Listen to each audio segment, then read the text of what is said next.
You are listening to the play Gods of the Jungle by Nelson S. Bond. Chapter 1.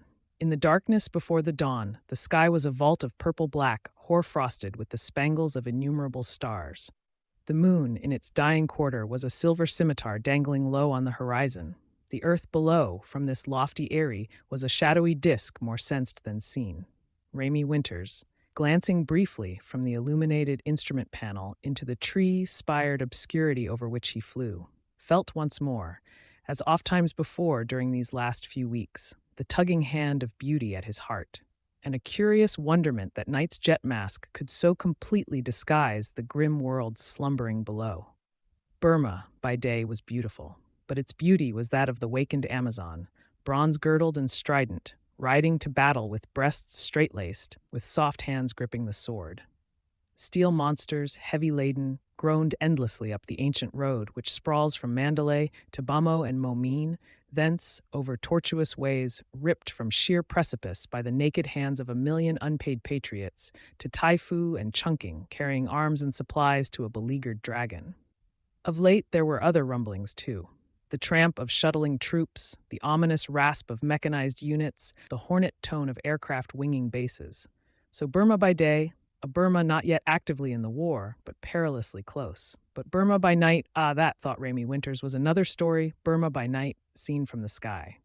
A new land, a sweet wild land of mystery and charm, of silver and shadow, cool, chaste, serene, as untouched and untouchable as the brooding gods of its people.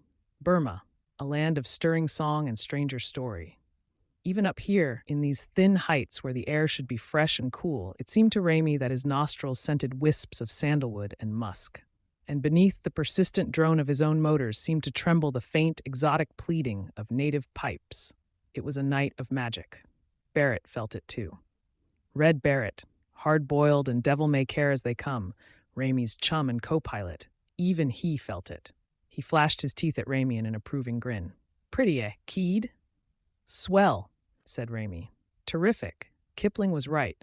Burma is the most beautiful country in the world. Burma, chuckled Red. Don't look now, pal, but we ain't in Burma anymore. This kite we're flying eats mileage. Or didn't you know? See that hunk of silver ribbon below? Well, that ain't a ribbon. It's the Mekong River. We're over either Thailand or Indochina, or both. Raimy glanced down swiftly.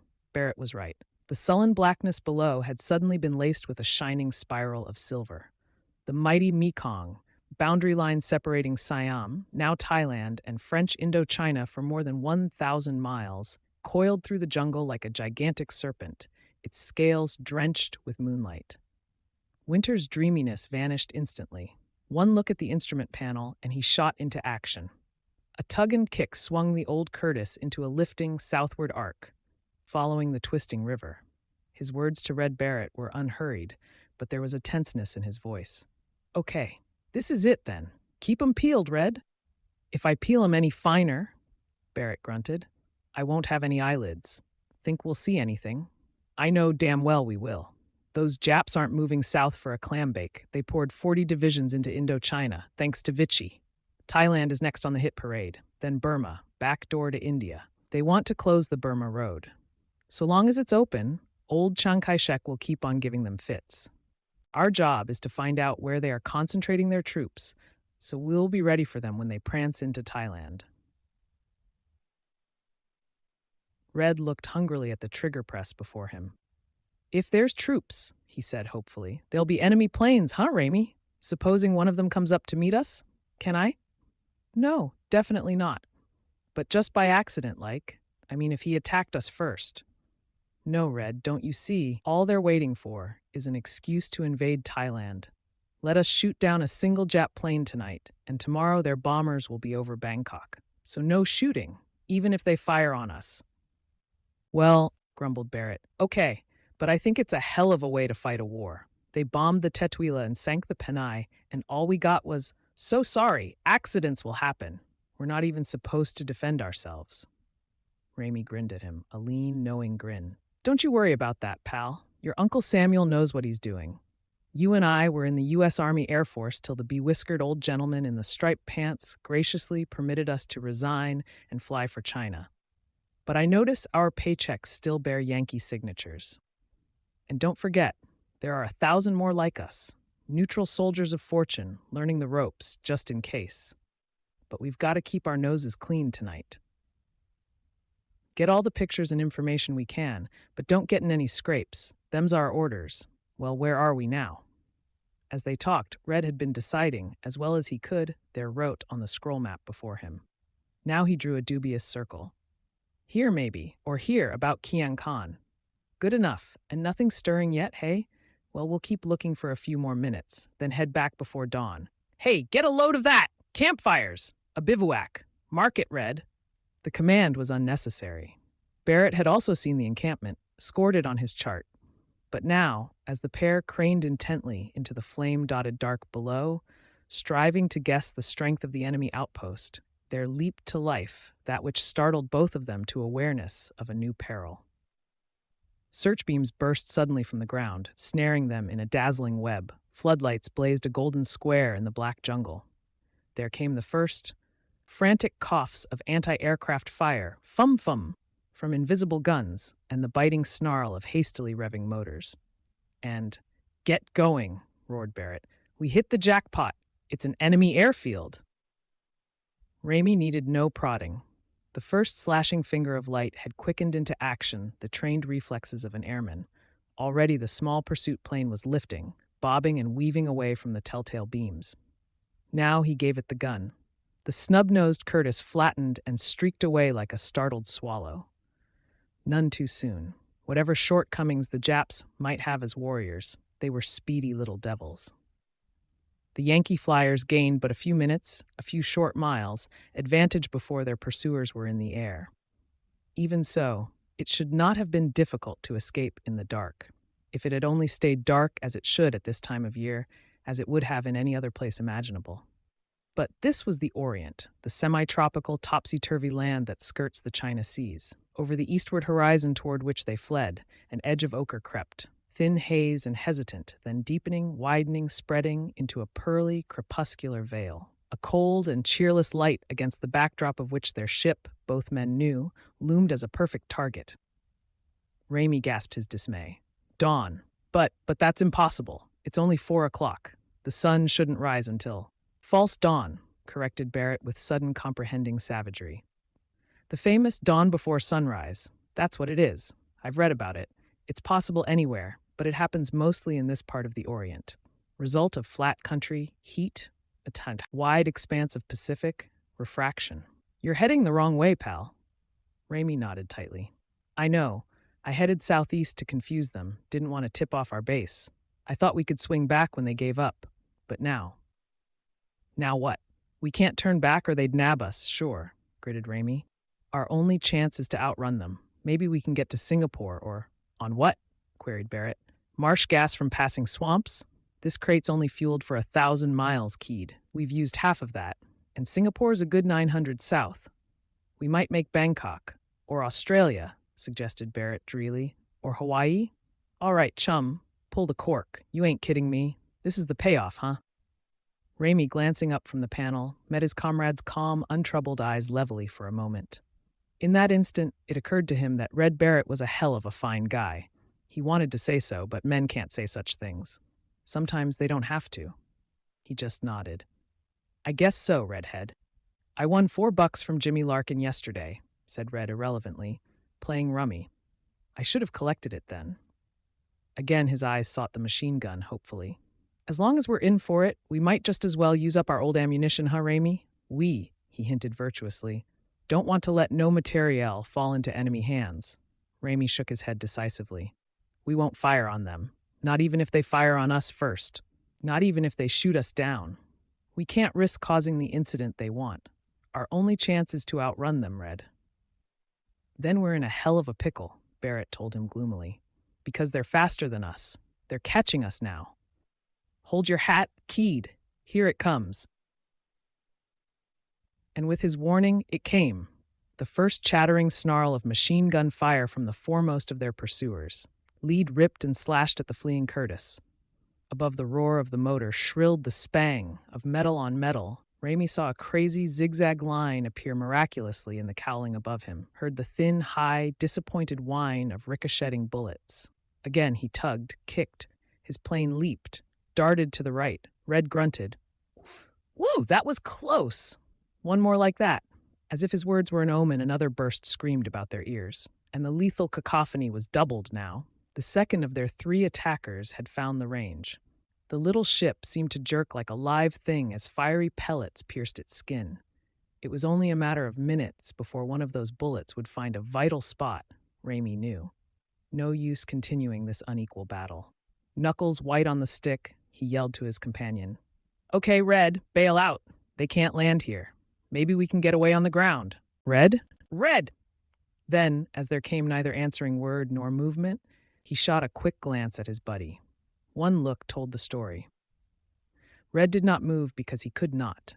Limp as a bag of sodden meal, he lay slumped in his seat, eyes closed, arms dangling uselessly at his sides. And in horrible contrast to the pallor of his cheeks, his face was mottled with a spreading nastiness that matched the color of his hair.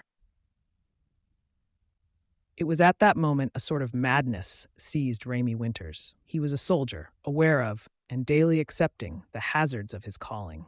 He had seen death often, had several times heard whispering within inches of his own ears the sigh of the ancient scythe. It did not sicken him to see men die, nor was he afraid to die himself. But this was different. This time the Reaper had struck down Red Barrett, his chum, his more than brother. Struck him down traitorously and from behind without a chance to defend himself. Red, who had asked nothing more than to go down fighting, and had not been granted that break. It did not even occur to Raimi that as he sat there, stunned, stricken, about him still hammered the blazing darts of enemy fire.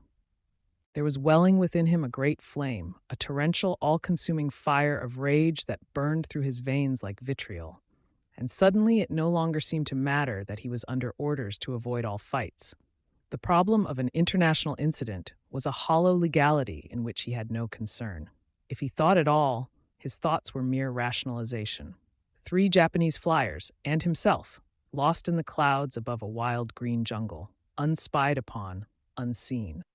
If none of the 3 were ever to return to his base, who was to report this episode? Who accused the Thais of violating their neutrality? And did it make much difference anyway?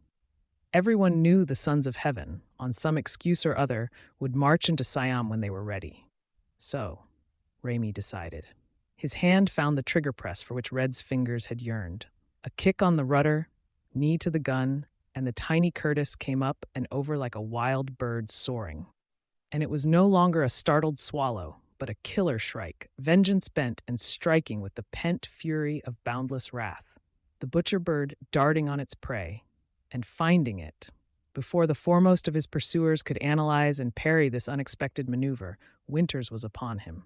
In the circular machine gun sight, the Jap airplane loomed nearer, larger, more solid. Then, the gun bucked and kicked against his palms. The vision before him quivered and seemed to crumple, sheared off and away, spun giddily.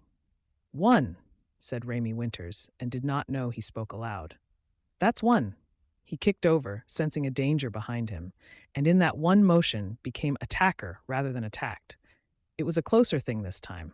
His foeman's gun bore squarely upon him for a brief, unguarded moment. Raimi felt something like the jerk of a hand on his sleeve, and glancing down, saw with mild astonishment that his leather flying coat was split from wristband to elbow, spilling powdery fleece. Then his plane righted itself, his own gun answered, and it was a most amazing thing. Before his eyes, the enemy ship blossomed into a crimson bloom with burgeoning petals of black, a flower which suddenly burst asunder and spiraled to earth in a host of flaming motes. And that, he thought grimly, was 2. The third.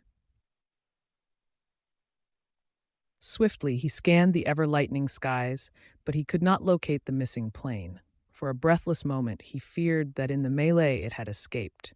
Then the voice of his old combat instructor at Kellyfield seemed to whisper an old, almost forgotten warning. "If you can't see it, look out! It's on your tail." Once more, and this time with frantic haste, he shot the ship into a climb, a wing-over turn. But not before a hot hail, punching on metal behind him like the vibrant tattoo of pounding rivets, rasped a song of death in his ears. Then he was on a level with his enemy, and driving headlong at him. For a year-long moment, it seemed inevitable they must crash head-on, collide and destroy each other, and go hurtling to earth, locked in flaming, loveless embrace. But not for an instant did Raimi's finger relax its pressure on the trigger. And when scant yards separated their whirling propellers, his bullets found their mark. The enemy pilot suddenly collapsed in his seat. His body, pitching forward, was a dead weight on the stick. And with a shuddering groan, the last Jap fighter nosed earthward in a streaking dive. It was a moment of triumph. But Raimi Winters never found time to savor that victory. For even as he pulled back on the stick to lift himself clear of the falling plane, the stick went dead in his hands. From somewhere deep within the entrails of the gallant little Curtis came the grinding clash of metals. At the last moment, a dying foeman had evened the score. Raimi's motors spluttered and died, and the thin song of wind lashing the fuselage was the only audible sound in an awful silence as the ship, like a dancing leaf, glided earthward out of control. There was but one thing to do. Raimi plucked at the buckle of his safety belt, prepared to go overside. And Red? Well, it was an airman's burial, a moment of flame, then an unmarked grave in the jungle. Raimi glanced once more at his chum. "So long, Red," he whispered. "See you again, pal." Then he gasped, for Red's lips had fallen open, and a bubble of bloody spittle was leaking from one corner of his mouth, but this tiny spume pulsated faintly. Breathing. He was still alive. And it was no longer possible for Raimi to take to his chute. Somehow, he must get this crippled ship to Earth. He stared down wildly. Trees, an endless tangle of foliage towering high, bayonet-tipped. But Raimi trembled with sudden, feverish eagerness. Over there, a patch of lighter green, and something that looked like gray walls, a man-made building, a cleared field. If he could, once more and desperately he wrestled with the unresponsive stick. No good. The rudders, then? If the aileron wires were undamaged, he might be able to control, to some extent, the direction of their glide, ease the brutal shock of landing. But now the ground was a vast, blunt bulwark rushing up to meet them. Like an organist treading the pedals of his instrument, Raimi played the only controls he had, composing out of urgency and stress a symphony which, when the ultimate note was scored, must be either a paean or a dirge. And the ship responded. Weakly. True. But its nose lifted a trifle. The ailerons caught and gripped the air. The drifting leaf spun lazily toward the clearing. Earth looming larger, and the indistinguishable whole of the jungle sharpened to single trees and tangled groves of bamboo and liana. Gray of swamp water and brown of soil, sudden pink of a frightened flamingo racing for leafy covert. Almost down now, and the wind howling through the motionless propeller like a taunting fiend. His own voice strange in his ears, calling senseless encouragement to his unhearing companion. "All right, Red. Hold tight, boy. In a minute."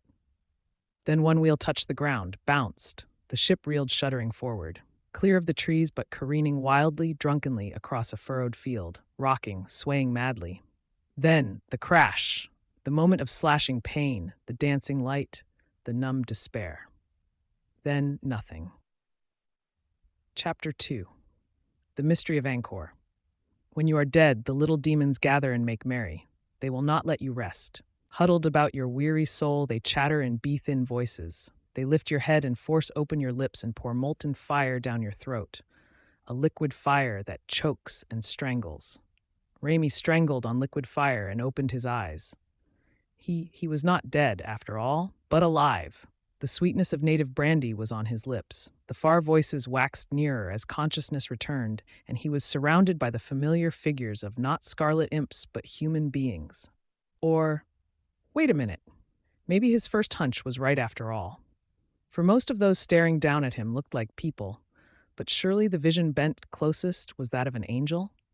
A golden-haired angel with heaven-blue eyes, warm lips, a cool white skin which the sun seemed never to have burned, but only to have endowed with a memory of its own inner glow. "Lovely," said Raimi drowsily, and the vision's face colored most unecclesiastically. Behind Raimi, someone chuckled. Raimi, turning painfully, saw a tall, mahogany-skinned, nice-looking youngster with brown hair and eyes, dancing eyes crow's-footed with the wrinkles of perpetual mirth. This lad and the girl he saw now were the only whites in the circle. All the others were natives. The young man laughed again. Well, Sheila, there doesn't seem to be anything the matter with this one, or with his emotional reflexes. Recollection seeped slowly back upon Raimi. He made an effort to rise. The plane, he said confusedly, went dead. I tried to set her down in a field, crashed. The girl restrained him gently but firmly. The cool touch of her hands was soothing. You must lie still now. Everything is going to be all right. You did crash, yes, but fortunately we were here to drag you and your friend out before the plane caught fire. After you've rested for a moment, we'll take you to camp. It all came back to Raimi now. This time, the girl's hands could not prevent him from raising himself. Red, is he all right too? The young man answered. Your buddy? I suppose so, or Sid would be chanting a funeral march by now. Hey, Sid, how's your patient? The huddle encircling Raimi split, admitting a third white man. Raimi glanced at him casually, then started, took another good look, and turned to peer over his shoulder again at the one who had called. The two young men were as like as two peas in a pod, same height, build, coloring. Only their facial expressions differed. The newcomer's face was as dour as the first chap's was jovial. He commented acidly, I wish you wouldn't be so boisterous, Lake. I guess he has a chance to recover, if complications don't set in. Of course, these head injuries are dangerous. It may be a fractured skull, or he may lose his sight. Blind, gasped Raimi. Red? Oh, Lord. For the third time, the girl quieted him, this time with a smile. Don't get excited, soldier. Your companion's apparently in fine shape. That's just Sid's nice, optimistic way of viewing things. Fractured skull or loss of sight is a favorable prognosis, coming from him. If it were anything really serious, Sid would have the workmen digging a grave by now. Are you sure you feel well enough to get up?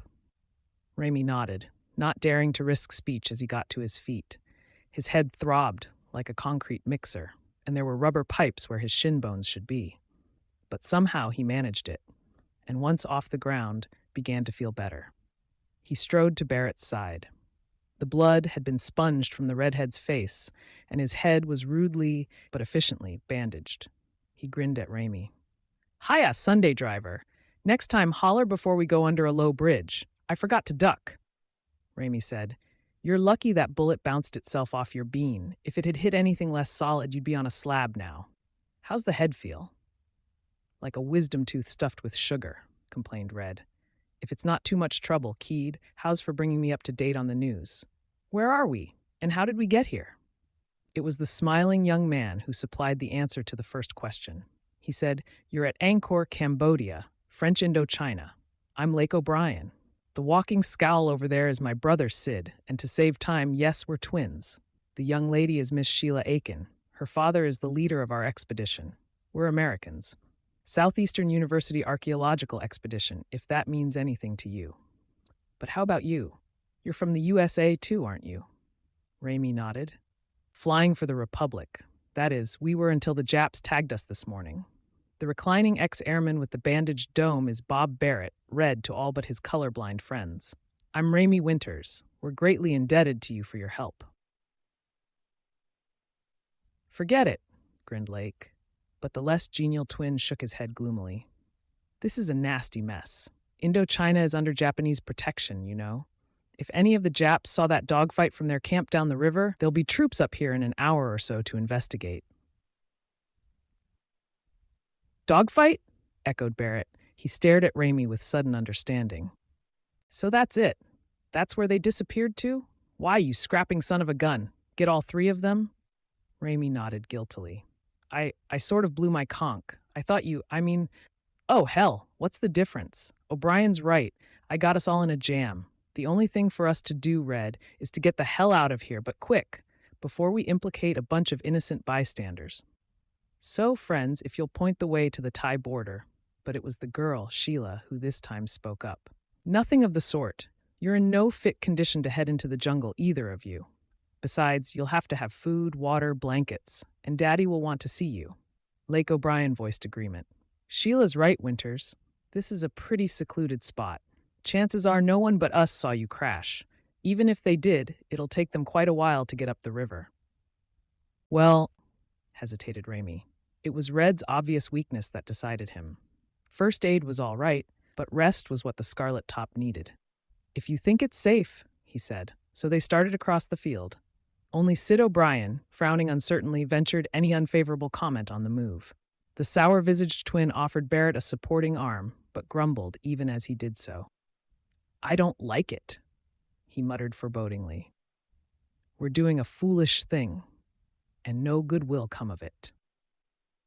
What sort of camp Raimi Winters had expected to see, he did not clearly know. Something perhaps like the tented digs at Petra. Raimi had once visited the rose-red cliffs in Arabia, or the shacks at Ur of the Chaldees. Archaeology led men into strange, wild places. There would be ruins here, no doubt. Raimi dimly remembered having glimpsed gray buildings, or something of the sort, in the hectic moments preceding the crash. But never in the world had he dreamed of seeing that which he actually beheld.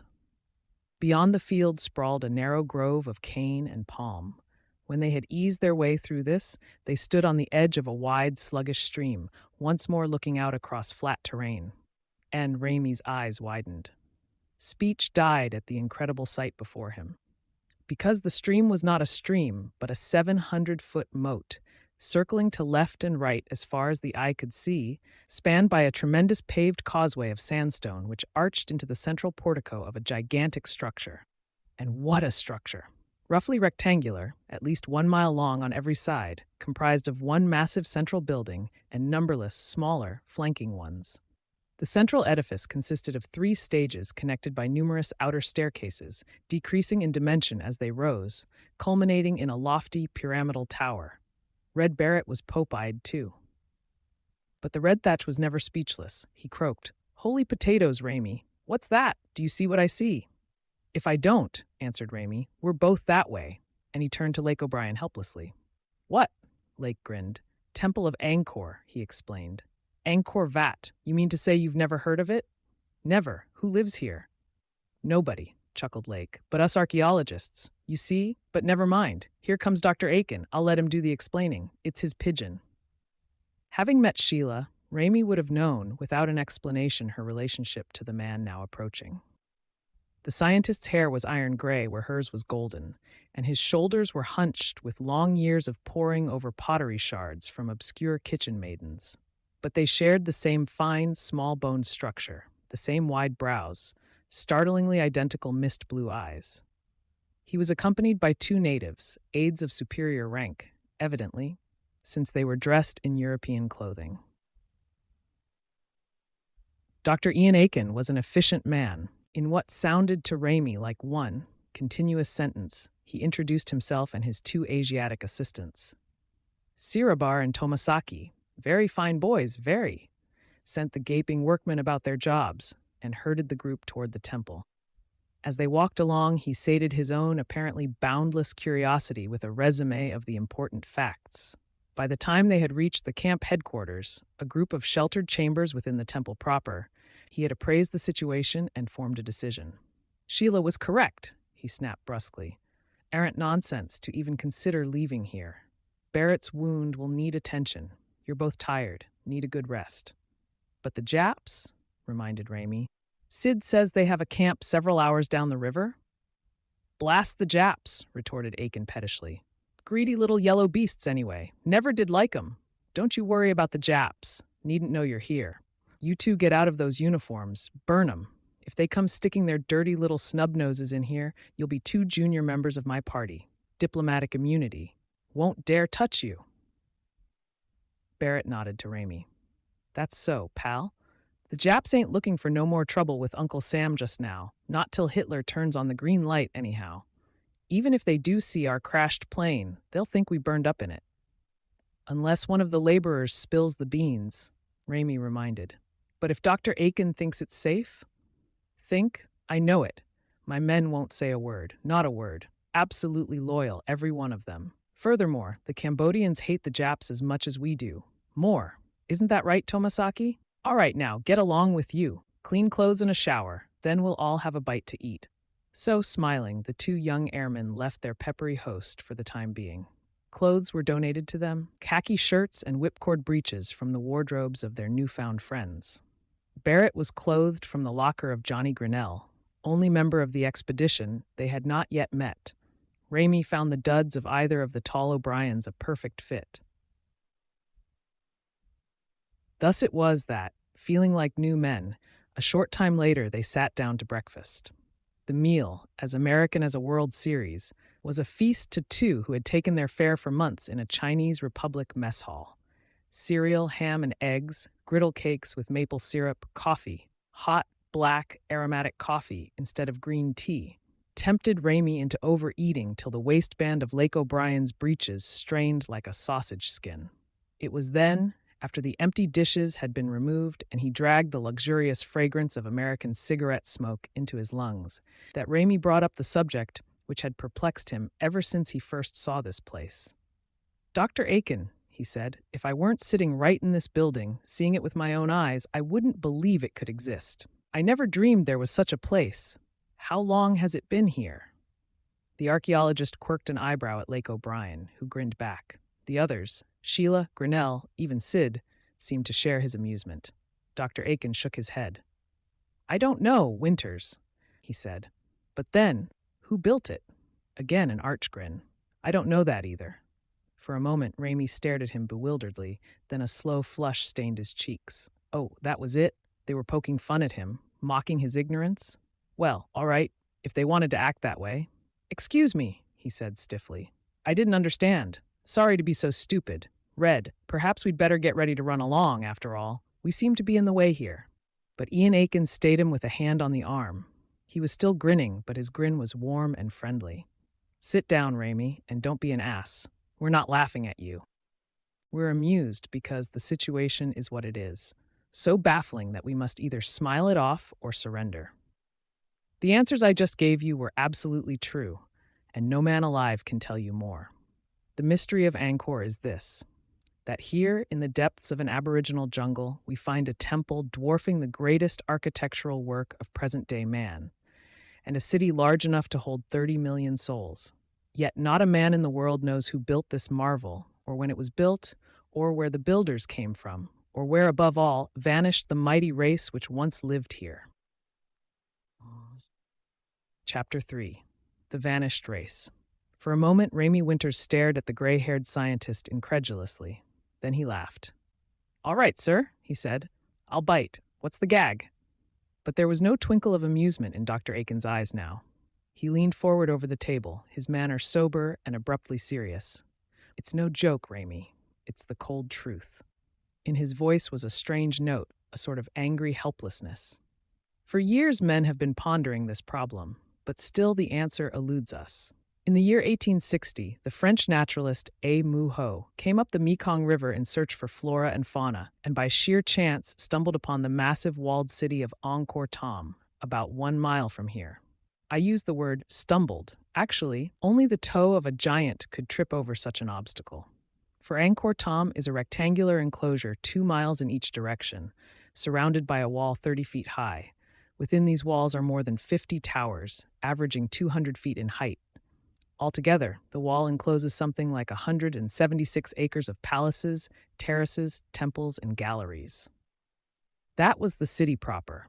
For miles about were the ruins of smaller abodes. This building in which we have made our headquarters, Angkor Wat, is supposed to have been Angkor Thom's chief temple. You have already exclaimed at its size. Let me point out that you cannot completely grasp how huge it is because there exists here no basis for comparison but palm trees, fromage cane. The facade of this single building is 5 times as wide as the Cathedral of Notre Dame. Naturally, Mouhot was greatly excited. The records of mankind did not even hint at there ever having been such a civilization in this part of the world. He asked his native guides whence came these structures, who built them. Their answer was, the gods. Raimi Winters nodded, fascinated. I can understand that. Whatever men conceived and fashioned this edifice were of godlike stature. Before the world went crazy, I studied a smattering of architecture, enough to realize the tremendous effort expended here. Ah, but you haven't begun to see the wonders. Look at the walls and ceilings of this room, my boy. I've been looking at them, spoke up Barrett. Darn things is simply lousy. Excuse me, Miss Sheila. I mean the walls and ceilings is covered from top to bottom with carving and stuff. Pictures and wiggly scrolls and everything. What was this? Part of the art gallery? Dr. Aiken smiled distantly. Yes, Red. A very, very small portion of the hugest art gallery ever known, because every square inch of wall in both Angkor Thom and Angkor Wat is covered with similar stone sculpturing. There are murals 200, 300 feet long, emblazoned with the images of thousands of warriors in battle. A statue of a Naga, or seven-headed serpent, more than 100 feet long. Figures of gods and men, of evil demons, of creature, unlike anything known to man. About the grounds are single stones 100 feet high, hand-carven to represent gods whose names we do not know. Raimi frowned. Now wait a minute, Doctor. That's impossible, you know. I mean, 100 feet high. I quite agree with you, Raimi. Such sculpturing is impossible to present-day civilization. My colleague, Alfred Maynard, once wrote, "To transport these monoliths and erect the colossi, strength was wielded that our machinery does not supply." A true statement of the case. The nearest quarries of the stone of which Angkor was built are 20 miles away. Modern engineering could no more duplicate the feat of building this structure than it could match the pyramid of Cheops. Yet even if this gigantic task of transportation of materials could be accomplished, what craftsman today could match the stone engraving of these walls? The ancient workmen used no cement. With what incredible tools they pierced this stone into delicate images, we cannot guess. The pillars are as painstakingly filigreed as if wrought by a goldsmith. In a chamber I shall show you, a subterranean niche discovered by Lake here, is something even more remarkable. A cabinet of metal, inscribed with hieroglyphs, eroded just enough to be indecipherable. Lake answered Raimi's questioning glance with a nod. That's right, damnedest thing I ever saw. Sort of a cube about 12 feet square, hollow too, but I can't find any way to open it. The inscription probably tells what it's all about, but as the doc says, you can't quite read it. Almost, but not quite. It's tantalizing. Like a picture out of focus, or probably just as well. That was Sid O'Brien voicing his gloomy opinion. Don't like the looks of the thing. Sinister. I'd like to see it, said Raimi. I'd like to take a week or so and see everything about this place. What's up, Red? The redhead, seated nearest the doorway of the room, had come suddenly to his feet with a warning gesture. Now he whispered hoarsely, Doc, outside! A spy! Somebody's found out about me and Raimi being here. In a single motion, Raimi was on his feet, his automatic in his hand, was gliding to his friend's side. Red was right. Raimi was just in time to see a furtive figure, scar-faced, yellow-robed, oriental, slip behind one of the numberless pillars supporting the corridor. He spun. Red's right. They're on to us. I knew we couldn't get away with this. Everybody sit tight. Red and I are going to pull out before we get you all in trouble. Then Johnny Grinnell was at his shoulder, and he was snorting amused relief. It's all right, Winters. Put your pistol up. It's only poor old Sheng Ti. He's probably hungry again, daft old devil. He called quietly in a tongue that Raimi, though he did not speak the language, recognized as Cantonese. Slowly the figure emerged from behind the pillar. Raimi saw a lean, shaven-pated Oriental of indeterminate age clad in the filthy yellow robe of a Buddhist bonze, or priest. The bonze moved forward hesitantly, his eyes darting suspicion at the two strangers. As he approached, his mumble became English words. Food, the child of Buddha hungers. Very well, Sheng Ti, said Grinnell soothingly. We share with thee. Aside to Raimi, he explained, Sheng Ti's a Kuan Chu, most holy one. Not quite right up here. Not an ounce of harm in him, though. We feed him, and he calls down Buddha's blessing on us. Fair enough, eh? Behold, Sheng Ti, we have guests. The birdmen from the sky have come to visit us. The priest glowered at the two strangers malevolently. Later we shall show them the wonders of the temple, continued Grinnell. They would see the statues of the gods, the fountains, and the hidden crypt. At his last words, a spasm of something akin to terror passed over the face of the yellow man. His eyes clouded, and he thrust long, taloned hands before his face as if fending off a blow. His voice lifted in a discordant croak. Aye, doom! He cried. Doom! Doom! Doom! And turning swiftly, he fled, ragged skirts trailing behind him, sandals slip-slopping on the stone floor. Raimi grunted. Well, pleasant little harbinger of spring, isn't he? That last crack of yours went over big. Dr. Aiken smiled. I shouldn't let that worry you, my boy. Sheng Ti's a dire prophet, but a poor one. He warned me 3 years ago that if I did not leave this temple, I would vanish into yesteryear, never to return. Cheerful thought, wasn't it? But I'm still here. Now sit down, both of you, and stop worrying about non-existent troubles. Have you forgotten we are on an island surrounded by a moat? Our watchmen guard every approach. If anyone comes near, we'll be given ample warning. Now, let me see. What were we talking about? The chamber lake discovered. Oh, yes.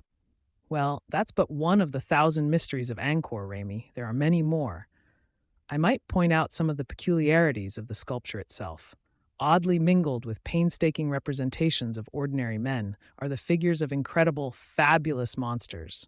Dragons, great nagas, hypographans, monkeys garbed in human clothing, acting like men, apparently talking to each other and to humans. You might reasonably say that these representations are figments of the creative imagination, a sort of artistic license, so to speak. But here's the rub. Whenever men are depicted, they are reproduced with elaborate fidelity. Not a single effort is made to aggrandize or conventionalize, as is the case in the artistry of other ancient races. The Minoan, for instance, or the Egyptian, the builders of Angkor, seem to pride themselves on faithful portrayal. But why, then, did they detract from their accuracy by delineating the figures of non-existent creatures and the colors they used? Why did they portray some human figures as white, others yellow, and still others blue? Unless, Ian Aiken's voice throbbed with eagerness, these were creatures and men they knew. The older man's excitement communicated itself as an uneasy chill to Raimi. He said, "You mean?" "I don't know what I mean, Winters, yet. I'm still studying, still trying to unite in coherent oneness the facts imperishably carven here for someone to discern. All I know is that Angkor Wat is old, considerably older than baffled science has hitherto been willing to admit. By the eyes and the feet of the statuary we judge its period. Blank, staring eyes, unfocusing, feet carven by artists so unaware of perspective that they expose the souls of a walking person. I know, too, that the explanation is written here on these walls for him who can solve the Angkor script. We have not yet found the key. The letters seem to resemble the Elder Siamese, which itself resembled Sanskrit. Perhaps we'll never unlock that lingual door. But there is one universal language, Raimi Winters, the language of science, mathematics, astronomy, and here we have a whole city written in that language. The arrangement of Angkor is as truly symbolic, as truly based on the mystic science of numbers, as is the famed King's Chamber of Cheops Pyramid. And there are certain astronomical carvings. But look, Doc, that was Red Barrett cudgeling his brow. If this here place was discovered about 1860, the scientists ought to been able to figure it out by now. Ain't they no histories at all? No ideas how it come? Dr. Aiken's smile was scornful. Too many, he answered, and too poor. For want of a better explanation, experts have decided that a race known as the Khmers inhabited Angkor. They have even presumed to establish the period of occupancy, from about the 5th century BC to the 14th century of our Christian reckoning. Some of the more daring savants have attempted to trace the lineage of Khmerian royalty. Gentlemen, believe me, these explanations are rank nonsense, based on no valid records, facts, or suppositions. The learned M. Groslia, attempting to explain why Angkor Wat should lie deserted and forgotten for 500 years in a jungle grave, presents the theory that the Khmers waged a war with the neighboring Thais, were defeated, and forcibly driven from their national stronghold. Stupid poppycock. The weak Acadians of Nova Scotia were expelled from their homeland by armed force, yet within 2 generations, 70% of them had drifted back to tiny farms and wretched hamlets. But we are asked to believe that a great race meekly left its capital and never attempted to return. Yet, suppose that were true, a faint possibility, but let us grant it. Then why did not the conquerors move in to occupy what must have been the most magnificent city on the face of the earth? Remember, at the height of its glory, Angkor Thom must have been prouder than Augustus's Rome, more alive with swaggering splendor than Hannibal's Carthage, gay and rich as the golden Chersonese of fable. Raimi nodded. Sounds wacky, he agreed. Any more theories? One even more implausible, that a plague destroyed the entire population of Angkor. Raimi shook his head. Well, That could have been, sir. Before the advance of medicine, plagues used to ravage whole countries periodically.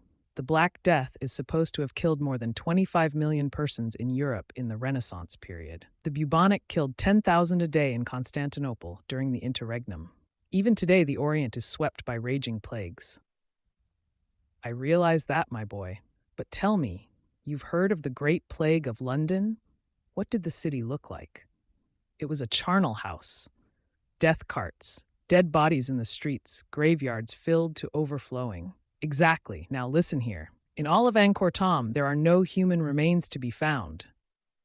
You will say this merely indicates that the Khmers did not inter their dead. Perhaps they had no sepulchres, no graveyards or tombs. True, but shouldn't there be human remains somewhere in or near these structures? Even if age did rot the carcasses, there should be bones. But there are no bones in Angkor. Not only that, but there are no weapons, no pottery fragments, no accoutrements. If I die, one of 30 million souls simultaneously stricken by death, my body can decay, my crumbling bones may be swept away by the winds, yes. But the Khmers wore metal bracelets, belts, buckles, used utensils of metal. Their pictures tell us so. Yet there is not one piece of wearing apparel to be found in all Angkor. Not a single pin, not a scrap of household furniture, not one old discarded cooking pot. Now how do you account for that? Raimi, staring at the old archaeologist, slowly shook his head. I can't, sir. Can you? Ian Aiken's eyes were strangely introspective. I see but one possible solution, my boy. There was a mass emigration, purposeful, determined, complete. That, until a more satisfactory theory presents itself, is the way I am forced to explain it. And it is an explanation at least halfway in accord with the symbolic drawing I mentioned a few minutes ago. The drawing that shows, yes, Sirapar?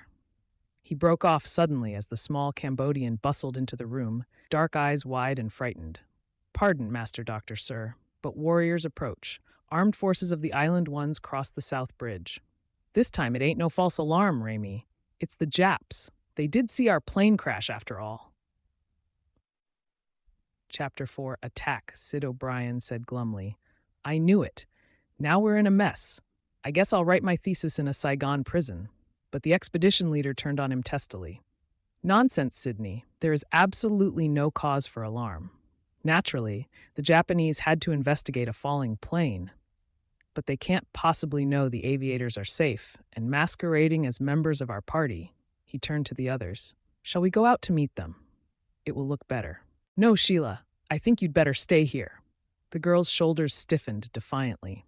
A strange admiration brightened Raimi's eyes. Or perhaps it was not so strange after all. Many times during the preceding hour of conversation, he had found his gaze wandering toward her. In a happier, more peaceful world, perhaps. Why should I, Daddy? Sydney, Dr. Aiken ignored the question. You'd better go down and speak to the workmen. Reassure them. Get Tomasaki to help you. Raimi, you and Lake and I will talk to our visitors. All right, Sirabar, you may come too. How about me, Doc? Dr. Aiken glanced meaningfully toward the bandage on Barrett's head. I think you'd better stay here and keep out of sight, he said wryly. That turban you're wearing is the weak spot in our story. A few minutes later, they were moving forward to meet the Japanese scouting detail. Despite Dr. Aiken's assurance, Raimi's confidence was bolstered by the comforting heft of an automatic in his hip pocket. The Nipponese, overcautious in this as all things, had sent a sizable investigating party to Angkor. 30 squat, brown, dusty men, truculent, ready for any emergency. Their captain made his mission known in a faltering schoolbook English. An airplane had been seen to descend of the sky, please. Did the gentleman's opportune to see? Good gracious, an airplane? How alarming. No, the gentleman's had not seen anything out of the ordinary. Would the honorable captain care to look around for himself? It struck Raimi that Dr. Aiken was sticking his neck out unnecessarily far. The captain barked commands. His company split into details of 2 and 3 men, wandered off in different directions. Then Raimi realized Aiken had followed the proper course. With such a wide area to cover, with the burned ship lying a half-mile off, in a field concealed by an arras of tangled bamboo, with the Japanese not even sure the plane had landed in this vicinity, the chances of their stumbling across it were extremely remote, and to have seemed any less willing to help would have been to invite suspicion. Having done his duty, the little leader was inclined to be friendly. He stared about him with awed respect. This was a great marvel, not so? He had not known there were such sights in Cambodia. One would not suppose it from seeing the miserable hovels at Phnom Penh down the river. It was not, of course, to be comparison with the beautiful, modern buildings of Tokyo and Kobe. Still, he sucked his teeth politely. "Who makes this great structures, please?" "We're not sure," Dr. Aiken told him. "It was built many, many years ago, by a race now vanished." The small captain looked excited. "Many years? A Beru race, perhaps?" Now it was the doctor whose eyes widened. "Blue? Did you say a blue race?" "But yes," answered the Jap. "Everyone knew that long ago there dwelt on earth the blue-skinned gods. The legends of my people speak of them," he said. "The Kojiki tells how they brought to mankind wisdom, and," he continued serenely, "when they departed, it was ordained that my people should henceforth rule the world." Dr. Aiken had completely forgotten, now, why the Jap was here. This was another precious piece fitting the jigsaw puzzle he was striving to put together. He cried to Lake and Raimi, "Hear that? In the Kojiki too, the ancient Japanese book of records. That makes 4 places I've found reference to blue ones. The Hindu folklore tells of them. The Druidic ritual worships blue warriors. I tell you, lads, Angkor is a vital link in the chain of man's past. We must find a way to read the writing. When we do." Then his words died abruptly. A call had risen from across the moat. Soldiers, standing at the edge of the cane grove, were gesturing, shouting. As he listened, the smiling captain ceased to smile. Dr. Aiken, who apparently understood at least part of the message, glanced suddenly, worriedly at Raimi. In an undertone he breathed, "Your airplane! They've found it! And somehow they know you're one of... Hurry, we've got to get out of here!" He tugged at Raimi's sleeve, but even as they edged away, the little captain turned, his eyes hard and angry, his friendliness vanished. "A moment, please. You have lied to me. Halt, or it is necessary to." His revolver was already halfway out of its holster. But swiftly as he moved, Lake O'Brien was even quicker. With a sudden twist, Lake wrenched the gun from his hand, shoved a leg behind his knees, and shoved violently. The small captain went sprawling and... "Come on," cried Lake, "up to the temple." He cried a needless warning. For even as he shouted, the Jap leader's voice screamed a shrill command. Soldiers came running from every section of the court, and the brooding silence of Angkor was shattered with the sharp, explosive crack of a modern rifle. In that moment, when it seemed impossible the racing 4 could cover 400 vulnerable yards, relief came from an unexpected source. From around the corner of the temple charged 2 uniformed warriors of Nippon. Beyond them lay temporary safety, but how to pass them? Already one was raising rifle to shoulder, his finger tense on the trigger. Then from the building itself snarled the bark of an automatic. The Jap jerked as though sledged with the blow of an invisible ramrod. His jaw dropped suddenly, and the gun flew clattering from his hands as he doubled and pitched forward. Then another shot from the same source, another, and yet another. The familiar voice of Red Barrett boomed from the portico. "Keep coming, Keed! We're covering you!" 400 yards is a meager distance, but it seemed like miles. Raimi Winters gasped to his comrades, "Duck! Zigzag! Bad target!" and set the example, hunching, shifting his course like a frightened crab as he scuttled for the gateway. His own pistol was in his hands. He used it once to take a flying potshot at a brown-clad figure emerging on an upper terrace, and had the satisfaction of seeing the figure duck hastily out of sight, howling with pain and dismay as the rifle stock splintered in his hands. Lake, too, was emptying his commandeered pistol at such targets as presented themselves. With what success, Raimi had no time to judge, for a bedlam of gunfire howled about them now. Hot lead glanced screaming off ancient stone.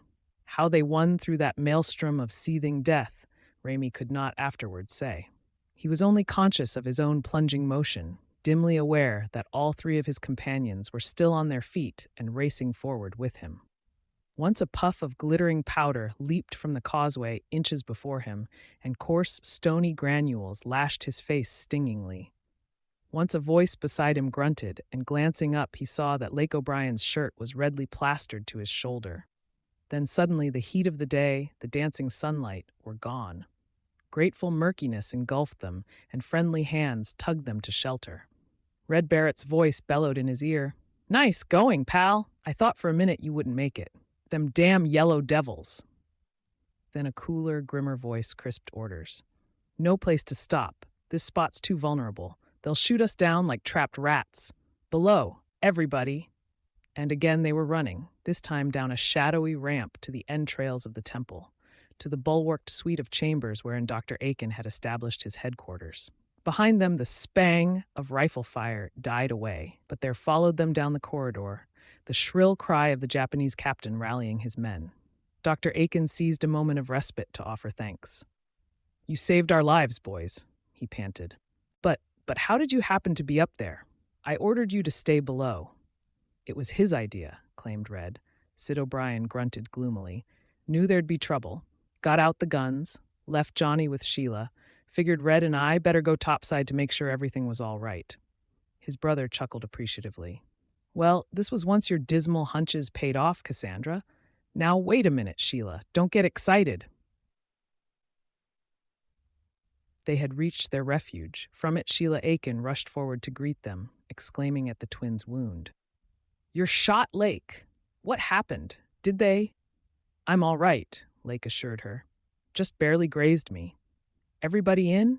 Watch that door, Ramey. What happened?" "Why, those damned stinking little Japs spotted Ramsey's plane. That's what." "But we knew there was a possibility they might do that," said the girl. "That's why we dressed Red and Ramey as members of our party. Why should that cause them to?" Dr. Aiken said gravely, "I can't understand it myself, Sheila, but somehow the soldiers learned Ramey was one of the aviators. That's what they called to their captain. Wait a minute, what's that? I hear footsteps."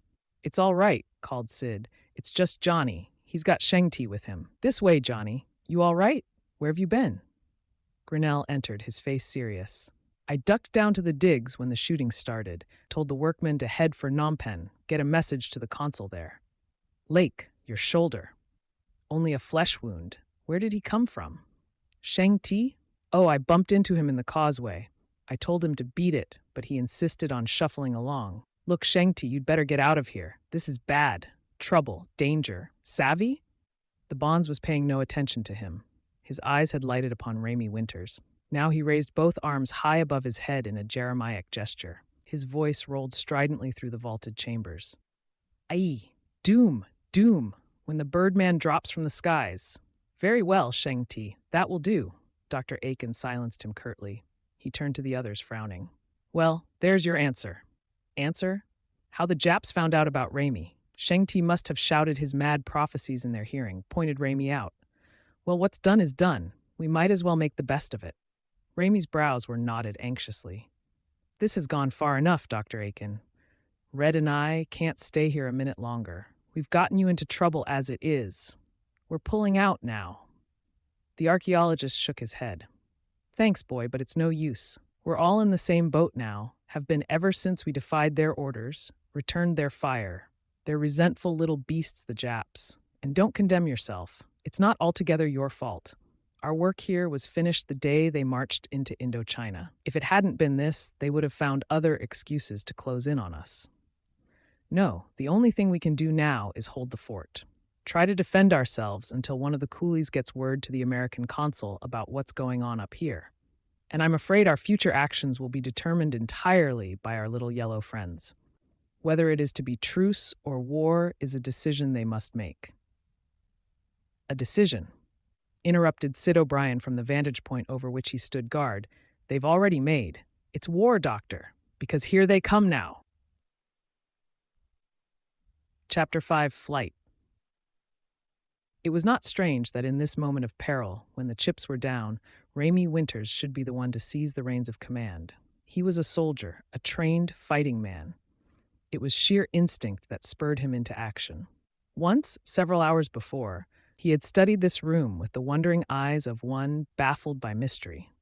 Now he studied it again, this time with the sharp, critical gaze of a fighter appraising a salient.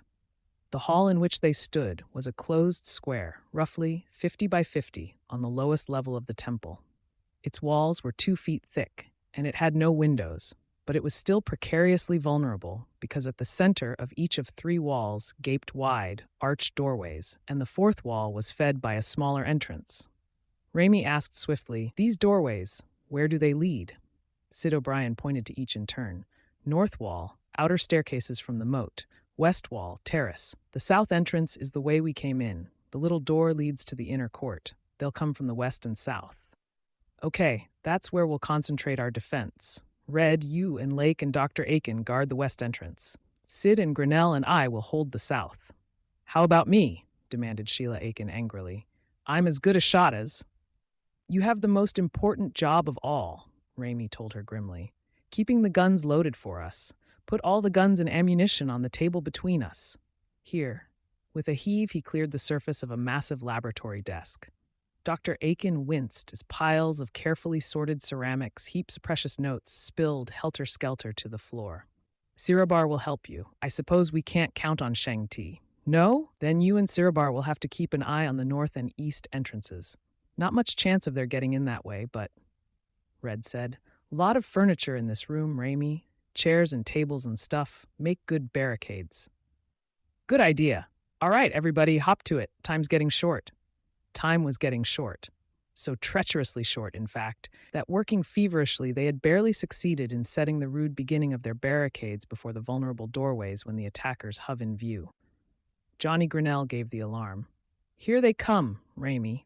Around the edge of the terrace wall. 6. A dozen of them." "I don't see the captain, though." "You won't," bellowed Red, "'cause he's over here. They done what you figured, Raimi. Split up. They're coming at us from both sides." "Well, wait," snapped Raimi. "Don't shoot unless they do." Red lowered his rifle reluctantly. "Damn if you ain't the pacificist guy I ever saw. Always letting the other guy get the drop on you. It gives me a pain in the— Wow, there it comes. Well, I can shoot now." For his sentence had been punctuated by a simultaneous opening fire from both attack parties. His own gun barked answer. And this time, more ruthlessly, more determinedly than it had waged before the battle begun on the upper causeway continued. There was no time for the details of that fight to register coherently upon Raimi Winter's brain. But later, he found etched in his memory sharp, indelible highlights of those frenzied moments. His own gun, spluttering and coughing against his cheek as he crouched at the edge of the doorway, firing at figures that slipped, wraith-like, through the murky corridor. The incessant, crashing echo of what seemed like 1,000 guns, here in these vaulted depths, sound smashed back upon itself thunderously, seemed to merge with the thickening, acrid smoke and roll about the room in reverberant waves. Red Barrett, holding his heavy rifle pistol-wise in one ham-like paw, dripping curses in a loud, prolific stream, as with his free hand he tucked into place the edge of a raveling bandage.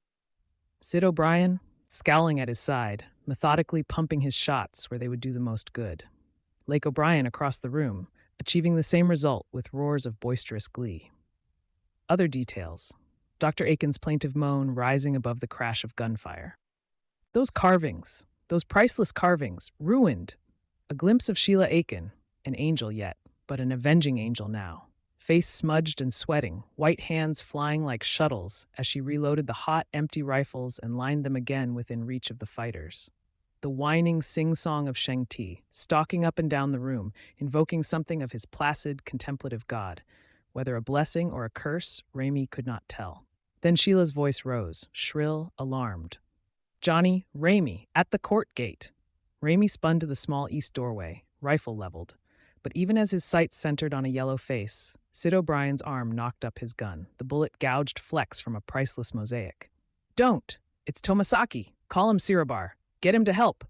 Sirabar slipped from table to doorway, called to his companion in their native tongue. An answer quavered back, high-pitched with terror. Sirabar turned. "He say he no dare, Master Sahib. He say he do not wish to fight the little ones. They too many and too strong." There was anger and contempt in the loyal aide's voice. He called again to his fellow countryman, his words a liquid blur in the tumult. An answer piped back. Sirabar's small frame stiffened. His soft brown eyes were suddenly dark bits of flinty shale. His face contorted. He spat into the gloom and whirled to Dr. Aiken, his voice shrill, accusing. "Tomasaki no good friend, Master Doctor. Him coward, him. His words ended suddenly, too suddenly. Raimi, who had turned again to the defense of his post, risked a backward glance, and was in time to see the staunch little Cambodian reel and topple forward, clutching with fingers that seemed to spurt blood at a gaping hole in his chest. Sheila screamed, and beside Raimi, Sid O'Brien growled a thick curse. They were the brown man's obsequies. He was dead before he hit the floor. But there was no time to mourn him now, for Barrett, who had swung from doorway to table for a recharged weapon, roared suddenly, "The ammunition! Is that all we have left?" The girl nodded. "That's all here. There's more in storage, but..." Raimi, sweeping the table with a glance, saw that their supply had dwindled to a lone container of cartridges. Enough to account for every one of their attackers, yes, if every shot could be trusted to take its toll. But with 6 people firing steadily, indiscriminately, against a diverse attack, "We can't defend this place any longer," he roared. "They'll take us in 5 minutes. Too many entrances. Doc, is there any other?" It was Lake who answered. "Yes, that underground chamber I found. It has only one entrance. One armed man could defend that for a week. But can we get there?" "Through the court exit." "That's the ticket, then," shouted Raimi. "Lake, you lead the way. Then Sheila and Dr. Aiken. Somebody grab Shang-Ti and take him along. They'll murder him if we leave him behind. Ready, everybody? Go now, orderly. We'll all make it." There came one contradictory voice. Out of a sudden, ominous hush that descended as briefly no rifle anywhere was barking, came the faint, dissenting voice of Johnny Grinnell. "Not all of us, Winters." Raimi, swiveling, saw with horror that the youngster was no longer on his feet. He lay asprawl on the hard stone floor behind the barricade. His rifle was still clenched in one white-knuckled hand, but his other hand gripped his belt as if to stifle a gnawing fire there, and the fingers of that hand were dark with a slowly spreading stain. In a flash, Raimi was on his knees beside the younger man. Dr. Aiken, too, and Sheila. "Johnny, what's the matter? You're not..." Grinnell tried to grin. An unfortunate attempt, for with the effort suddenly he coughed and the corners of his lips leaked blood. He spat and shook his head angrily. "Lucky! Shot! But I guess it did the trick." "You'll be okay," Raimi told him gruffly. "Barrett, Sid, give me a hand here." But even as he gave the order, his eyes found Dr. Aiken's, and the old man's head shook slowly from side to side. His lips formed soundless words. "No use, Raimi," the voice of Grinnell echoed. "It's no use, Raimi. I was a med student once." His eyes hardened to a granite doggedness. "You others, beat it. Get out of here while you can." Again, a paroxysm of coughing seized him. When it ended, his shirt front was not pretty. He wiped at his lips with a grimy forearm, cried feverishly, "Get out! Damn it! Get out, I say!" Then a sudden thought struck him. He turned to Raimi. "No, wait. Lift me to the doorway there." Red spoke warningly from the west entrance. "They're closing in, Raimi. I think they're going to rush the joint."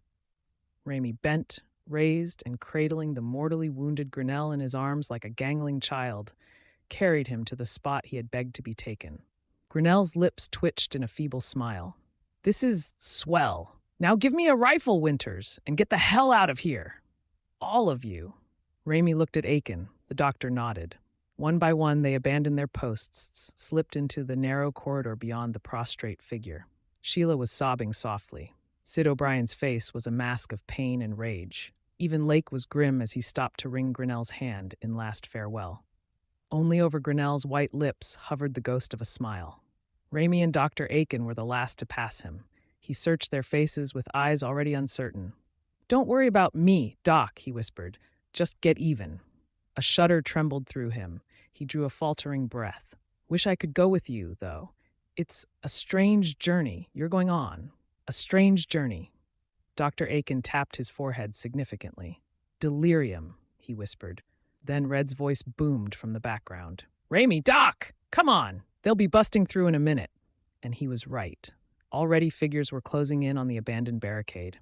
Raimi gripped the old man's arm, propelled him by sheer force down the corridor. They had covered perhaps 100 yards when they heard the lone, explosive crack of a rifle, Johnny's rifle. Then another shot, then a volley, then silence. Their way led them from wide corridors to smaller ones.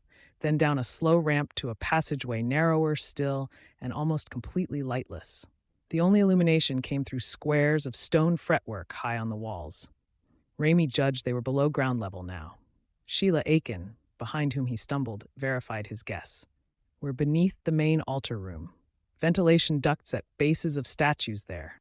That's how Lake discovered this place. Then abruptly they turned a corner, and the subterranean chamber lay before them. It, unlike any of the other chambers Raimi had seen at Angkor Wat, was doored with a great barrier of bronze.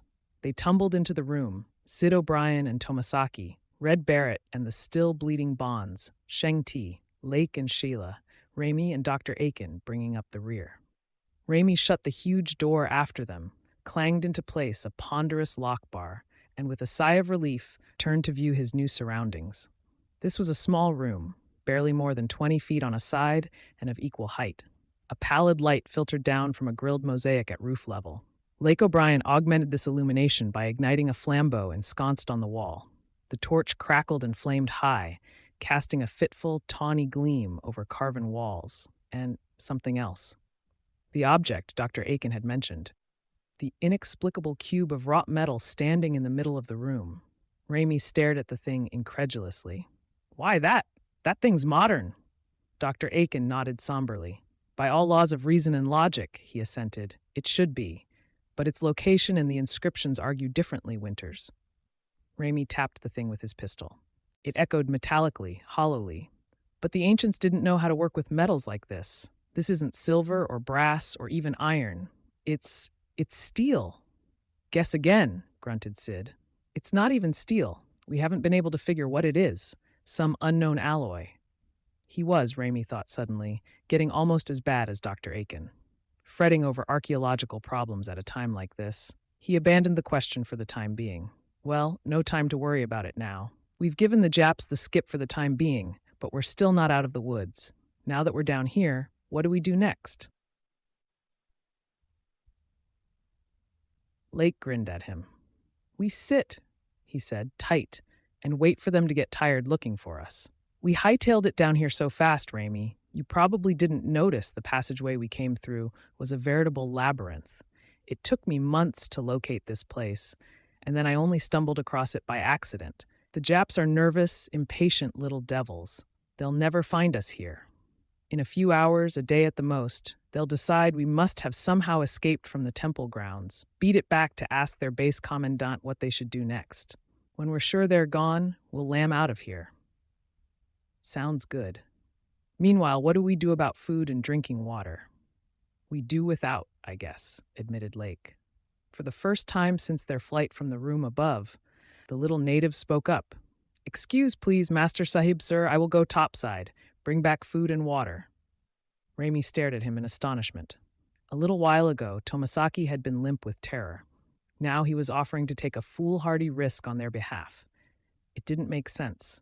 The little man had undergone a complete change of heart, or suddenly Raimi thought he understood. For his keen gaze detected jittering nerves in the native's hopeful offer. The rising intonation of Sheng Ti supplied the missing clue. Ai, doom, the shaven Bonds was crying. Woe to all men when the chamber of change be violated, when the gods of the past shall walk. Lake, too, understood and stopped the little man as he edged toward the doorway. No, come back here, Tomasaki. It's too risky. They might see you. He grinned at his friends.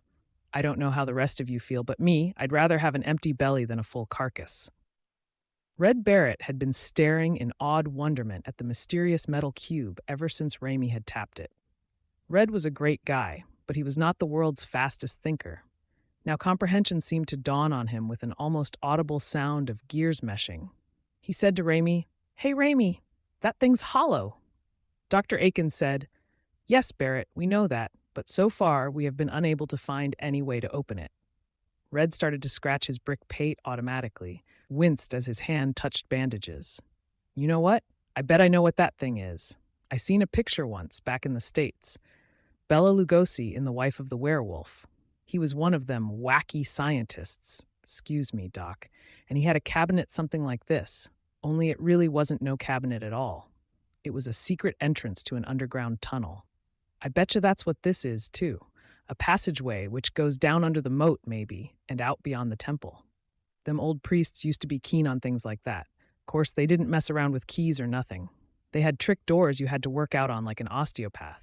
Like you'd punch on this little knob here and maybe wriggle this hunk of carving. Holy cow! Look at Raimi! He leaped back, startled. Nor was he the only one whose jaw dropped in sudden wonder. Call it coincidence, call it fate, call it an incredible permutation of chance. But while explaining, Red's fingers had fumbled upon the combination required to unlock the gate of this ancient mystery. With a groan of protest, one outer face of the strange cube was swinging open. Chapter 6. Across Time. Red Barrett was the first to break the silence that blanketed the little group. "See, Raimi?" he cried. "Look at that! What did I tell you? Now, I bet there's steps in that thing, a trapdoor or something." But womanlike, it was Sheila Aiken who, obeying the Pandora impulse, stepped forward into the open cubicle. Darkness swallowed her like an engulfing maw. Dr. Aiken cried out in swift alarm, "Sheila, be careful!" Her voice came back, excited but unfearful. "I'm all right, Daddy." And Barrett was right. There is a ladder in here, but it goes up instead of down. Come and bring the torch. This is the strangest room. Sid had already torn the flambeau from its bracket. Now he and the others crowded forward eagerly into the metal chamber. But if they had hoped a view of its interior would solve their questions, they were doomed to disillusionment. For the mystery of the cube was heightened, rather than decreased, by that which the flickering torch revealed.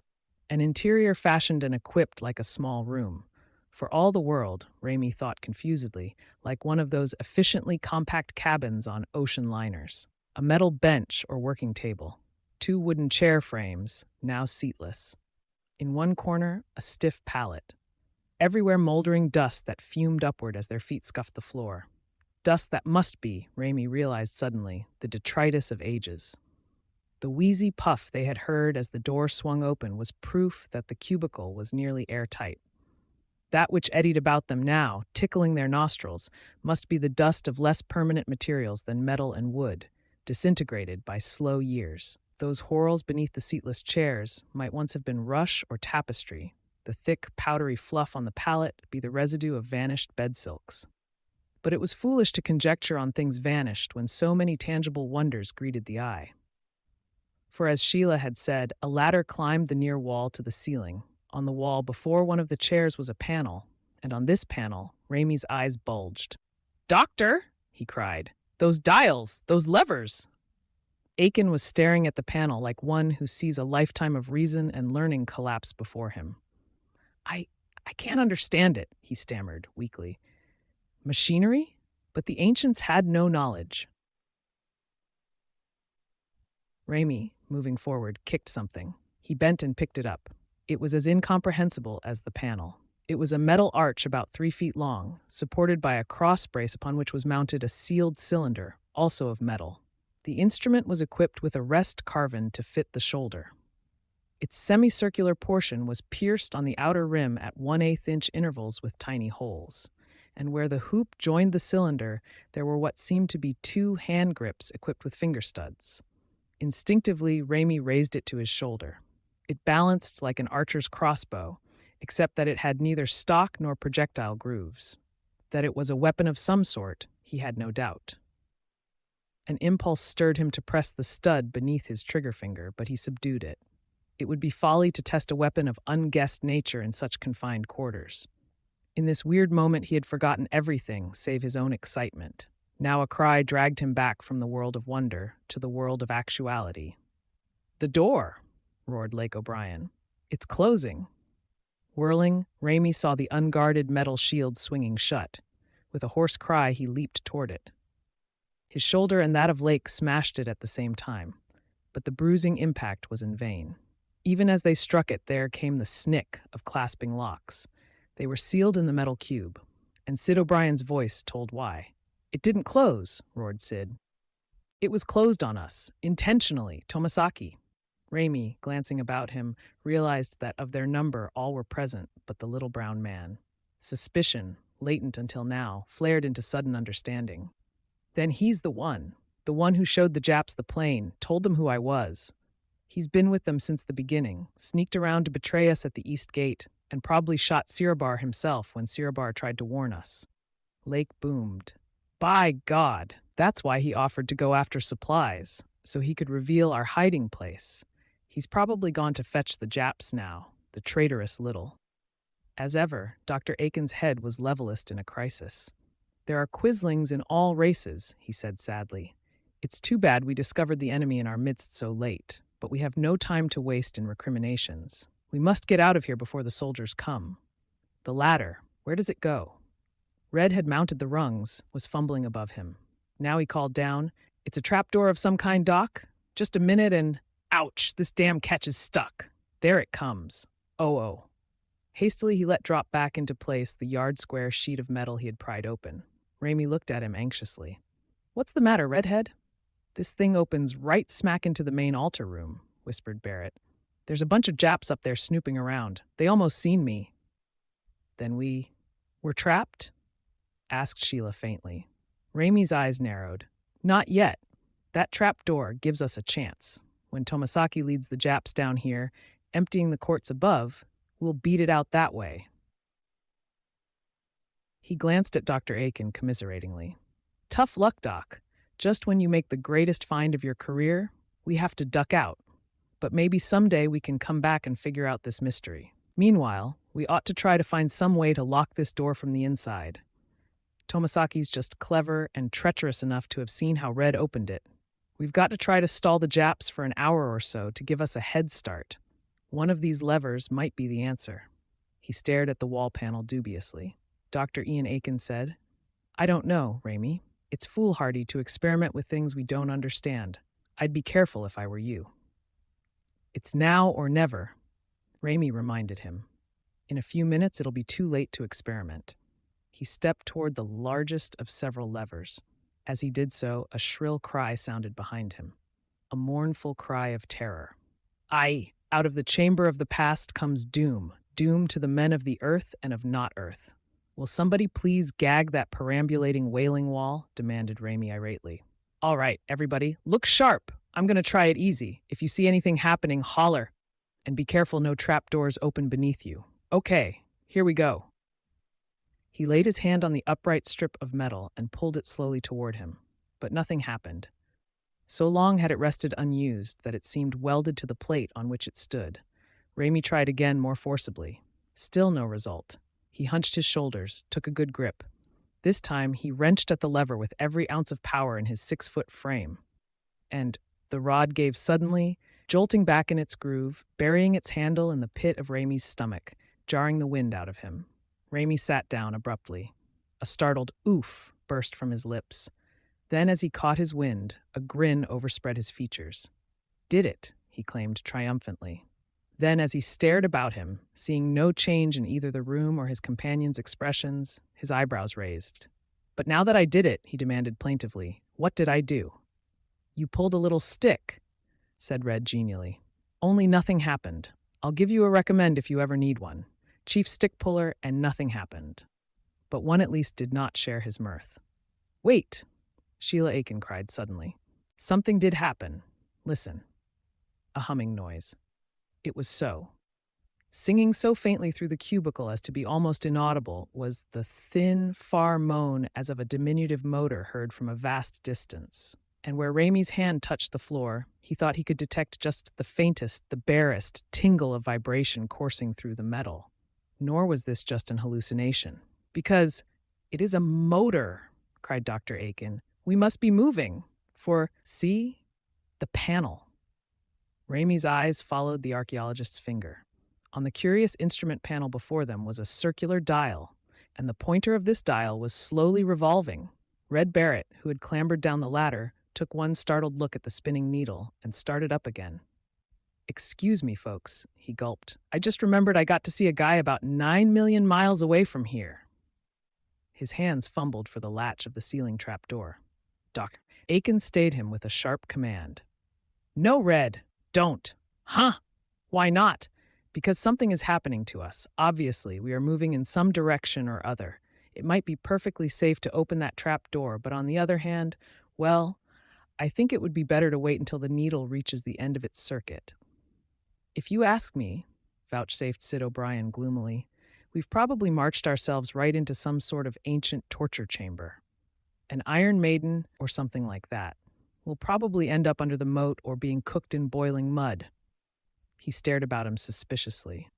Do these walls look like they're closing in on us? His brother chuckled. Cheerful little cherub, isn't he? I agree with the doctor. You shouldn't open that trap door just yet, Barrett, but I don't think we're in any danger. Evidently, this chamber was a secret of the ancient priesthood. They wouldn't build anything to hurt themselves. Wherever it's taking us. Taking us, interrupted Raimi. What's all this talk about movement? We don't seem to be going anywhere. Dr. Aiken permitted himself a thin smile. Spoken like a true airman, Raimi. I'm afraid your profession has accustomed you to judge motion by external appearances. Within this closed chamber, we have no object relative to which we can judge speed or direction. But by the hum of the motors, movement of these several dials, it is perfectly obvious we are doing something. Just what, I cannot say. Here a frown flickered across the forehead of the older man. It is quite true that if we move either up or down, there should be a visceral sensation similar to that experienced in elevators. Similarly, were we moving in a lateral direction, we should have felt the shock of overbalanced inertia when we started in one or another direction. Since we did not feel these things, there is only one other possibility, but it is so fantastic. It ain't fantastic, broke in Red Barrett. It's wacky. We ain't going up or down. We ain't going sideways. That's all the directions there is. All the common directions known to man, corrected Dr. Aiken slowly.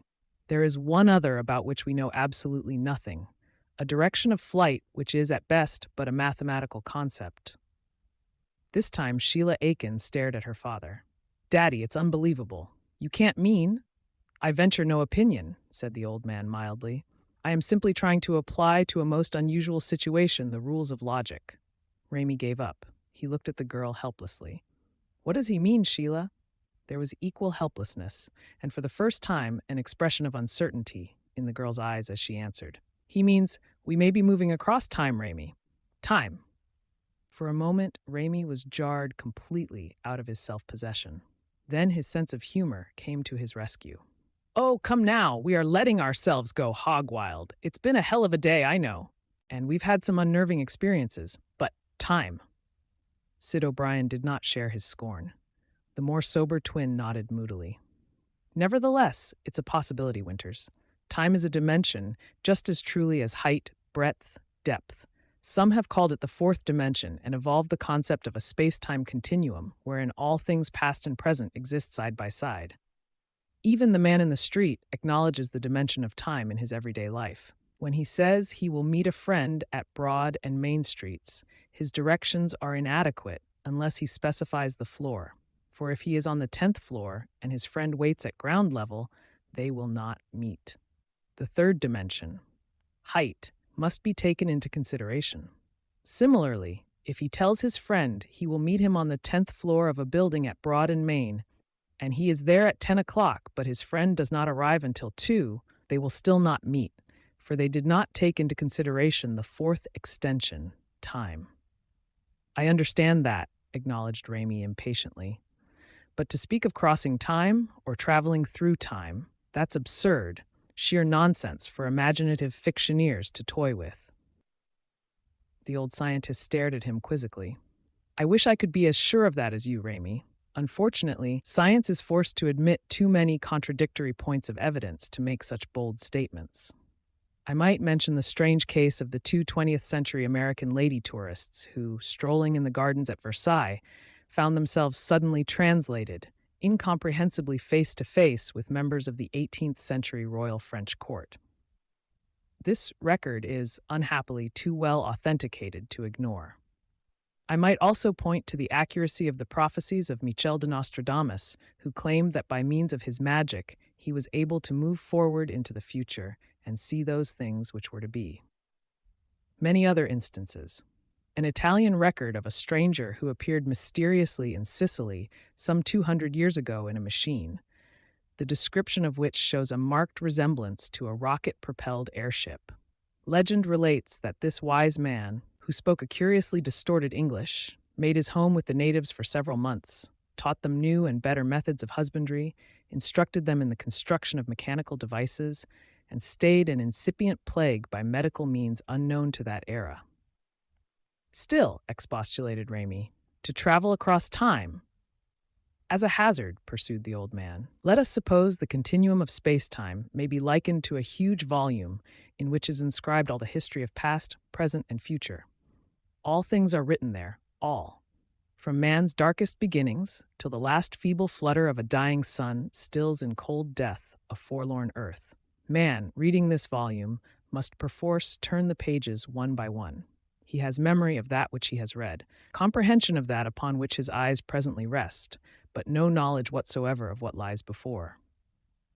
But there is another pathway through this volume, the creeping pathway of the bookworm. This is the shortest route between era and era.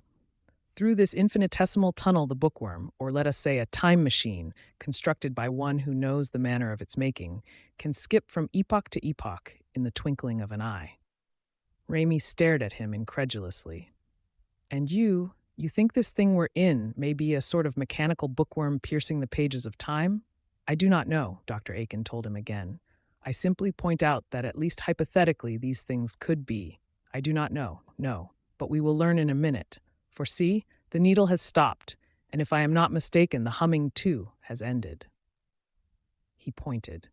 The moving needle had indeed completed its circuit and come to rest. The vibration was gone.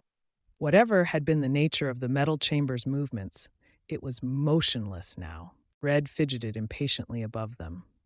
All right now, Doc. Okay for me to lift the trap now? Yes, by all means, Barrett. Red raised the trapdoor gingerly, but no sunlight filtered into the inch-wide slit. He lifted it still farther, glanced anxiously down at his companions. Hey, look it! This is funny! It's dark. No, wait a minute. There's a little spot of light. And there's another wall here and another ladder. Give him the torch, Sid, cried Dr. Aiken. There, got it, Barrett. Go on up. Climb the ladder. See if you can find out where we are and what. The flaming brand bobbed upward 10, 20 feet, for a few seconds weaved in uncertain circles, its light reflecting to those below only a gray formlessness and the foreshortened outlines of the climbing Barrett. Then, Raimi, Doc, cried Red. What is it? Come on up here, everybody, quick. Look, there's a platform up here and a couple of peepholes, and it's the damnedest thing you ever seen. We ain't moved an inch. We're still in the temple. But it ain't empty now. There's about 3 billion people gathered in it. Chapter 7. Gods of the Jungle. Red's hyperbole achieved at least one result, that of creating an immediate scramble for the ladder. Within a very few minutes, all the party, including even the muttering Sheng Ti, had joined him on the platform before the circular openings he had mentioned. Of these, there were approximately a dozen, spaced at irregular intervals around the chamber in which they now found themselves. Raimi, standing beside the girl Sheila, stared down upon a sight to stagger the wildest imagination. He looked from an elevated vantage post out across a tremendous hall of Angkor Wat. But there was a subtle difference between this room and those which Dr. Aiken had shown him hours, or was it centuries ago? At first, Raimi could not name that change. Then, with a start, he realized what it was. Everything looked newer, cleaner, brighter. The pillars supporting the high, vaulted roof were more sharply incised, the carving more clearly cut, undulled by the leveling file of age. Furthermore, not just a few, but all the murals, the carvings, the multifold bits of statuary were painted, not in dull, faded hues, but in gaudy color, freshly radiant. These things were evidence enough that a change had been wrought in their lives. But if anyone needed more, the court below stirred with living proof. 3 billion was a typical Barrett estimate, but there were, Raimi saw swiftly, easily 3, perhaps 400 people gathered in the altar room. And what people! From every lurking corner of Earth they must have sprung. Raimi gasped to identify representatives of every race, creed, and color known to man. For the most part, they were Asiatics, saffron of skin, oblique-eyed. But here stood a little group of gigantic Nubians, ebony-hued and strong, draped in jewel-encrusted girdles of samite. Over there gathered a band 2 score strong of golden-haired, pale-fleshed warriors, fur-garbed and armed with gleaming halberds. Elsewhere, anxiously whispering amongst themselves, huddled a knot of dark-haired, hawk-nosed captains with rich beards that curled to their breasts. "Doctor," Aiken whispered hoarsely. Then it is true. We have traversed time, come back to the period of Angkor's glory. For, see, Sid, those bearded men. Assyrians, acknowledged Sid O'Brien. Or I'm stark, staring mad. But that means, Doctor, Angkor is centuries older than we thought. Their era was around 2500 BC. Red Barrett gulped. You mean that their bellywash you was talking a little while ago is true? We actually have come back through time? I don't believe it. I know just how you feel, assented Lake O'Brien. I hate to admit it myself. It makes me feel like a candidate for the padded cell brigade. But you've got eyes, Barrett. There's the proof before you. How else can you explain it? I can't, snorted Barrett stubbornly, and I ain't gonna try to. This is a dream, that's what. A dream or a hallucination. For all I know, maybe I got conked in the fight, and I'm delirial. Yeah, that's what it is. I'm off my button and seeing things. I don't believe none of this. You hear me? He swung suddenly to the peephole, raised his voice in a roar. I don't believe in you, get it? You guys are spooks, dreams, nightmares. Go away and, oh my golly. Raimi. His words ended in an agonized howl, for his shout had brought an unexpected result. Real or unreal, the hallucinations thronging the hall below had an auditory sense. At Red's bellow, all murmurs, all motion, suddenly stopped, and every eye turned upward toward the source of those cries. Now something like a shudder coursed through the assemblage. Voices rose shrilly. A dozen figures raced bleeding from the room. And to the last man, those left behind fell to their knees in attitudes of abject worship. Raimi turned in confusion to the girl beside him. Now what? He demanded helplessly. I think I know, said Sheila. This chamber were in the interior of one of their idols. These peepholes must be the eyes in the image, or perhaps they are just concealed in the carving. Look underneath this opening. See that funnel-shaped pipe? That's a speaking tube, magnifying the voice. No wonder they're excited. When Red shouted, it must have seemed their god was bellowing orders to them. That's it, agreed Lake. That was a fairly common trick of ancient priesthoods. Hollow gods from which they could spy on their followers, deliver oracular utterances. Hand me that torch, Sid. I'm going down again and look for a doorway out of this image. There must be one.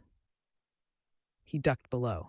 As he did so, there came a second concerted moan from the throng. This time, Raimi guessed the reason. The flickering of the torch across the view holes must have seemed to the watchers like the glint of life winking in their idol's eyes.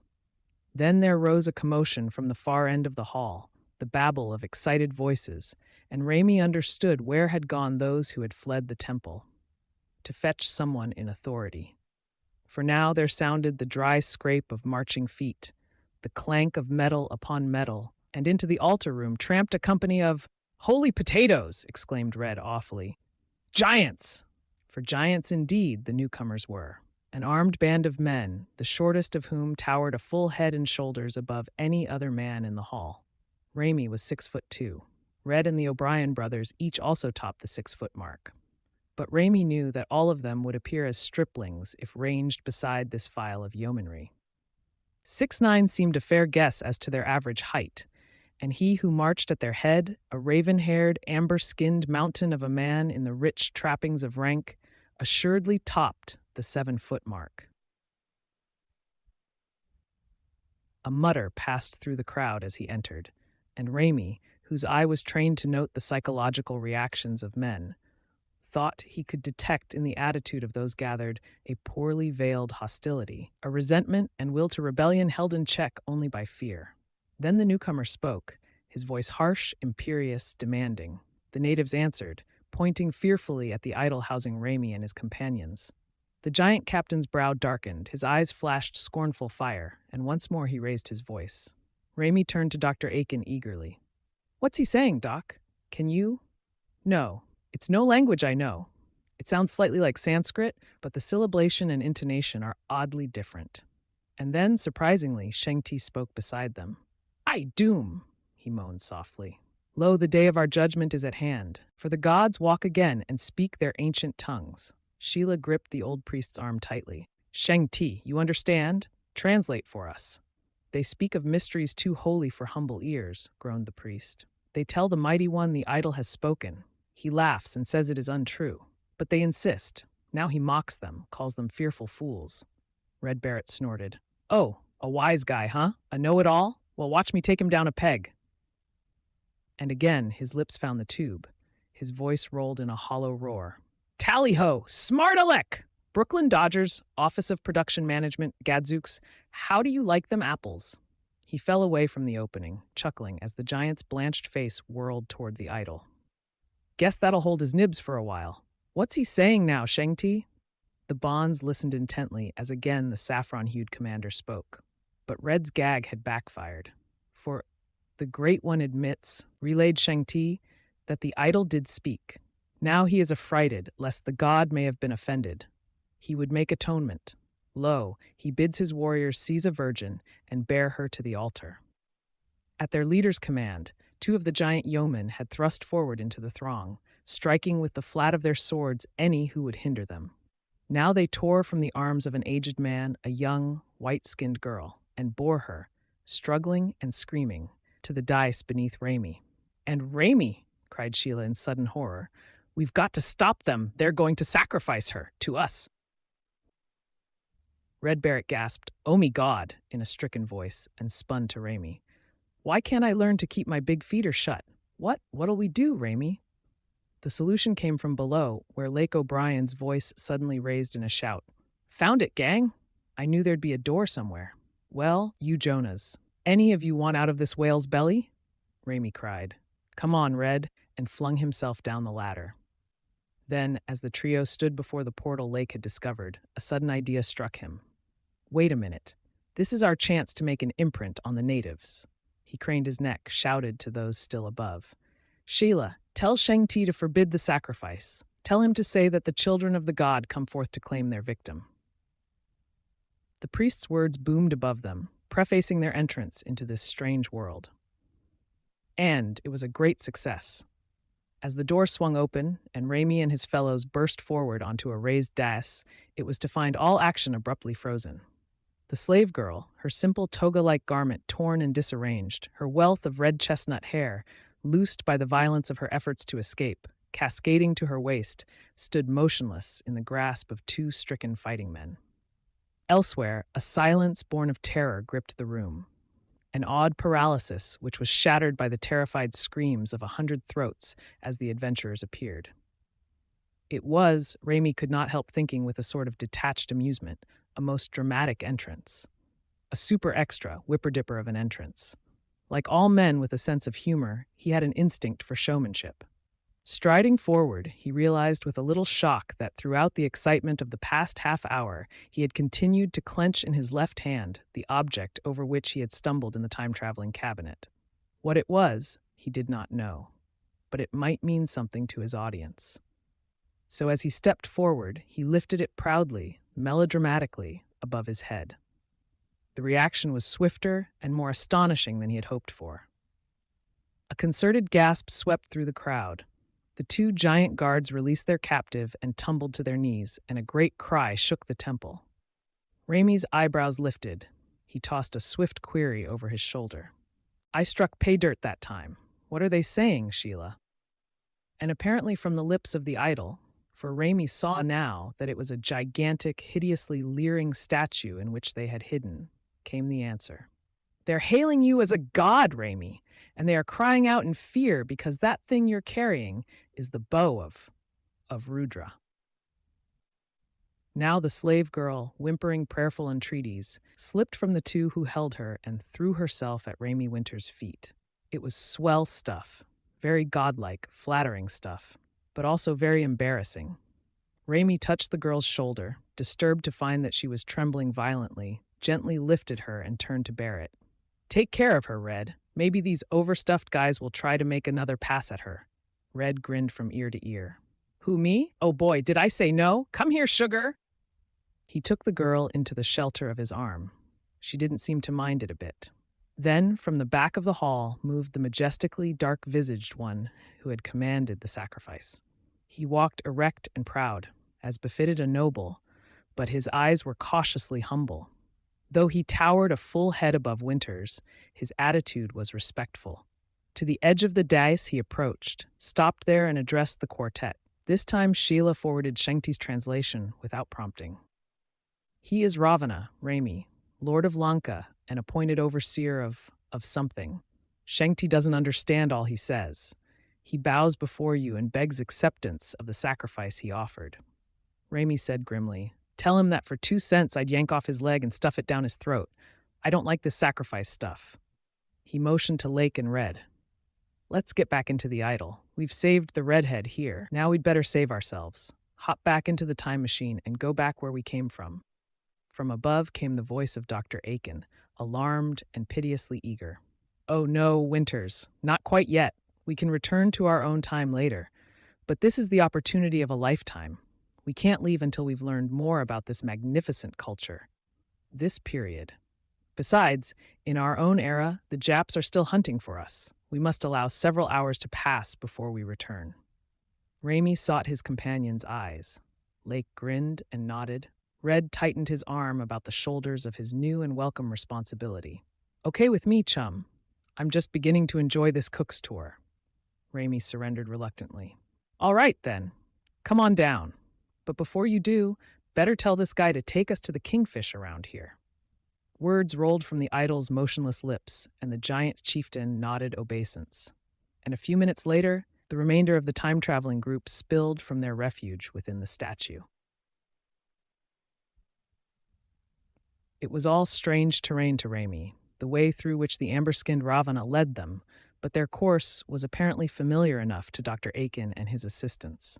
Across an open court, up a long staircase, and into the most central of the ziggurats, which comprised Angkor Vat.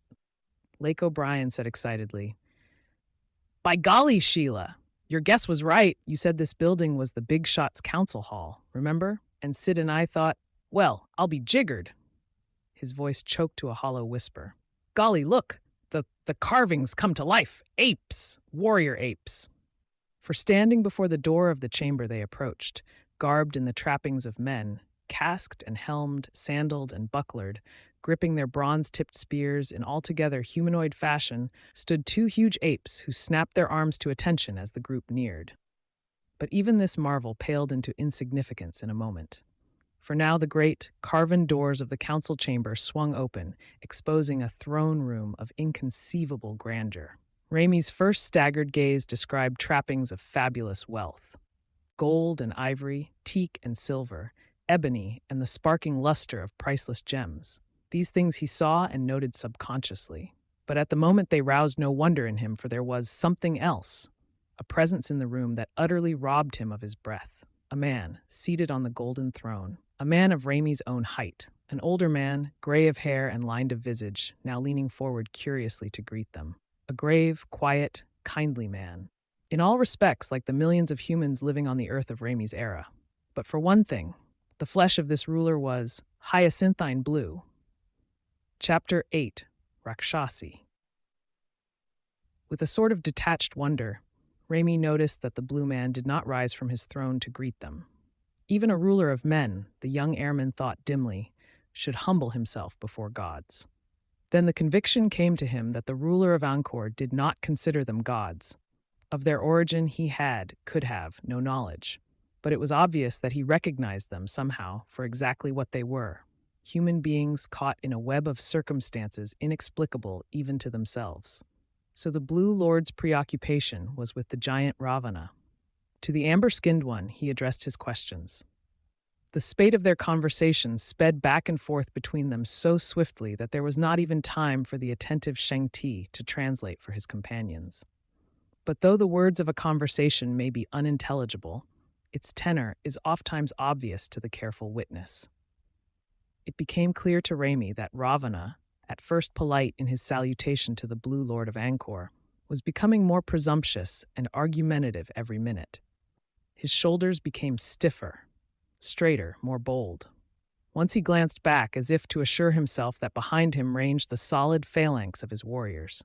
His voice assumed a belligerent stridency, and an arrogant light emboldened his eyes. Nor was Raimi the only one to notice this gathering insolence.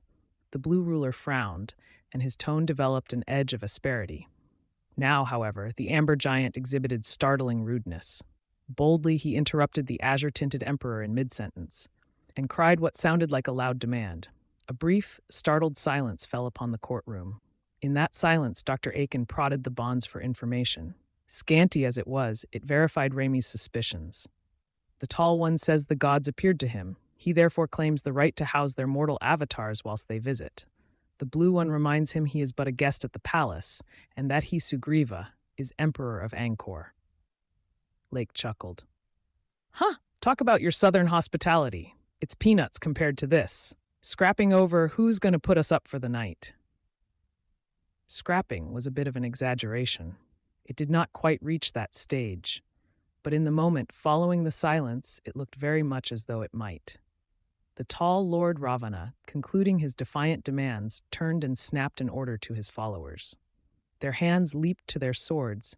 They moved as though to surround the little party of time exiles. But now the Emperor Sugriva had reached the end of his patience, and with a swift decision exposed the hand of steel beneath the velvet glove. He cried a word. It might have been a title or a name. Korisan. The cry brought an instant response. From one of the arched doorways of the council room, as if he had been waiting on hair trigger for the call to catapult him forward, sprang a strange figure.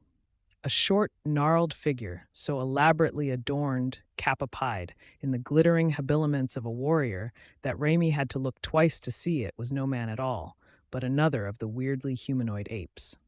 The monkey captain sized up the situation at a glance, lifted his voice in a cry that bore little resemblance to the shrill chattering of ordinary banderlogs. The apparently tenantless court sprang to life. Through every portal flooded troops of the armed monkey men to arraign themselves grimly behind their leader. The furry captain spoke, this time directly to Ravana, who scowled at him. For a moment it seemed Ravana trembled on the brink of a decision. His right hand yearned toward his sword. Then he shrugged and forced a smile to his lips. He made a perfunctory, almost insulting bow to the blue-skinned lord of the jungle, then crisped a word to his followers. They turned and marched from the room. As Ravana passed the squat ape-man, he sneered a mocking taunt. The gaudily garbed little creature flinched, as if struck with a blow. Then Ravana and his bullies were gone, and Sugriva beckoned Raimi's party to advance toward him. Raimi's first impression of the Emperor had been that Sugriva was a wishy-washy sort. Now he was forced to alter that opinion. There was no nervousness, no uncertainty in the Blue Lord's manner. He seemed to have weighed carefully the problem and arrived at a conclusion. He was a gentle man, but he could act when action was required. And he was a man of penetrating intellect. He had already recognized that Sheng Ti was the only one to whom his words held meaning. He addressed himself to the bonds. Sheng Ti answered with a new note of humility in his voice, then relayed the message. The Blue One says to follow him. He would understand and be understood. Wonderingly, the little group followed Sugriva to a small privy chamber beyond the throne room. As they entered this, Raimi's eyes widened to behold another metal cabinet somewhat similar to that in which they had been born here, but of hemispherical shape. Into this the ruler motioned them. Red Barrett looked dubious. Hey, what's he going to do, Raimi? Send us back where we come from, so soon? Aw, gee, me and Toots here ain't hardly got acquainted yet. Sid offered warningly. Look out, it's a trick of some sort. I don't trust. I think it's all right, Raimi reassured them. Yes, I know it is. See, he's going in it himself. Come on, we'll never find out what this is all about if we don't take a chance. He stepped into the chamber behind Sugriva. The others followed. The Blue Lord closed the door. This chamber, too, had a control panel on one wall. To this the Emperor went, adjusted small dials, and pressed a plunger. Sheila screamed. Cries of alarm ripped the throats of Lake and Dr. Aiken. Raimi Winters was conscious that he, too, had cried aloud under the impact of a lance of fiery pain piercing his brain. From the ceiling of the chamber, a radiation terrible to look upon blazed down upon them. Its intangible beam of light seemed to smash them with tangible force. Raimi staggered a step forward, clutching for Sugriva. But even as he did so, He was aware that the ruler pressed another button, that the radiation had died, and the pain was suddenly gone. His head throbbed and burned. He cried, "Damn you! What's the big idea? What are you trying to do to us?" But there was disarming candor in the blue man's smile. "Peace, my friend," he soothed. "There will be no more pain. It is over now." "Over?" repeated Raimi. "It had damned well better be over. You can't." Then he halted, his mouth foolishly agape, as realization of what had happened dawned upon him. He had spoken to the Lord of Angkor, and the Blue Lord had answered, and each of them had understood the other. Sheila Aiken stared at their new acquaintance wildly. You're speaking English." He shook his head, a quiet smile on his lips. "No, on the contrary, it is you who speak my tongue. Not that it matters. We can converse in either. Now that we have undergone the ministration of the Vibhishana, each of us possesses the other's language." He turned to the yellow-skinned bonds, who heretofore had been his sole interpreter. There was a curious comprehension and sympathy in his eyes. "And you, my friend, your brain has cleared?" The surly Shengti was surly no longer. An amazing change had come over him. His eyes, which had ever been dark and cloudy with half-mad suspicion, were now gleaming. Raimi knew, even before the old priest spoke, what this meant. The mysterious Vibhishana had performed for Shengti the greatest of all possible services. It had lifted from his brain the cloud of insanity which had veiled it for years. Shengti cried out, a choking little cry of joy, and dropped to his knees. "It is, O my lord. Thou knowest it is indeed clear and strong again." Sugriva laid a hand on his shoulder, raising him. "I am sorry it was necessary to subject you to even a moment's pain, but there was no other way. The patterns of the brain are not rearranged without a modicum of discomfort." As he spoke, he opened the door again. They returned to the room whence they had come. "You are all recovered now?" Dr. Aiken's eyes were those of a new Balboa staring out across uncharted seas of knowledge. "The Vibhishana, transference of knowledge by machine, learning by superimposition of brain patterns," he whispered. "Lord, what an achievement! Where did it come from?" "It is an invention of my people," Sugriva told him. "Your people?" repeated Raimi. "Who are your people, my lord? In the world from which we came there are no men of your pigmentation. Who on earth are your people?" It was then the Blue Lord Sugriva smiled. There was a touch of sadness in his voice. "My people are not of earth, my young friend. They are of another world altogether." "Venus," cried Dr. Aiken suddenly. "Venus, that is your homeland. I knew it. Raimi, do you remember just as the Japanese attacked Apollo, I was about to tell you of one of the oddest carvings we had discovered? That mural was a representation of the solar system, showing at the center the mother sun, then, circling about her in their orbits, the planets of Mercury, Venus, Earth, Mars, and the other spheres. Two things about this mural perplexed us. One, that there was a definite line scored between the planets Venus and Earth. Such a line as experience in deciphering Angkor's symbolism had taught us always represented contact of some sort. The second point was that immediately beneath this diagram were a series of smaller carvings, one showing a forest of lush vegetation unlike anything known to man, another showing a cylindrical ship-like object surrounded by heavenly bodies, a third showing a troop of earthmen kneeling before a man like Sugriva, a man with blue skin. "My lord, you know the carving whereof I speak?" Sugriva nodded. "Indeed, I know it well. Did I not cause it to be made? In the long years that have elapsed since I assumed the protectorate of this earth colony, I have had my subjects carve much of the history of our people into the walls of this citadel. But more of that later. I would hear now of yourselves. You came hither in the cabinet of Rudra?" Raimi said. "Then you knew of the time machine?" "Of a certainty, my son. Was it not built by my own blood brother, Rudra, who, until he grew restless and fretful, ruled this colony with me? Ah, he was a brilliant one, Rudra, and a great scientist. It was he who designed the Vibhishana, I, and even the bow of death which now you bear. Important things might he and I have accomplished had he been content to stay here with me. But a score of years ago, dissatisfied and impatient, he built in the chamber beneath the altar room the cabinet which flies backward in time. In this cabinet he made many trips into the past, returning ever and anon to amuse me with tales of marvels seen, but ever longer and more daring grew his trips, until finally there was one from which he returned not ever, nor the cabinet in which he had gone. Tell me, and saw you my blood brother Rudra in the era whence you came? Dr. Aiken shook his head sorrowfully. No, my lord, we saw him not. The cabinet was thick with dust, and Rudra's bow lay on the floor. The machine itself had lain hidden in its chamber from the sight of man for countless centuries. Sugriva sighed. Then he is indeed perished. But tell me, how came you to find the cabinet, and from what ancient era came you? Rudra found many signs of life in the ages he traversed, but never a race of earthmen cultured as yourselves. We are not from the past, my lord, but the future. Future, but my brother's machine could not safely move forward in time. He told me so, only into the past. Nevertheless, he must have tried, for we found his cabinet in an age 5,000 of years later than this. Sugriva nodded dolefully. Now I can guess why he returned not. He was daring, my brother. Too daring. But the future, you say? Tell me then, is my small colony a great and beautiful metropolis in the period whence you came hither? Not so, my lord Sugriva, answered Dr. Aiken regretfully. Somewhere in the centuries which span between now and our era, an evilness has befallen this colony of yours. For in the world we left behind us, these mighty halls and temples are but a haunting wonder lost in the slumbering sea of leafy jungles. Sugriva's sadness deepened. This is grievous news you bring me, my friends.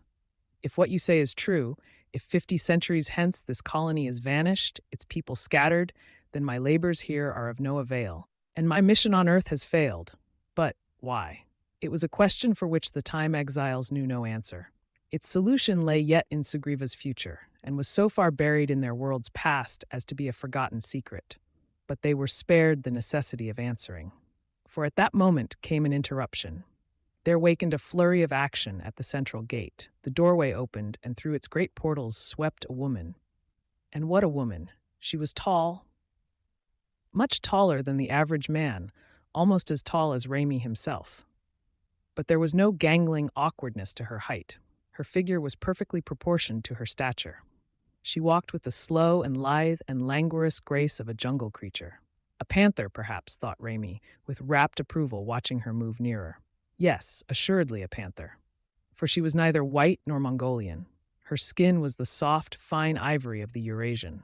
Ivory, shading to tawny gold with the contours of her body, deepening with the curve of her thigh, the round of her elbow, the shadowy cup of her breasts. Pantherine, too, were her eyes. Triangular eyes, long-lashed and lazy, with pupils of dusty emerald. Captain Corison sprang to attention as she approached, saluted and cried introduction. My lords, the Lady Rakshasi. Chapter 9, or Not to Be. The Lady Rakshasi spoke, and her voice was just what Raimi thought it would be. Throaty and mellow, caressing low with a throbbing undertone of promise. She addressed Sugriva, and her words included all present, but there was that in her tone, her manner, the sidelong appraisal of her eyes, which made Raimi feel her welcome was for him alone. Greetings, sire. My brother tells me the children of the gods favor us with a visit. I come to welcome them. Red Barrett made no attempt to conceal his frank admiration. He said, Don't mention it, baby. Boy, Raimi, I'm getting gladder we come every minute. They grow 'em terrific around these parts. First little Carrot Top here, then this Ziegfeld doll. The Lady Rakshasi looked confused. I am sorry, she apologized. The red-haired god no doubt speaks words of great wisdom, but his humble maidservant does not understand. It is nothing, Raimi assured her hastily. The red-haired god but expresses his pleasure. Aside to Barrett, he whispered, Uke the Axcray Opide, and Lake O'Brien guffawed loudly. The interview was brief. That was Sugriva's doing. Politely, but with gentle firmness, he told her, You have done well, Lady Rakshasi. The gods are pleased with your attendance, but now you must leave, for they would rest. They have come from afar to visit their worshippers, and they are weary. The lovely Rakshasi bowed obedience. Yes, sire, I hear and obey. But ere I go, my brother bids me tender unto you his humblest apology for that which transpired in this hall. He bitterly rues his hastiness. He was confused, he bids me say, and overcome with awe by the presence of gods. It is forgotten, said Sugriva graciously. Go now in peace, my lady. Convey to your brother our forgiveness. Rakshasi left, but Rami's eyes followed her to the door. and the golden creature knew it.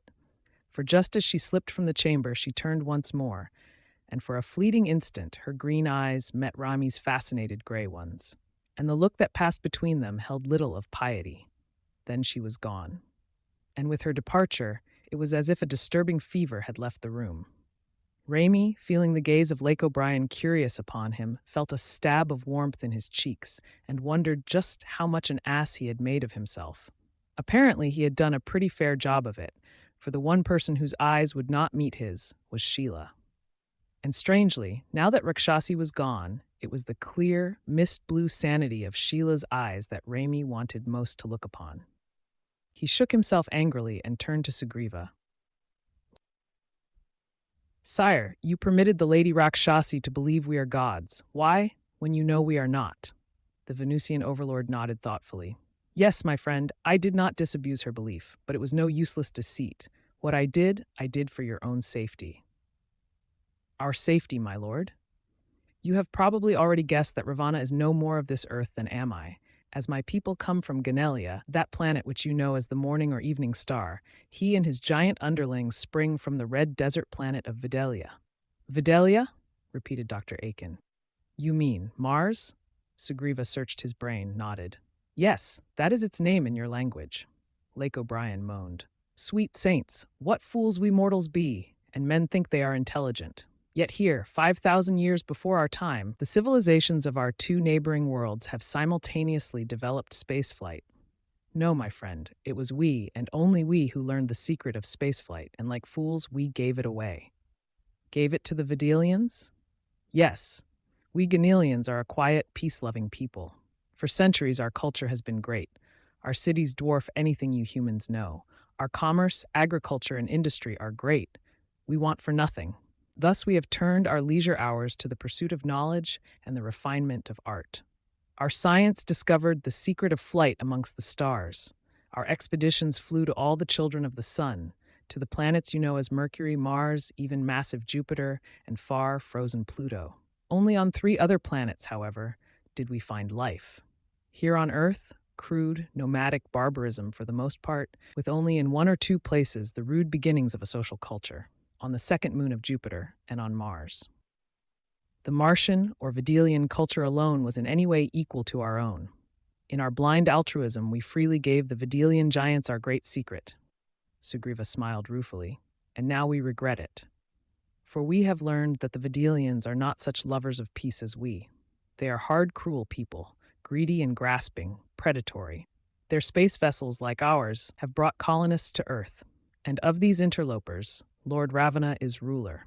Lately, it has become increasingly clear that he has not the same benevolent designs on the people of Earth that I was sent here to bring about." "You mean he wants Earth for himself?" "That is what I suspect and fear. Consider, with a whole wide world of pleasant hills and valleys in which to establish himself, Ravana chose to construct his fortressed capital on an inaccessible island 60 miles off this mainland, the Isle of Lanka. While he has pretended friendship, visiting me here, and occasionally inviting me to his island stronghold, I have heard strange rumors about his overlordship. Whereas it has ever been the Ganelian desire to achieve harmony between our race and yours, it is hinted that the humans who serve Ravana do so not as willing subjects, but as slaves. We have tried to pass on to our neighbors something of our learning and culture, exhibiting goodwill and friendliness. But I am told that what Ravana wants he exacts by forceful means.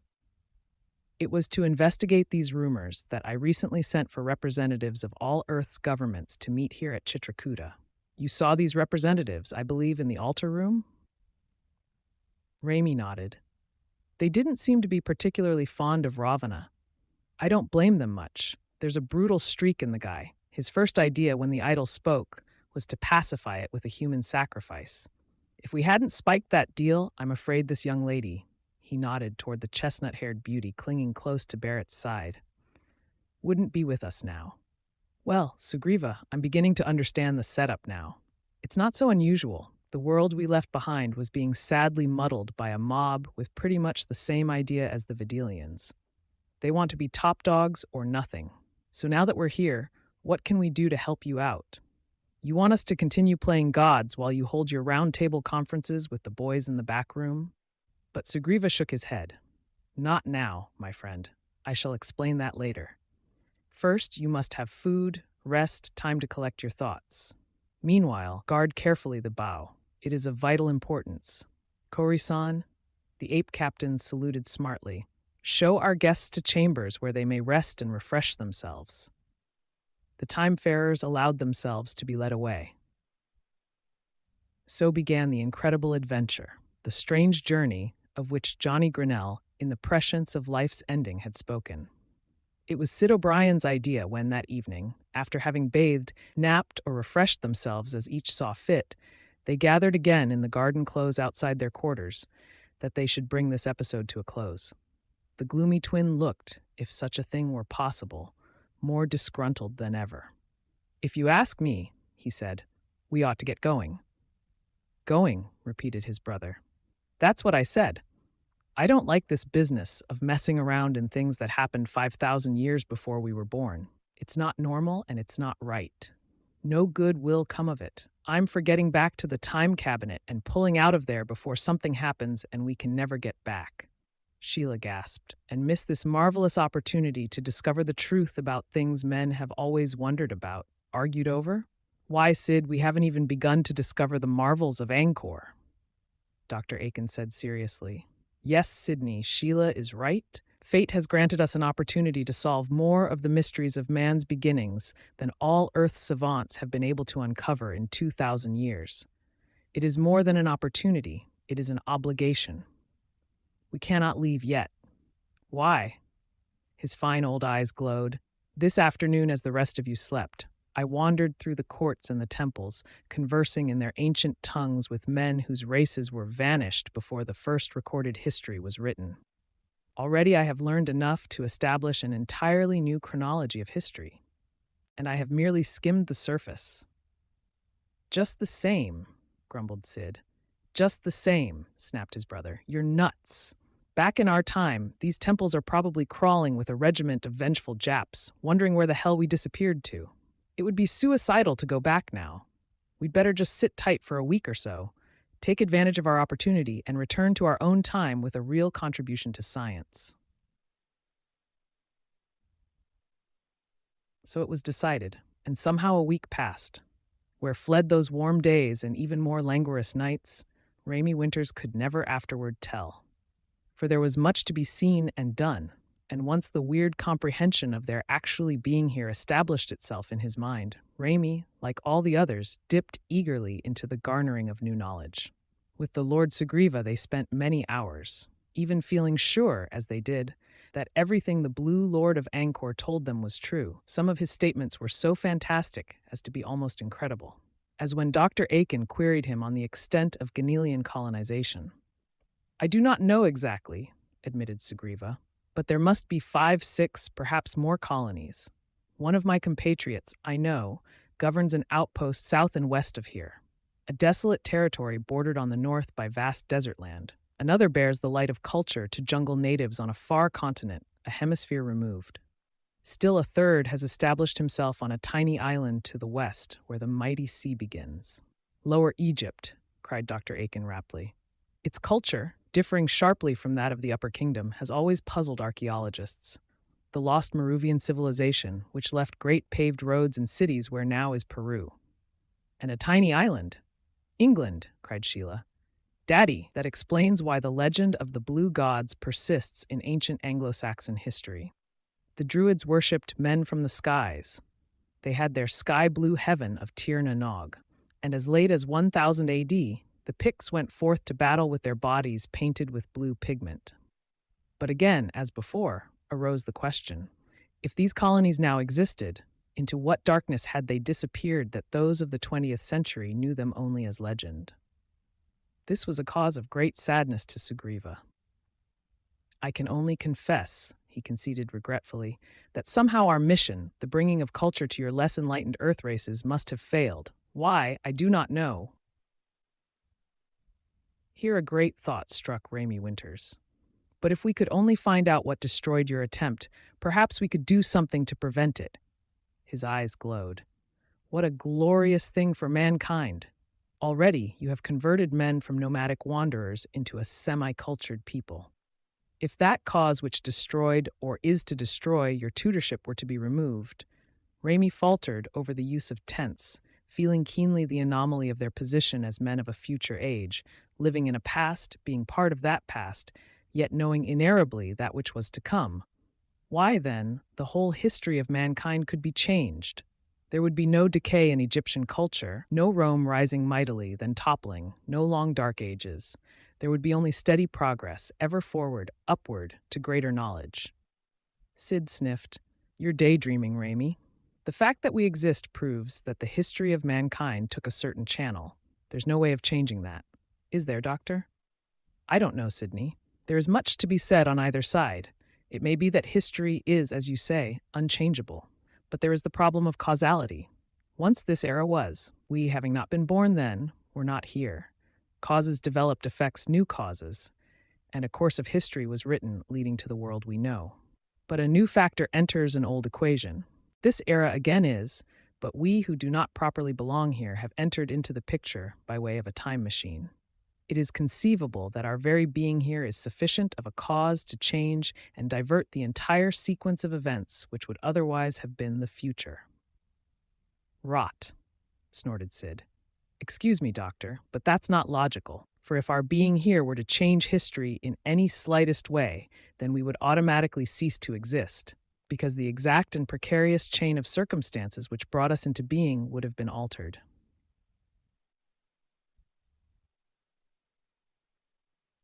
Chapter 10, Exposure.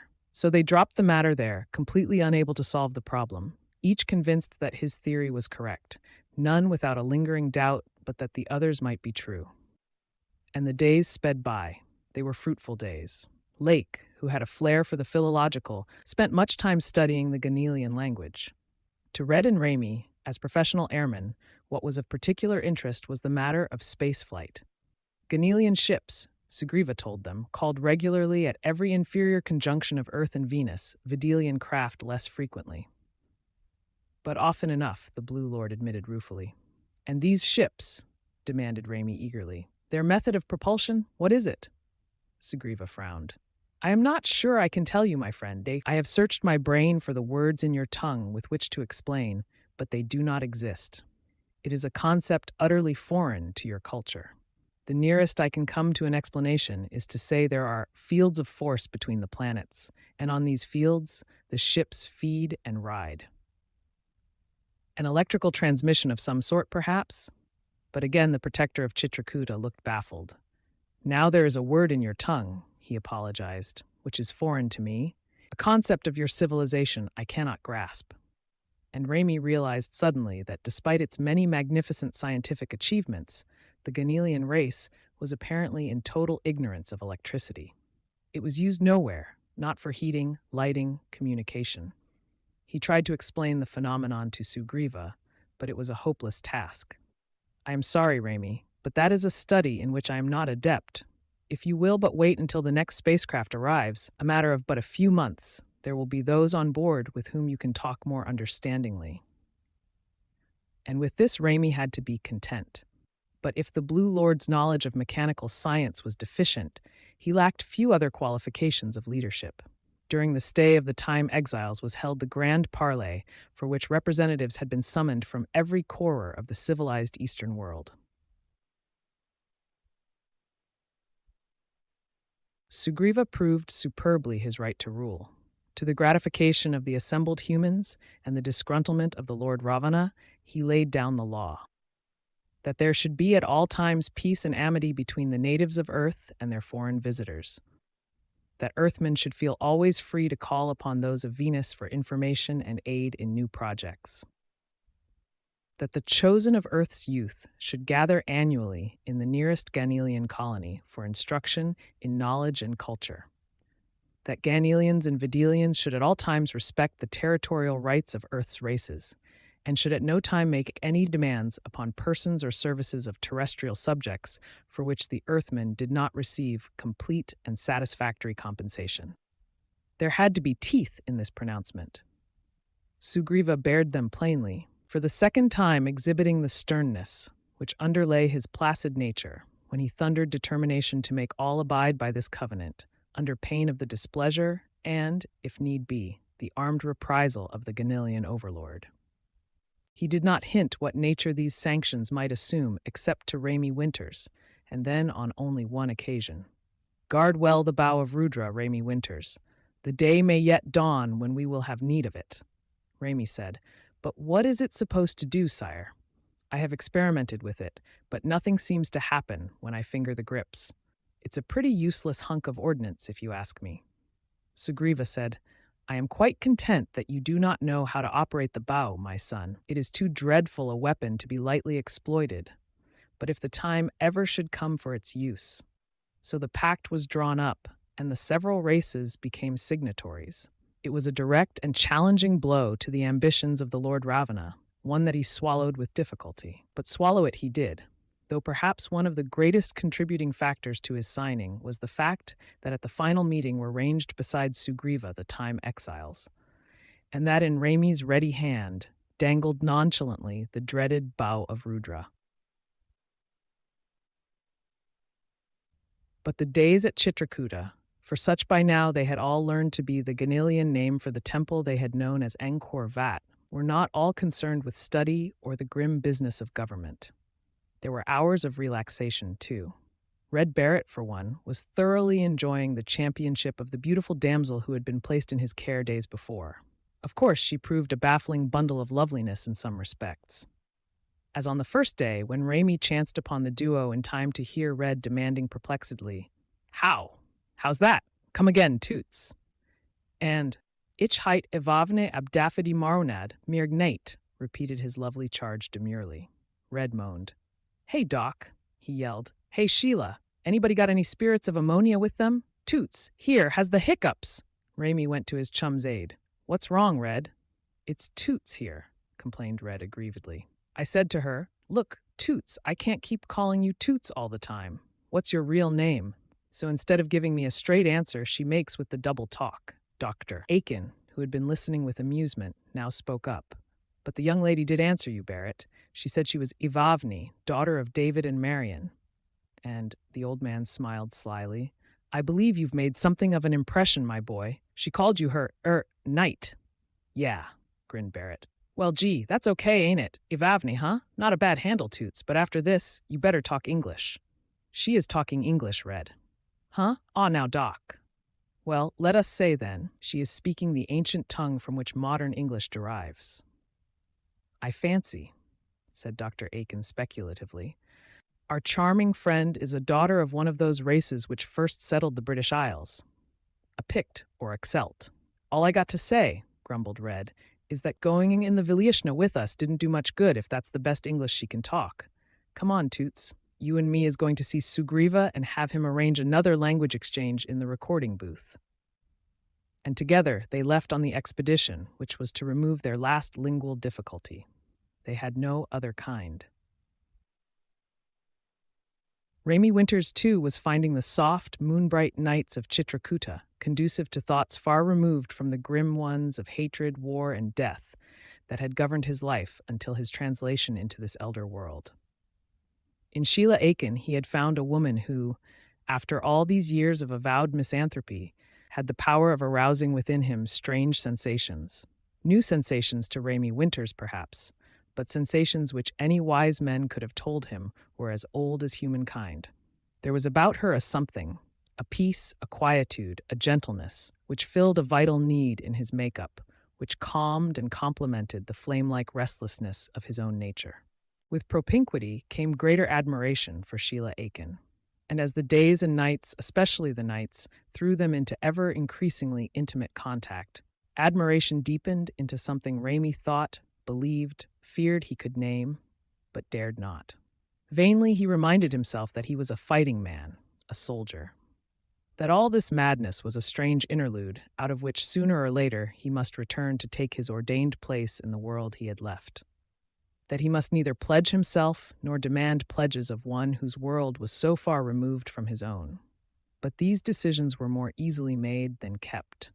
And if, strolling at her side in the moonlight, Raimi never actually swept Sheila into his arms as he wished and knew he could, if he never actually spoke the words that with increasing frequency trembled on his lips.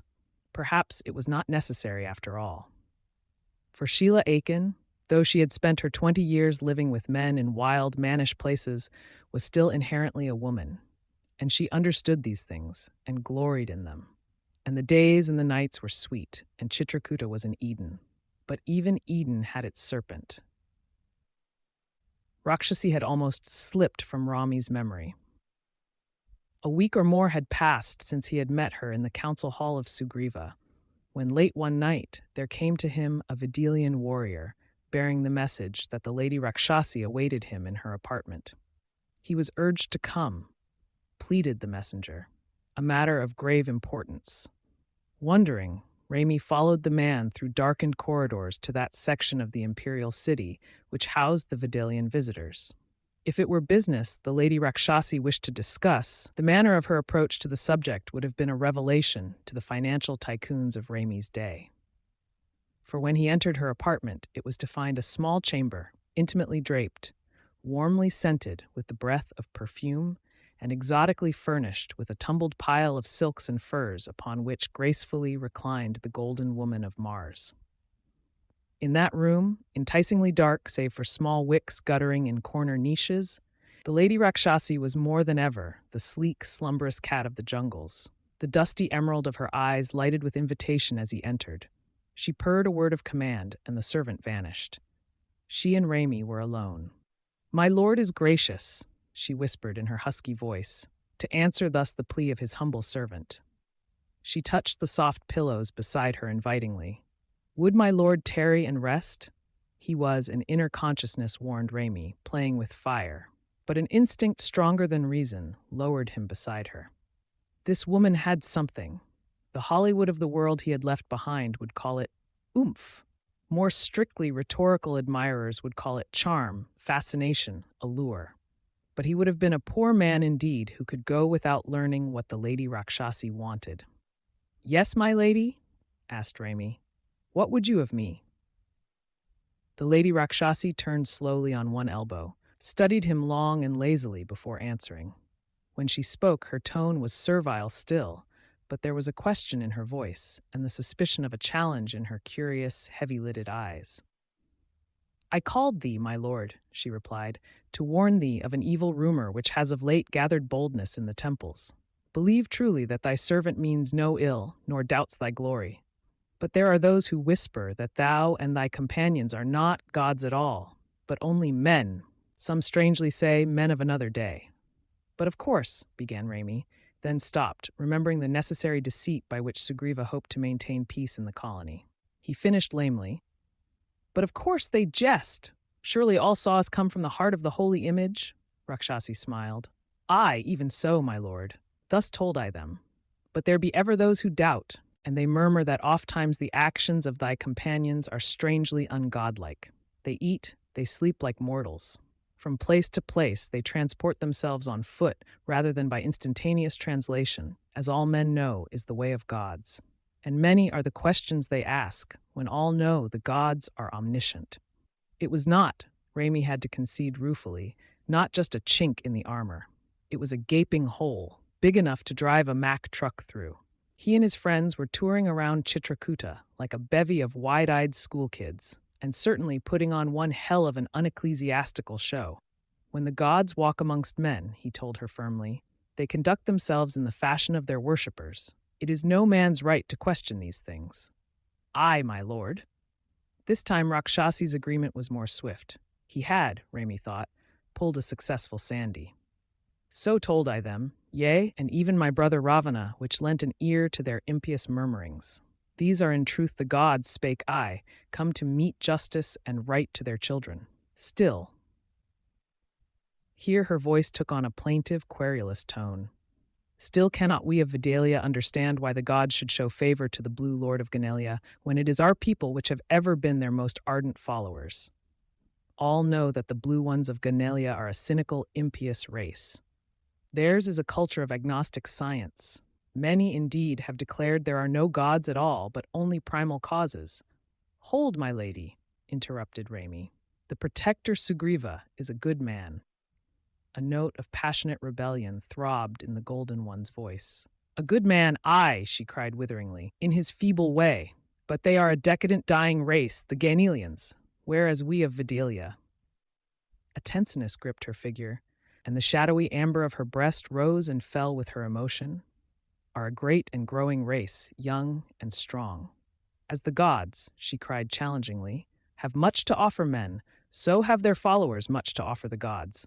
Allegiance and devotion, aye, and sacrifice. Speak you, Lord Raimi, were it not to the gods' own benefit that they should cast down these weaklings of Ganelia and raise to the heights those who are their own true believers? Her meaning was clear. Raimi stared at her with sudden sharp intentness, a warning bell chiming in his ears. Here was open proof of the faithlessness Sugriva had feared, a plea for divine approval of Vidalian ambitions. It was a good thing he had come here tonight. He must nip this movement in the bud. The gods, my lady Rakshasi, he said sternly, desire naught but peace. They will neither sponsor nor permit the elevation of one race over another. All must live in amity. The golden Amazon's excitement died. Her voice lost its challenging note and became softer, throatier, more insinuating. She stirred nearer him, and the silk rustled languid invitation. The warmth of her body touched his own, hip and thigh, and the scent of her hair was a titillation to his nostrils. But, say, my lord, she whispered, do not even the gods look with favor upon those who please them? The warning bell was clamoring brassily now. It rose and fell with the pound of Raimi's pulse. His temples hammered, his lips were parched, and forgotten now were Sugriva and Dr. Aiken, Red, the O'Briens, all those who had accompanied him into this strange adventure. Even the mist-blue eyes of Sheila Aiken were a far memory, colorless and without warmth. He choked. It is true that even a god might look with longing upon one like you, Lady Rakshasi. And she was closer still, the warmth of her tempting near, with her sleek golden body yielding to his own, her breath upon his lips. Thou and I, if I delight thee, my lord, she whispered. Together might we raise Vidalia into the power and glory which is rightly its own. With thy mighty arm, and with the strong bow of Rudra, we will sweep all others before us, nor shall we stand alone. For lo, there is even my brother Ravana, whose heart sickens with hunger for the goddess Shaila Sita, who is in thy train. Now the warning bell, which had become a faint tolling whisper almost submerged beneath the waves that engulfed Raimi Winters, burst suddenly into full, reverberant cry. With one shrugging movement, he had thrust the tawny temptress from him and was on his feet. What? He cried. Ravana and Sheila? You mean he dares? His brow flamed with a sudden red rage, anger that was darker still with the realization of the trap into which he had almost let his senses betray him. No, Rakshasi, that cannot be. Sheila belongs to me, no other man. Then he stopped, for the Lady Rakshasi too was on her feet, panting and furious. The dusty emerald of her eyes was now the cold, burning green of glacial ice. Even in her outrage, her quick mind grasped the implication of his words. No other man, my lord? Then they were right. Thou art no god, but only a pretender. And Sugriva has lied. Well, he shall pay for his deceit. And you too, poor mortal thing who prefers a pallid shadow to Rakshasi, you too shall regret this night. Go. She pointed a rage-trembling finger to the door. With a sick helplessness, Raimi realized he had spoiled everything. To stay here now, to argue with this unreasoning Amazon, would only make matters worse. He left. In the late morning, he woke from a tortured slumber to find Red Barrett leaning over him, shaking him. The brick top was grinning mockingly. Boy, you sure were knocking him off. Know what time it is? Almost 10. Stir your stumps, Keed. We got stuff and things to do today. Golly, your eyes look like a pair of frayed buttonholes. If we was back in our own, honest-to-gosh time, I'd say you was out on a bender last night, Raimi said drowsily. Not a bad idea at that. When we do get back to our own time, which I hope will be soon, we'll have to give it a try, Red. A good one. Here's your pants, said Red. Got good news this morning, anyhow? Know what happened during the night? That big, overgrown hunk of yellow nastiness and his gang pulled up stakes and scrammed out of here. I'm sure glad to see the last of him, ain't you? Though I got to admit that sister of his was a snappy looking. What's the matter, Raimi? Raimi, fully conscious now, was pawing anxiously through the tumbled silks and furs that were his bed. "Where is it?" he demanded. "Have you seen it?" "Seen what?" "The bow," rasped Raimi. "Rudra's weapon. It was here last night. Now I can't find it anywhere. And," his eyes suddenly widened, "Ravana left Chitrakuta. Damnation! If he come on!" With the now equally alarmed Red at his heels, Raimi dashed from the chamber. He hadn't far to go. He found the others, Dr. Aiken, both O'Briens, Sheng-Ti, Sugriva, in the central court on which his room abutted. They were gathered in a tight knot. As one man, they turned at his cry. "Sugriva," he called, "order out the troops. There's trouble afoot. Red says Ravana left last night, and the bow of Rudra is gone with him. Well, don't just stand there like that, staring at me. Do something." But it was Dr. Aiken who answered. There were white lines about the old man's lips that Raimi had never seen there before.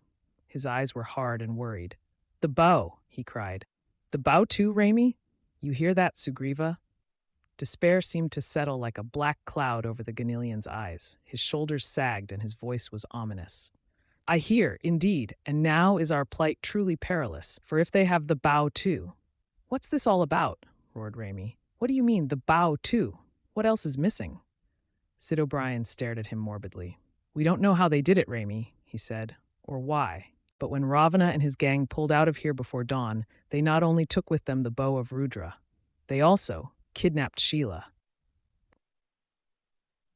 Chapter 11. The Isle of Slaves. "Sheila," cried Raimi Winters. "Sheila, kidnapped. But Ravana wouldn't dare. And why should he?" He stopped suddenly, the full and terrible import of Sid's words dawning upon him. Again he seemed to hear the soft voice of the Lady Rakshasi purring in his ears. "Thou and I, my lord, sweeping all others before us, nor shall we stand alone. For lo, there is even my brother Ravana, whose heart hungers after the goddess Shailasita." And Raimi saw now the full price he was paying for one careless slip of the tongue last night. So long as he and his companions were considered gods by the superstitious Videlians, none would have dared lay a hand on any of them. But he had dispelled that illusion, and the bold Ravana, aware at last that it was only men with whom he had to deal, had moved toward the accomplishment of his ambitions. Raimi's fists knotted at his sides. He cried harshly, "Well, what are we waiting for? After them! Sugriva, surely you know which way they went?" "Without a doubt," admitted the Blue Lord of Chitrakuta, "to Ravana's island stronghold of Lanka. And Korisan was organizing a company to pursue them. But now he cannot." "Cannot? Why not?" "The bow. Did you not say the bow had been stolen?" "Yes, but if Ravana turns it against us," declared the Ganilian somberly, "then are we all destroyed, and the plight of Sheila Aiken is 100-fold worse." "But the bow ain't working," pointed out Red Barrett swiftly.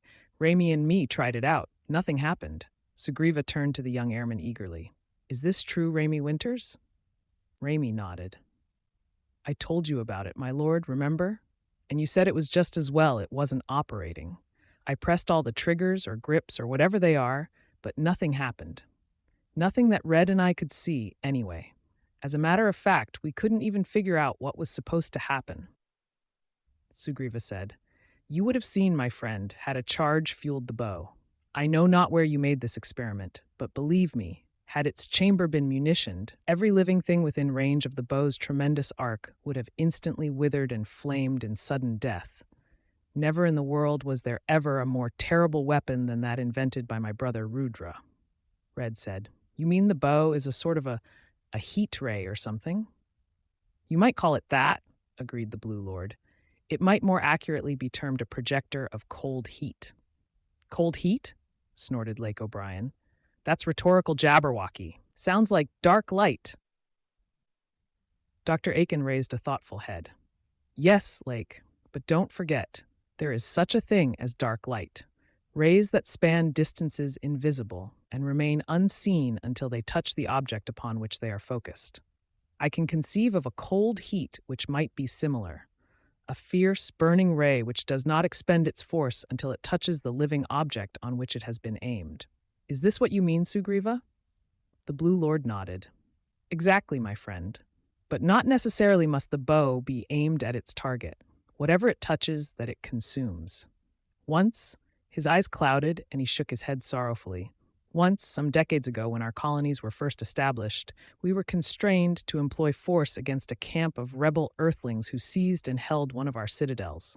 The destruction was horrible. The entire fortress was seared clean of life. The very stones in the walls melted and ran together. The maid of Avne spoke. Yes, my lords, the governor Sugriva speaks truly. This happened even in my own land. There, on a lifeless hill, still stands the molten fortress, desolate and parched as if stricken by the lightnings. Raimy Winters was chafing with inactivity. Now he growled, All right, but even granting the bow is a frightful weapon. Why should that stop us if it is not charged? That is just the point, Sugriva told him. It may be charged by now. There is no doubt but that the Lord Ravana knows the manner of its fueling. Manner? You mean it requires some strange kind of ammunition? Even so, that which must be fed into the operating chambers is a rare and obscure metal. I doubt that in all Chitrakuta there is sufficient of this precious element to charge the bow a single time. But Ravana, having plotted this move for a long time, will have secretly stored fuel to gorge its lethal maw. We have no way of knowing, of course, but it would be suicidal to move against Ravana until we do know. Red grunted. Then we've got to find out, that's all. If he ain't got ammunition for the bow, we've got to close in on him. If he has, somehow we got to get the bow back. That right, Raimi? But it was not Raimi who answered. The reply sprang from an unexpected source. From the bonds, Sheng Ti, who now moved forward thoughtfully. This was a different Sheng Ti from him who had eked out a squalid existence in the labyrinths of Angkor Wat. The elderly priest was clean, erect. Eyes which had once veiled lurking mists of insanity now gleamed with shrewd reason. I am a man of peace, O my friends, he said. Yea, even a priest of the very God of peace. Yet much have I seen and learned in this strange world, much thought since my brain was swept clear of its fog by the Lord Sugriva. And methinks the way of peace, which is the way of the Lord Sugriva, now trembles under the blows of the way of darkness. Surely, my Lord Buddha would advise that, in a time like this, a man must make a choice. So, mark ye, the Lord Ravana knows me not. I have been hid from his sight throughout the days of our stay here. My skin is yellow as that of the natives of these parts. Is there not some way in which I might gain entrance to Ravana's stronghold and there, perchance, regain the stolen weapon? Sugriva said slowly. That might be possible. Yes, it is possible. Where is this Isle of Lanka? Demanded Raimi hotly. Not far from here, but a few hours' journey. It is a tiny island securely situated in the center of a great lake which lies to the south. Tonle Sap? Cried Lake O'Brien with sudden comprehension. That's the only great lake around these parts. But Raimi was still pressing the ruler of Chitrakuta breathlessly. Your people are artists in many ways, my lord. Say, do they not also know the art of disguise? You have paints and pigments. Can you not darken my skin, make me seem like a wanderer from the Indies, and let me accompany Sheng Ti? Sugriva nodded. Yes, it could be done, my son, Dr. Aiken cried. But no, Raimi, we need you here with us. Let Sheng Ti go alone. I got us into this mess, gritted Raimi, and it's up to me to get us out again. There's no use talking, Doc. I've made up my mind. The rest of you stay here and plan a campaign against Lanka. Sheng Ti and I are going to get the bow and Sheila.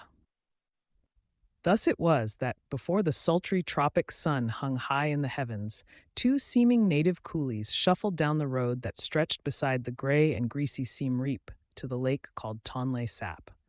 Scuffed sandals shod their feet, loose hats of woven rush shadowed their faces, and the rudest of garments, tattered and begrimed, hung from their shoulders.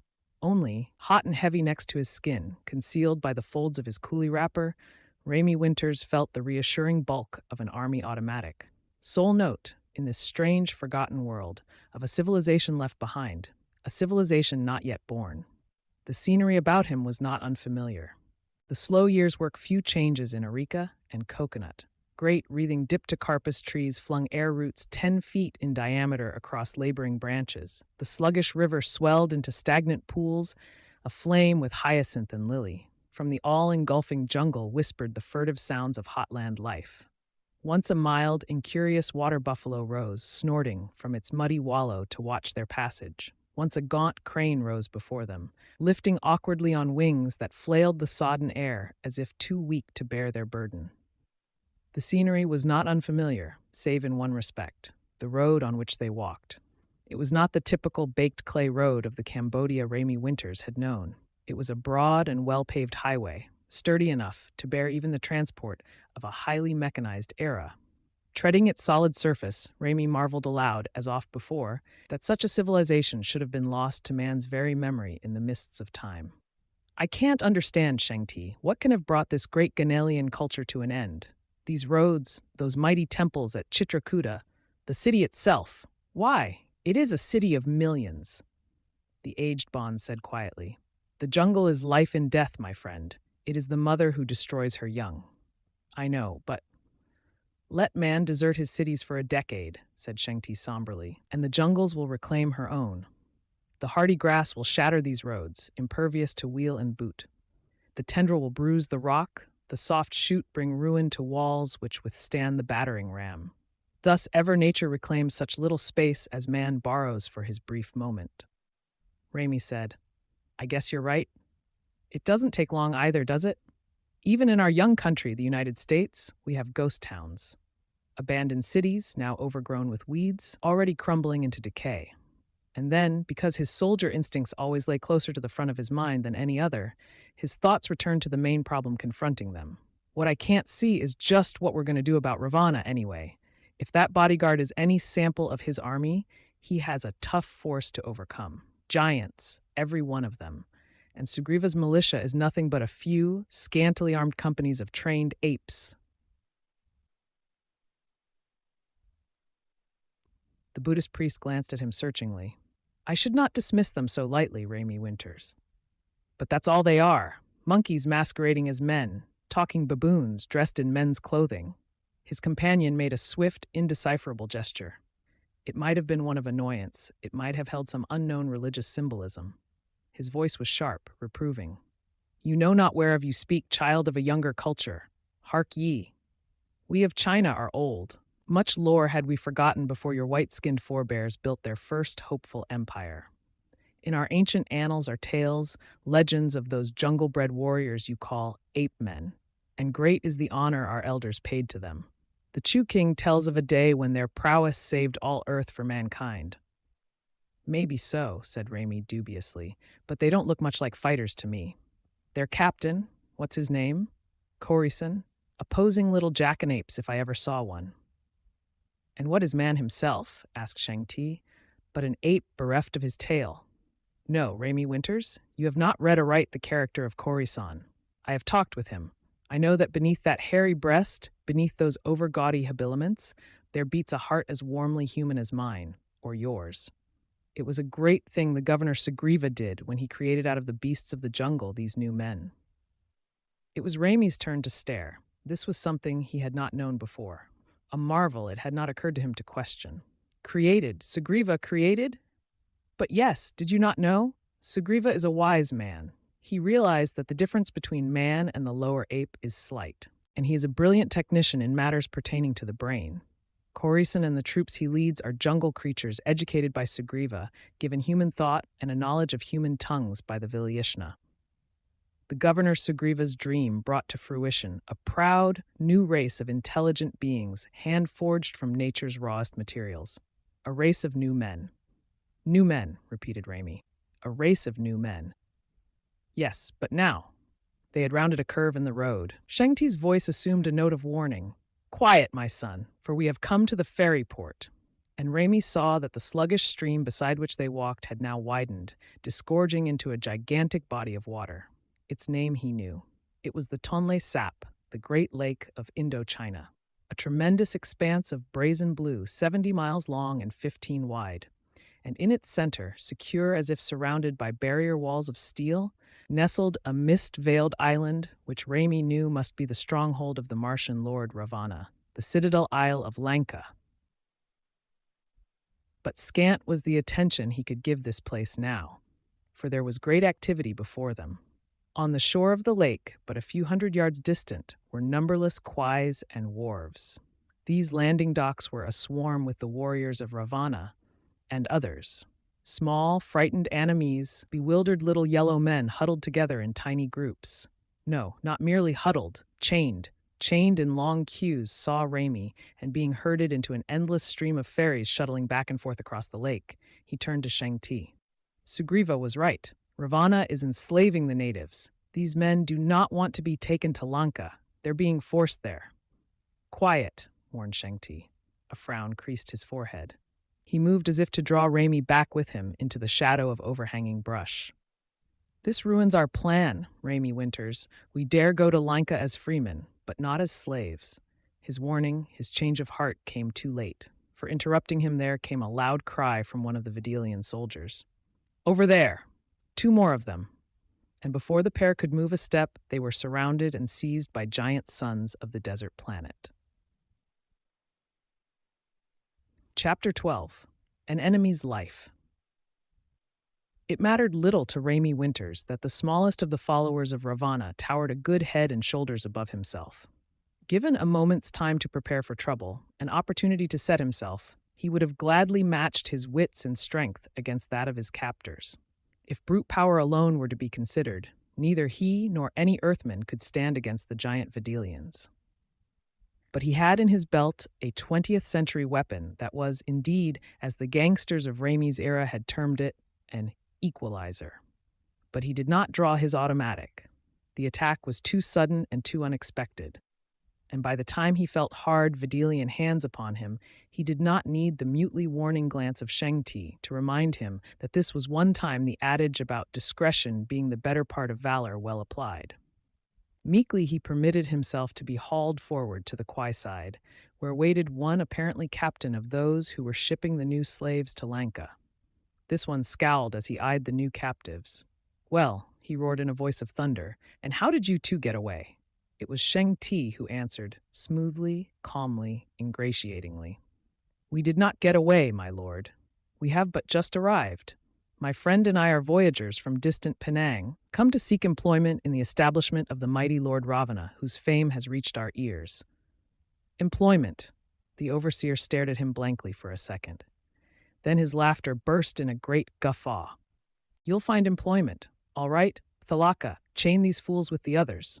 The one to whom he spoke, himself an officer of rank to judge by his trappings, said, "Chain them, Sashana." "Those were my orders." "Forgive me, sir, but do you think that is necessary in this case? These men are not captive slave, being taken to Lanka against their will. They came here of their own volition, freely offered their services." Then, hastily, as his superior's brow darkened, "I am returning to the island on the next boat myself, sir. If you wish, I shall see that they are transported thither and turned over to whomever judges such cases." Sashana said mockingly, "I had not dreamed there was such tenderness within your bosom, Captain Thalaka. Be careful your noble sentiments do not someday send you to languish in the dungeons with that chicken-hearted fool Vibhishana. But," he shrugged, "I suppose there's no harm in it. Very well, then. Take them away." And he went back to his work with lash and cry as the friendly Videlian led Raimi and Shang-Ti to a boat just preparing to pull out from the wharf. A boatswain cried the command. A dozen oars spidered the surface of the blue water, and the great awkward transport ferry set forth across the lake. Thus, free men still, but under sufferance only, Raimi and his friend embarked for the island fortress of Ravana. It was on the journey across the lagoon that Raimi realized for the first time just how great was the problem of defeating the Lord Ravana. His island citadel lay a good 4 miles from the shore. 4 miles which, in an era that knew no motorboats, no sea sleds, must necessarily be laboriously traversed in open skiffs propelled by manpower.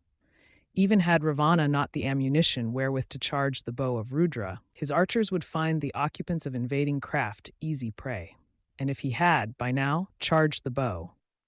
In any event, invasion seemed a complete impossibility. For even should 100 boatloads of fighters gain the shores of Lanka, the problem still confronted them of gaining entrance to the fortress itself. And as the boat in which they were passengers drew nearer, Raimi saw the high, gray walls of the citadel, the buttressed stanchions lined with watchful warriors, the mighty gates and ramparts, and he knew that never in this world could the ape soldiers of Sugriva successfully storm this salient. The single hope remained that he and Shang-Ti could somehow get back the bow from Ravana.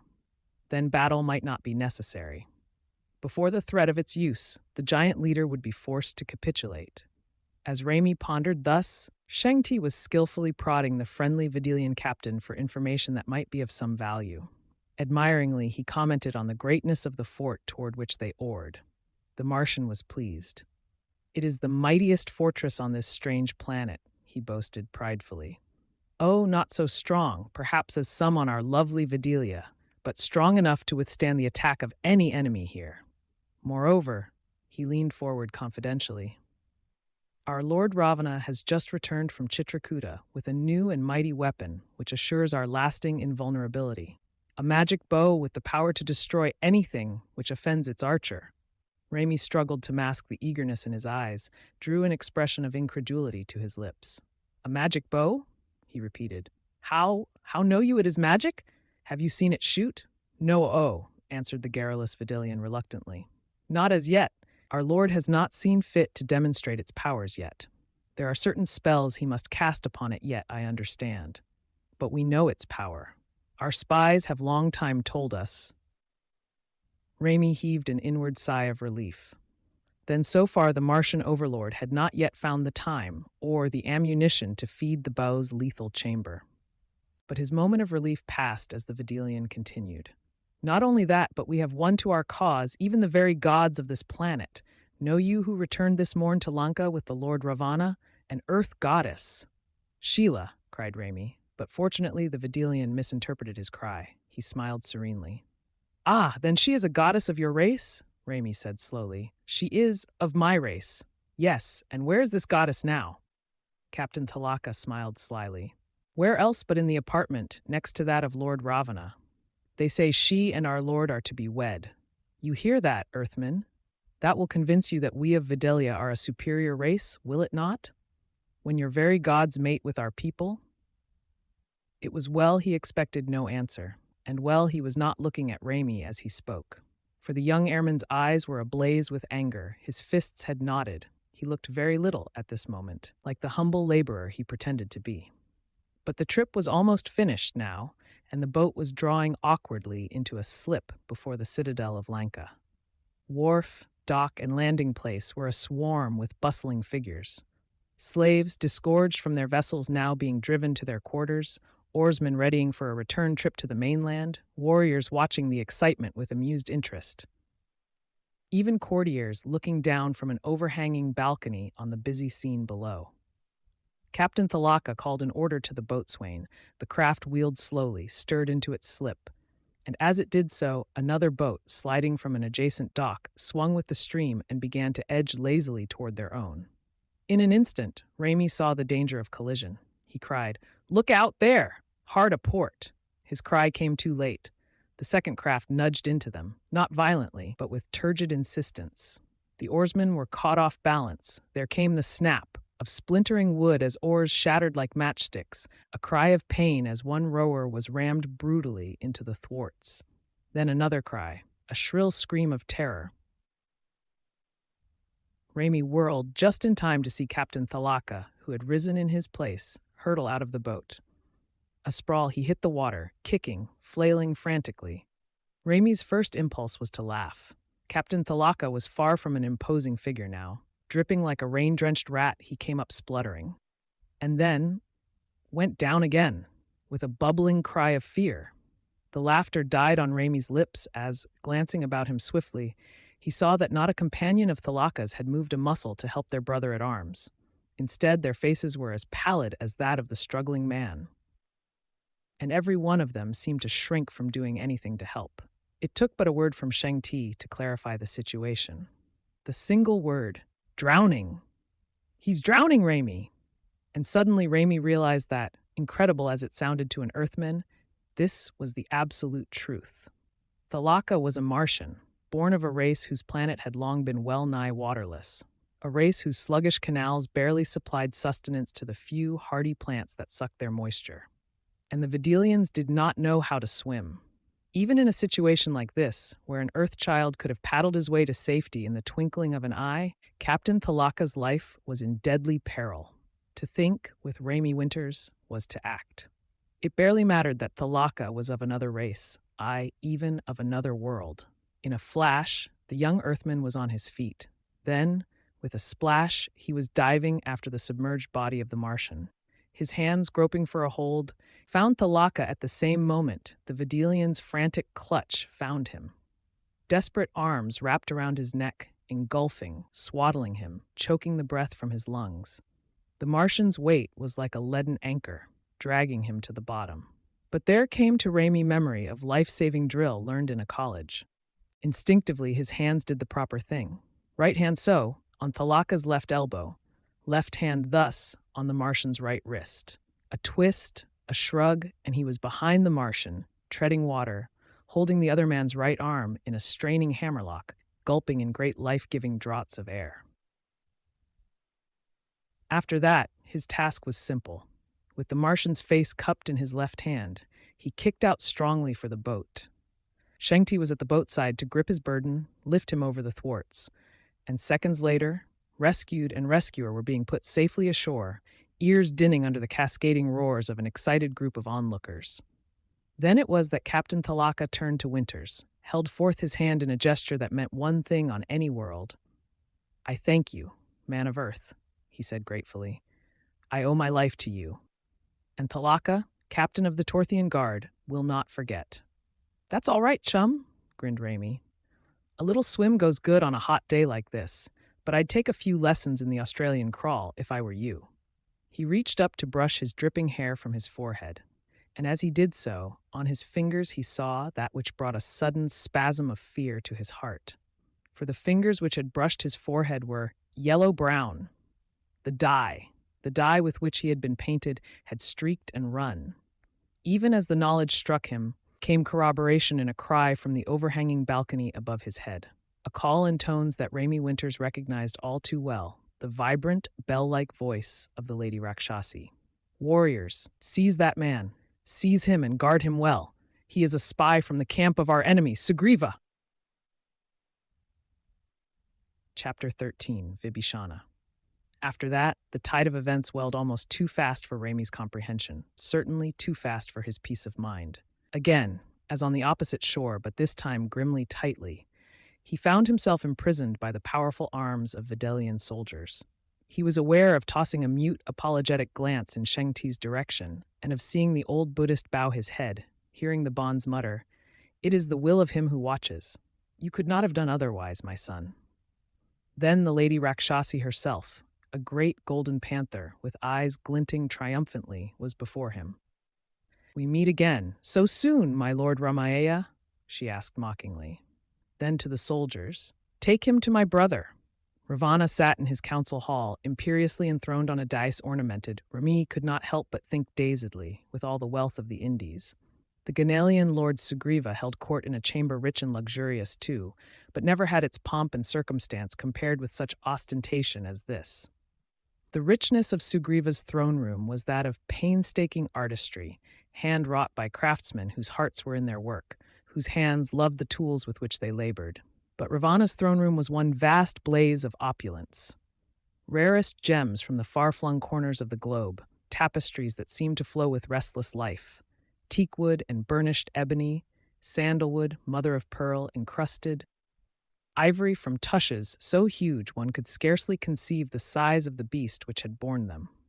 No single man, Raimi Winters knew with swift positiveness, could have gathered together such a display save at the cost of other men's blood.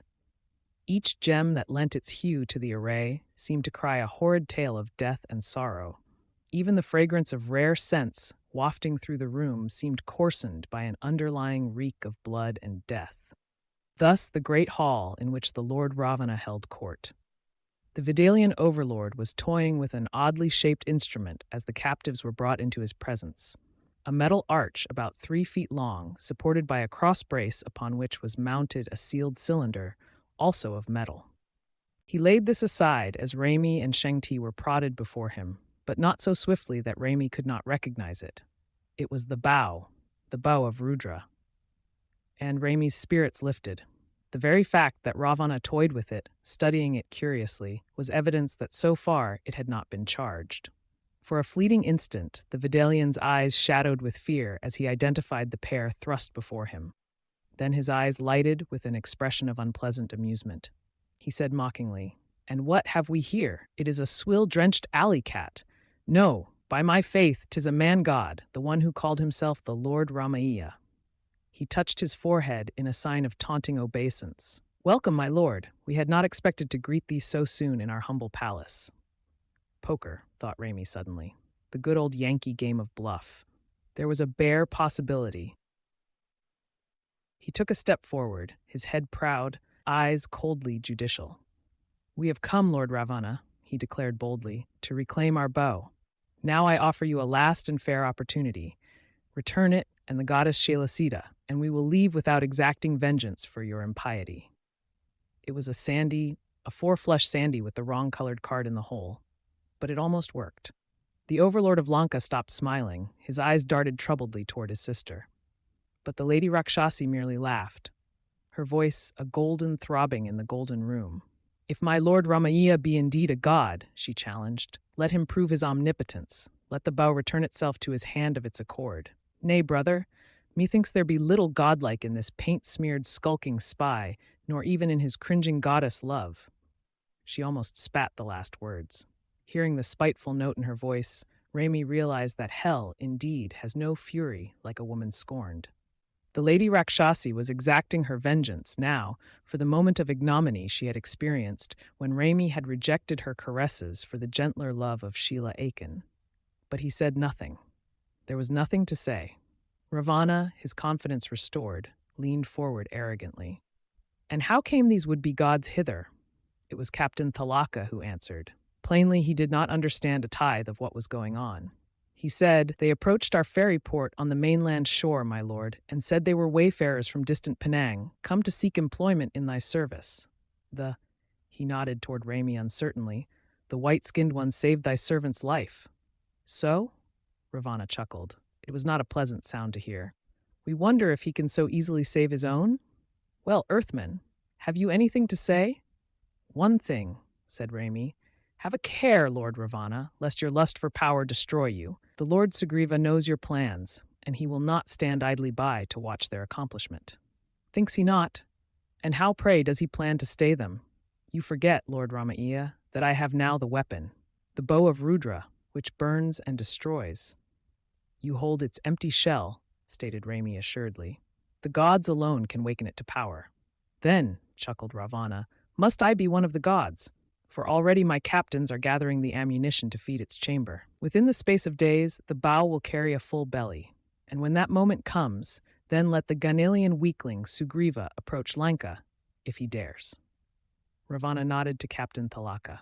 "Very well, Captain. Take these swine away." "A moment," cried Raimi. "Ravana, the Lady Shailasita, where is she?" Again the Vidalian laughed. This time there was a note of pleased anticipation in his voice. "Concern yourself not about the woman, my lord Ramaiah," he gibed. "She awaits my pleasure, nor shall I keep her waiting long. As soon as these slight matters of state have been cleared up, the Lady Shailasita will receive the great honor of becoming one of my mates. It is only right and proper, is it not, that the Vidalian colony on your earth should someday be peopled with a race born half of earthling blood? You see," he chuckled coarsely, "I have higher aspirations for the future of your world than has the Lord Sugriva, who would raise to mock manhood the hairy apes of the jungle. Careful, Earthmen! Dare not my wrath." His warning halted Raimi's impulsive forward movement. Ravana motioned again to the waiting captain. "I weary of my guests, Captain Thalaka. Take them away. Place them in the dungeons to await my later decision." He lolled back in his throne, signifying the audience at an end. Captain Thalaka gestured his captives toward the door. As they left the room, there floated high and clear above the nervous hubbub of palace movement, the mocking bell-like laughter of the Lady Rakshasi. Raimi had guessed from its exterior that the citadel on Lanka was a tremendous place. He had not been able to appraise its full enormity from the outside, though. That he realized as Captain Thalaka led him and the silent Shengti through corridor after lofting corridor, past mighty chambers and halls, down, down, and ever down into the entrails of the citadel, into the dungeons festering below. Ever, as they pressed onward and downward, Raimi had an eye peeled for the likely spot, the strategic moment that might offer escape. But he found none. Lanka was more than a palace, more than mere bulwarked ramparts of stone. It was an armed camp, seething with a seemingly endless host of Videlian giants, its population swelled to thousands by slaves impressed from the children of Earth. So he resigned himself, as he had once before, to a principle of watchful waiting. Incarceration was not to be his ultimate fate. The Lord Ravana had made that point clear and emphatic. So however deep he might burrow beneath Lanka now, there would come a time when he would again see day. If he waited, laid his plans for that time. Curiously enough, it was Captain Thalaka who waxed gloomiest as the trio descended interminable stairs into the black depths of Lanka. The tall, golden-skinned warrior fumed with brooding restlessness, a torment that finally would not be restrained. He turned to Raimi, his eyes haggard.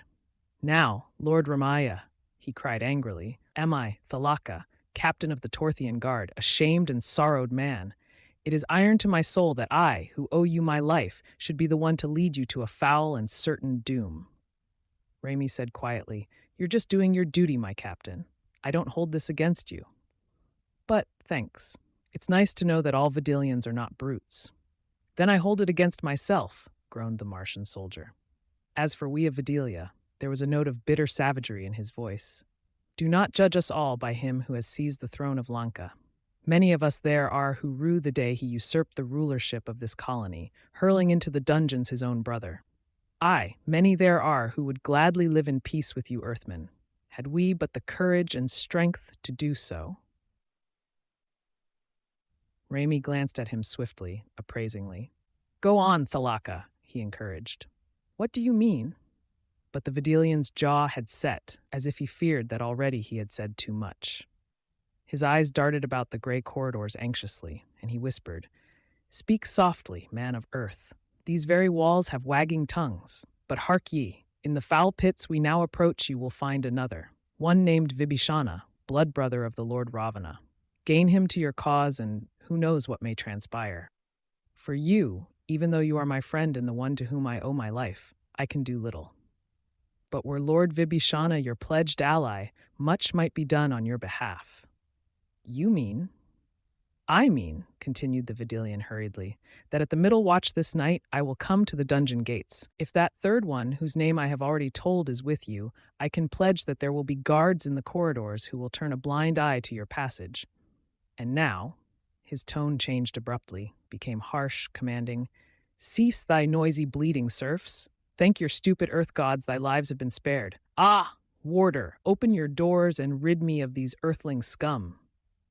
They had stopped, at last, before a huge bronze door at what must be, thought Raimi, judging from the clammy dampness moisturing the walls, the stale and fetid air, the very bottom of the fortress.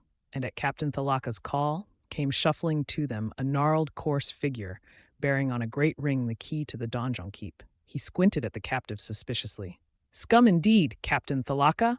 Why sent our leader these earth dogs hither?" "For safekeeping," answered Thalaka, "until he finds time to decide their fate." The warder grinned evilly. "Then I shall not have to bother with them long," he hazarded. "Our Lord Ravana is not one to delay his decisions. Well, filth, in with you." His key grated in the lock. With a scraggly hand, he thrust Shang-Ti and Raimi through the portal. "And mind you disturb me not, or I'll come a-visiting with the lash." Again he turned the clef, securing the doorway after them. Then, still chuckling, he shuffled away. But Thalaka pressed his lips once to the grill before he, too, disappeared. And the words he whispered were, "Courage! Tonight!" Being thrust into these dungeons, Raimi discovered, was unlike being imprisoned in the cell block of a 20th century jail. Here were no neat, ordered individual cells, no runways with pacing guards, no blazing lights, no clean steel avenues astringent with the odor of disinfectant. When the gate clanged shut behind him, darkness surged in to engulf him in a maw of ebon velvet. His feet slipped on damp masonry, and for a moment a sense of panic fear, instinctive, unreasoning, gripped him. In that moment he was glad of the presence of Shang Ti, for nothing could disturb the smooth complaisance of the aged bonds. His hand, upholding Raimi, was warm and serene, his voice reassuring. "Peace, my son. We are at least alone, and in solitude is strength." Raimi grinned at him, an invisible grin to an invisible companion. "Thanks, old man," he said. "I guess it's the dark. I went into a tailspin for a second." "It is written," said Shang-Ti, "that darkness is not but the shadow of the gods. Yet behold, even now it is not dark. See, in the distance?" Now that his eyes had accustomed themselves to gloom, Raimi saw that, indeed, there was a faint smudge of light before him. By it he recognized that they stood at the threshold of but one of a numberless series of connected chambers, high, vaulted caverns, sturdy-walled and windowless, supported by massive columns which might have been hewn from solid rock. Now, completely in possession of himself again, it was Raimi who took the initiative. He gripped his friend's arm, propelling him forward. "Where there is light," he said, "there must be men. These dungeons are not tenantless. Come on." And together they picked their way, on feet rapidly growing more sure, toward the faraway smudge.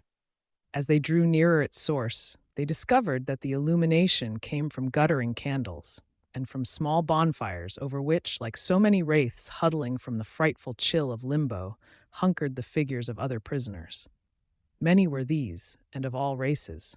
Earthmen and Videlians alike were the exiles of this abandoned gale. They did not mingle together, but in little clans, groups similar in color or in creed, in physiognomy or faith.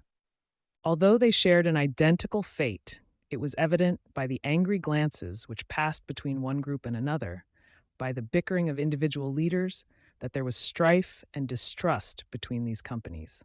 An example of this smoldering hatred showed itself as Raimi and Shang-Ti considered which of the groups it were best they should approach. The apparent leader of one tiny clan, a tall, strong Thued earthman whose race Raimi would have identified tentatively as Coptic, had been muttering to himself audibly. Now he rose to his full height, swift decision seeming to fan to a blaze the long-contained flame within him. "Like dogs, like mangy dogs, filthy with vermin, they cage us in this stinking hole. And do we rebel? Nay, like whipped curs we bow before the cursed Videlians, when even our food and drink must be shared with the cast-offs of their race." He glowered across the room to another fire, gathered about which was a tiny knot of Videlians. An elderly man looked to be leader of these, for as the Coptic chieftain let loose his blast, one of the Martian prisoners stirred, would have risen to reply had not the older man stayed him. Fellow of the Copt's clan muttered hoarse approval of his words. From other groups came rumblings of encouragement. But one prisoner, an Urs, Raimi guessed, or perhaps a Sim, laughed sardonically. "And what would you do about it, Tauthus of Kush?" The mighty one's eyes glinted in the firelight like shards of flint. "I would talk less," he bellowed in reply, "and act more. I would regain a vestige of my lost manhood, beginning by wreaking vengeance on those who are of the race of our oppressors, like this." And like a cat leaping, so swiftly that none could move to deter him, he rushed from his own fire to that where gathered the Videlians. With one blow he felled a startled Martian youth jumping up to meet him. Then, gripping the old man in strong hands, he yanked him to his feet. Light shone on a scrap of metal in his hands, a rude knife painstakingly wrought from a forgotten file. "Thus," he roared, "to all Videlians." The raw blade descended. But if all others stood too stunned to move, not so Raimi Winters. A fighting man himself, he had recognized instantly that there was no acting in the diffy of Tauthus of Kush. The Copt was in deadly earnest, and even as his arm upraised, Raimi thrust forward boldly into the chamber. His voice, ringing unexpectedly loud in the echoing vaults, had the explosive vigor of lightning. "Hold," he cried, "strike not, son of earth!" As a moment frozen in imperishable pigments, everything stopped. The cry of bloodlusting voices dwindled into shocked silence. The upraised arm fell not, the straining figures locked in fantastic poses as if carven so. Then, with infinite slowness, the head of Tauthus turned. His eyes sought and found his accoster, narrowed menacingly. "And who are you," he rumbled, "to give commands?" There was still an automatic beneath Raimi's girdle, a weapon which the Videlians, unsuspecting of its nature, had not taken from him. But he made no move to use it. Instead, he stepped forward still farther that the light might shine upon his features. His face was grave and anxious, his tone beseeching.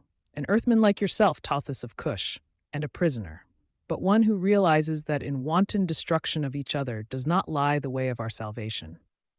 The Videlians, said Tauthus grimly, are our captors and our foes. This aged stick is a Videlian, and a prisoner, argued Raimi desperately, like ourselves. Is that not proof enough he is no ally of the Lord Ravana? Evidence that his foe is our foe? If you kill this man, you do a service to the Lord we hate. Can you not hear the laughter of Ravana at learning his prisoners fight amongst themselves, destroy each other? And the battle of words was won. Tauthus of Cush dropped his blade into his belt, released his captive sheepishly, and moved away. A man of spirit he was, but he was a man of logic too. He said thoughtfully, "There is wisdom in what you say, stranger, but mind you," and he glared at those who were now circling about them curiously, "let none think cowardice stayed the wrath of Tauthus, or that fellow's guts shall feed the rats." "None shall think that, Tauthus," Raimi assured him. "If I read not the future wrongly, the time comes, and it not far removed, when each and every man in this dungeon shall be given the chance to prove his valor." An eager light flashed in the other man's eyes. He said hoarsely, "What mean you, newcomer?" "I shall tell you. But first, how many prisoners dwell in these caverns?" Tauthus shrugged. "Who knows, 30 perhaps, maybe more." "Can you gather their group leaders, their captains, for a council?" The Coptic chieftain nodded. "That I can, and will." To decide, with Tauthus of Cush, was to act. He wheeled away abruptly, began shouting orders. "You, and you, and you! Haste into the farthest reaches of the dungeon. Gather here all who dare die that they might live again. Hurry." Now the white-haired Videlian, who had stood quietly at Raimi's side throughout this interlude, turned to his protector. "Man of Earth," he said gravely, "I thank you. Not for myself, because my life is of little importance, but for having quelled an act which might have destroyed us all. Can I repay you in any way? What can I do to help this plan you have?" "Nothing just now, thanks," said Raimi.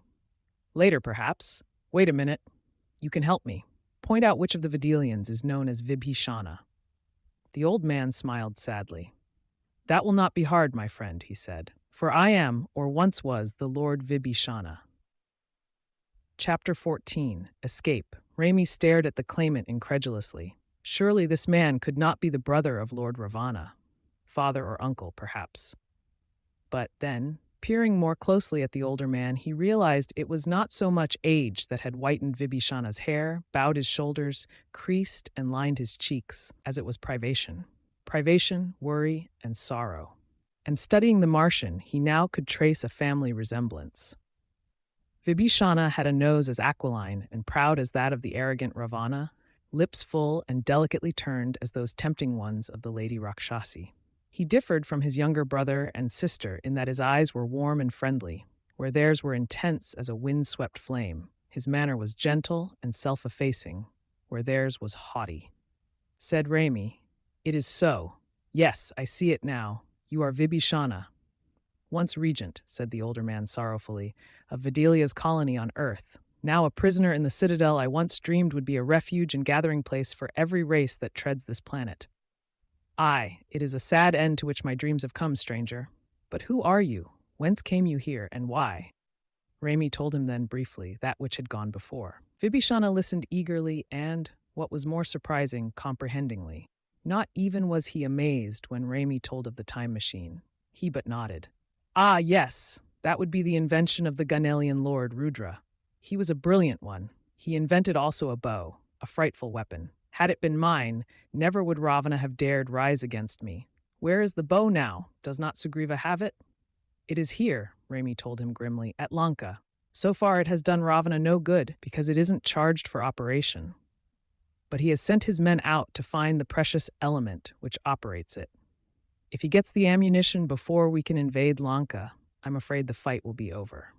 "What is this ammunition, anyway?" It was a question that had long puzzled Raimi. "Some rare type of explosive?" "A metal," explained Vibhishana. "What your tongue would call it, I do not know. We know it as the element Banaratha, a metal more rare than perfect gold, yea, even rarer than the dull platinum of Earth's frigid poles. You are indeed undone, Raimi Winters, if my brother has located enough of it to fuel the bow of Rudra. He shook his head sadly. It is a shame he brings down upon the fair name of Vidalia, my power-greedy brother. Whether he win or lose, for ages to come shall the name of my home planet be associated with the thoughts of war, death, and conquest. He spoke, thought Raimi with a strange tingling in his spine, more truly than he knew. And a dim wonderment grew in Raimi that he, a 20th century man, should listen to a prediction made centuries before his birth and recognize that prophecy to have been fulfilled.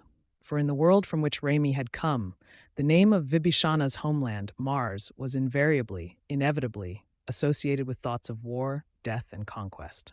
And this for no reason known to the memory of living man. But he said, "Then you shared not Ravana's desire?" "Shared it." Vibhishana's voice deepened angrily. "You dare accuse me. I am sorry, Raimi Winters. You did not mean to offend, I know. But believe me, never for an instant did I, when I ruled Lanka, harbor any lust for dominion over your people. With the Ghanaian lord, I cherished the dream that we of the more advanced cultures might help improve your planet, make it a finer world for your people. All I asked of Earthmen was their allegiance, small territorial rights on which to base a sound commerce and a solid economy between our two homelands. Perhaps," he continued almost wistfully, "even more than Sugriva I cherished this hope. For his race, the blue ones of Ganalia, are after all of a different stock. We of Vidalia and you of Earth are of the same seed. Behold your companion, Raimi Winters. Can you deny that from the same source sprang the root which was to nourish us both? There was indeed a great similarity between Shengti and Vibhishana. Both were tall, both almost beardless by nature, both ochre-skinned, and the Mongolian fold, that small, peculiarly creased fold of flesh, which lends obliquity to the typical Oriental eye, was common to both men. Raimi said, perplexed, But that would indicate that ages before this your world must have had intercourse with ours. Yet Sugriva said his planet was the first to develop space travel. Even the Lord Sugriva can err, Raimi Winters. The dead past buries many secrets. We of Vidalia have a legend that our civilization sprang from a planet now vanished from the heavens, a mighty race whose homeworld was destroyed in a frightful cataclysm. Who knows but that refugees from this earlier world might have emigrated to each of our two younger ones. But enough of this now. I see the companions of Tauthus are back, bringing with them the captains. For what reason summoned you them? Raimi turned to where Tauthus stood, chafing impatiently for this palaver to end. As Vibhishana had said, the captains had gathered, and a rougher, tougher, meaner-looking crew Raimi had never set eyes on in his life. But they were a sight calculated to warm the heart of a fighting man. Raimi stepped into their midst. Now, this, he began, this is my plan. Without artificial means, it would have been impossible to tell, in the dungeons beneath Lanka, what hour of day or night it was. No feeblest ray of sunlight ever penetrated this dank depths. Skins were colorless, gums sloughing sore, and hair without luster amongst those who had lain long in the prison. But the candles spluttering fitfully upon the walls, and the periodic visits of the gaolers with food and drink, by these had the prisoners managed to maintain some cognizance of what hour it was outside their walls. Thus, at the middle watch of the night, his campaign mapped out and approved by hastily selected lieutenants, Raimi Winters waited feverishly by the outer door of the dungeon. So long he had crouched at this post, so long counted the beat of his pulse in eager expectation, that it seemed to him the hour of appointment must have long since passed. But at last his vigil was rewarded. There came the clanking of harness, the rasp of sandaled feet on harsh stone, and the voice of Captain Thalaka. "Warder!"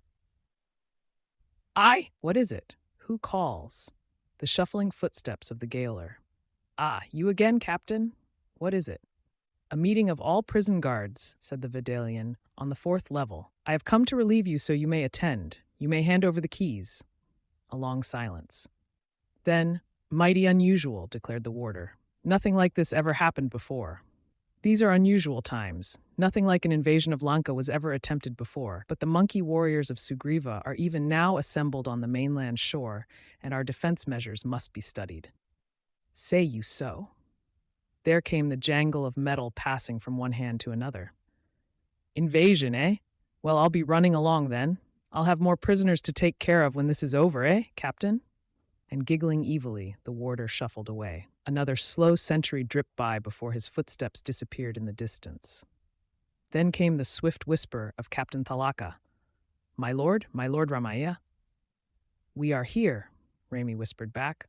All three of us. Open swiftly.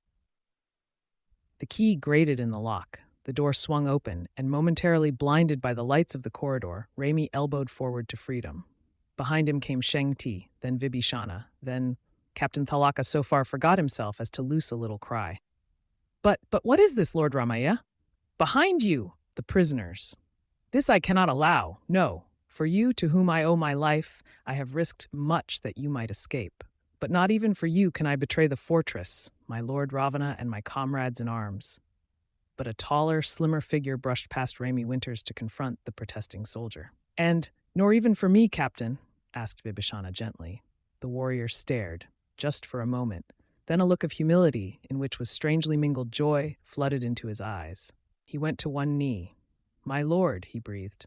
My lord Vibhishana, is it thy will this should be permitted? Not only my will, said Vibhishana firmly, but my determination.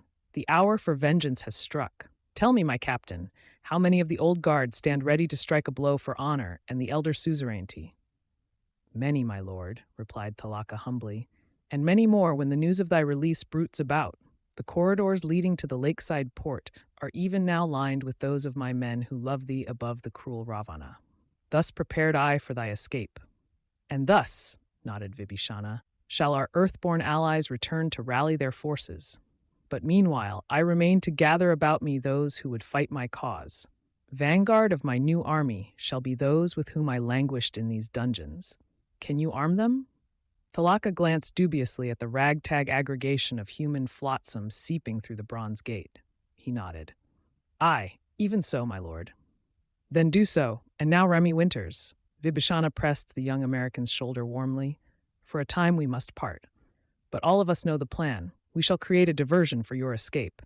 Haste to the mainland and bring to Lanka as speedily as possible all the fighting men Sugriva has gathered. If fortune favor us, we shall have won a foothold on some niche of Lanka. That spot will be your landing place. Now go, and may the gods go with you. Raimi said nothing, but his jaw was set in a line that boded no good for any man who tried to restrain him from his part of the plan. He glanced at Thalaka. The captain gestured. This way, Lord Ramaiah.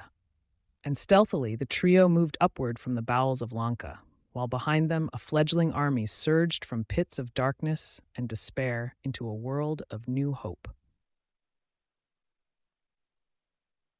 Thrice the adventurers passed posts whereat Videlian guards stood watch. Thrice a hasty sign, a word from the captain Thalaka, caused these sentries to glance the other way.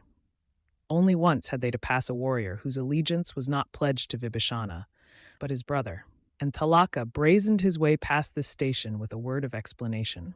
Prisoners from the camp of Sugriva, being taken to the Lord Ravana for questioning. And at last, having ascended countless stages, they were in a small chamber through the windows of which blew the sweet, clean night air of lake waters. Here Thalaka halted. This room fronts on the waterside. Beyond that door lies a small private wharf, beside which waits a skiff. It is watched now, but you hide here and wait. I shall return to arm the friends of my lord Vibhishana. When this is done, these men and those of my soldiers whom I can trust will attack the third-level garrison of the citadel. An alarm will draw the guard from the wharf. When he leaves, you must get to the boat swiftly and flee to the mainland. Raimi said simply, We understand, Thalaka. Thank you. The Videlian captain smiled. I accept your thanks, Lord Ramaya, but I need them not. My heart tells me I have done well. Godspeed to you. And he was gone. Sheng Ti and Raimi took concealment in convenient shadows and again embarked on the nerve-wracking experience of waiting, until an alarm should sound the moment for their next move. It came at last, after so long a time that Raimi's muscles were stiff with crouching, his palms damply cold with apprehension, his nerves a-tingle with flame. It came with a crashing cruong of sound that smashed through the corridors of Lanka, rolling and echoing, re-echoing, the beat of a mighty hammer on a monstrous gong.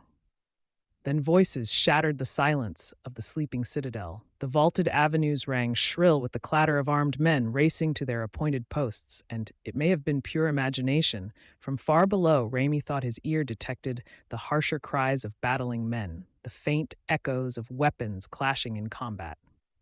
His every instinct yearned to be part of that combat, but such was not his role in the campaign.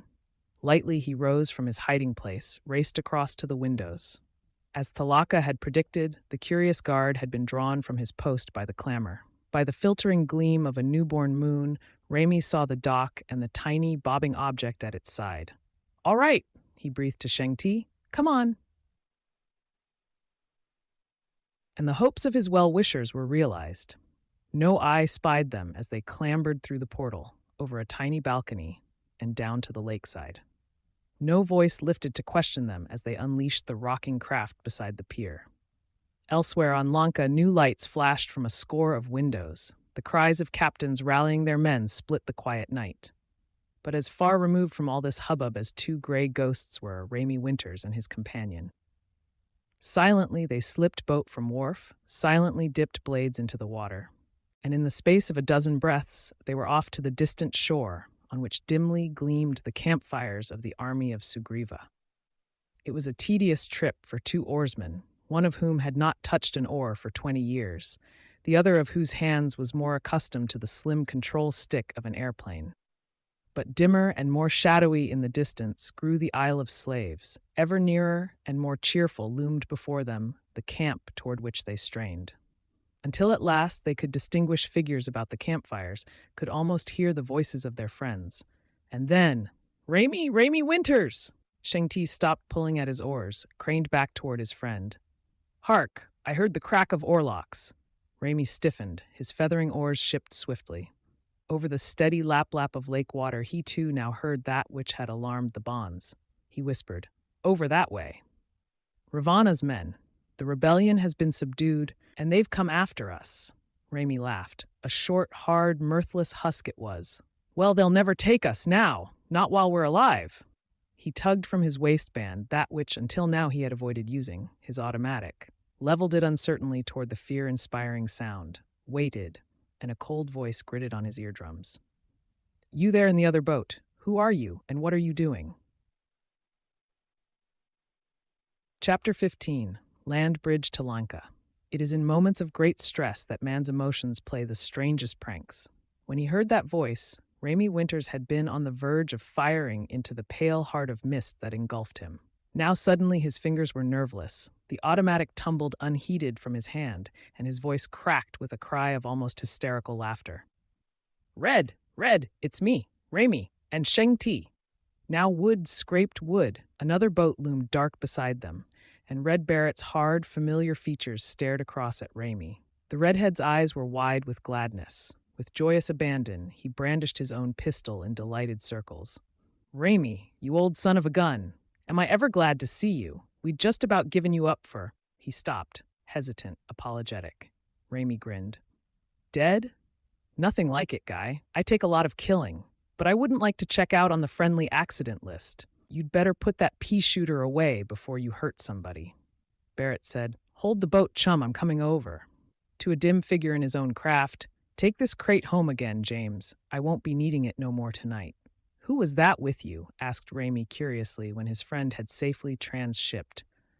"One of the O'Briens? Sid and Lake?" "No, they're in a huddle with Sugriva and Doc Aiken and Khorasan. My chauffeur was one of them ape soldiers. You know what, Raimi? We had them all wrong. You get to know those hairy little guys, and they're okay." "I've been meeting some people like that," Raimi nodded. "Myself. How strong a force have you gathered?" Red said, "Give me them oars, Shang-Ti. You look like you're pooped. Me and Raimi can take her in from here." "You said force. Keyed? Well, now that all depends. If we was back in the good old 20th AD, I'd say it wasn't worth a hoot in hell." Hitler's blitzers would make hash out of it in something like 10 seconds of the first round. But for this day and age, it ain't bad. About 6 divisions of talking apes and maybe twice that many natives. But the hell with that. How about you? What have you been doing? And did you get the bow? And where's Sheila? I'll explain everything, said Raimi, when we meet the others. Let's dock this jalopy first. And that, concluded Raimi sometime later, is how things stood when we fled Lanka. Ravana still has the bow, but it has not yet been charged. Sheila is under lock and key in the innermost chambers of the palace. Vibhishana is fighting to maintain a foothold within the citadel itself. How his fight is coming along, we have no way of knowing, but it's a damned sure thing he can't hold out forever. We must come to his assistance, and do it before either his force is wiped out or Ravana fuels the bow. Or, he shrugged expressively, Sugriva finished for him. Or Earth, he said soberly, will be a vassal state to the Videlian overlord for the gods only know how many centuries. Yes, Raimi Winters, we must move, and move fast. You have mapped out a campaign? Tentatively. Our native friends are throwing boats together for us. Boats, rafts, skiffs, anything navigable. Under cover of tomorrow's midnight, we had hoped to have enough of these to land a small scouting force, a suicide squadron whose sole purpose would be to effect a landing, open a land salient. If they can hold their ground for 24 hours, we should be able to reinforce with another 3 or 4 divisions. Barrett glanced at his friend anxiously. Well, Raimi, what do you think of it? Raimi shook his head slowly. It won't do.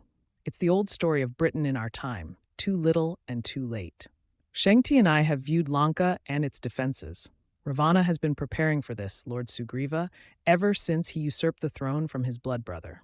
Lanka is a gigantic fortress, protected by a horde of armed and ready warriors. They would wipe out our token army before it ever set foot within the castle walls.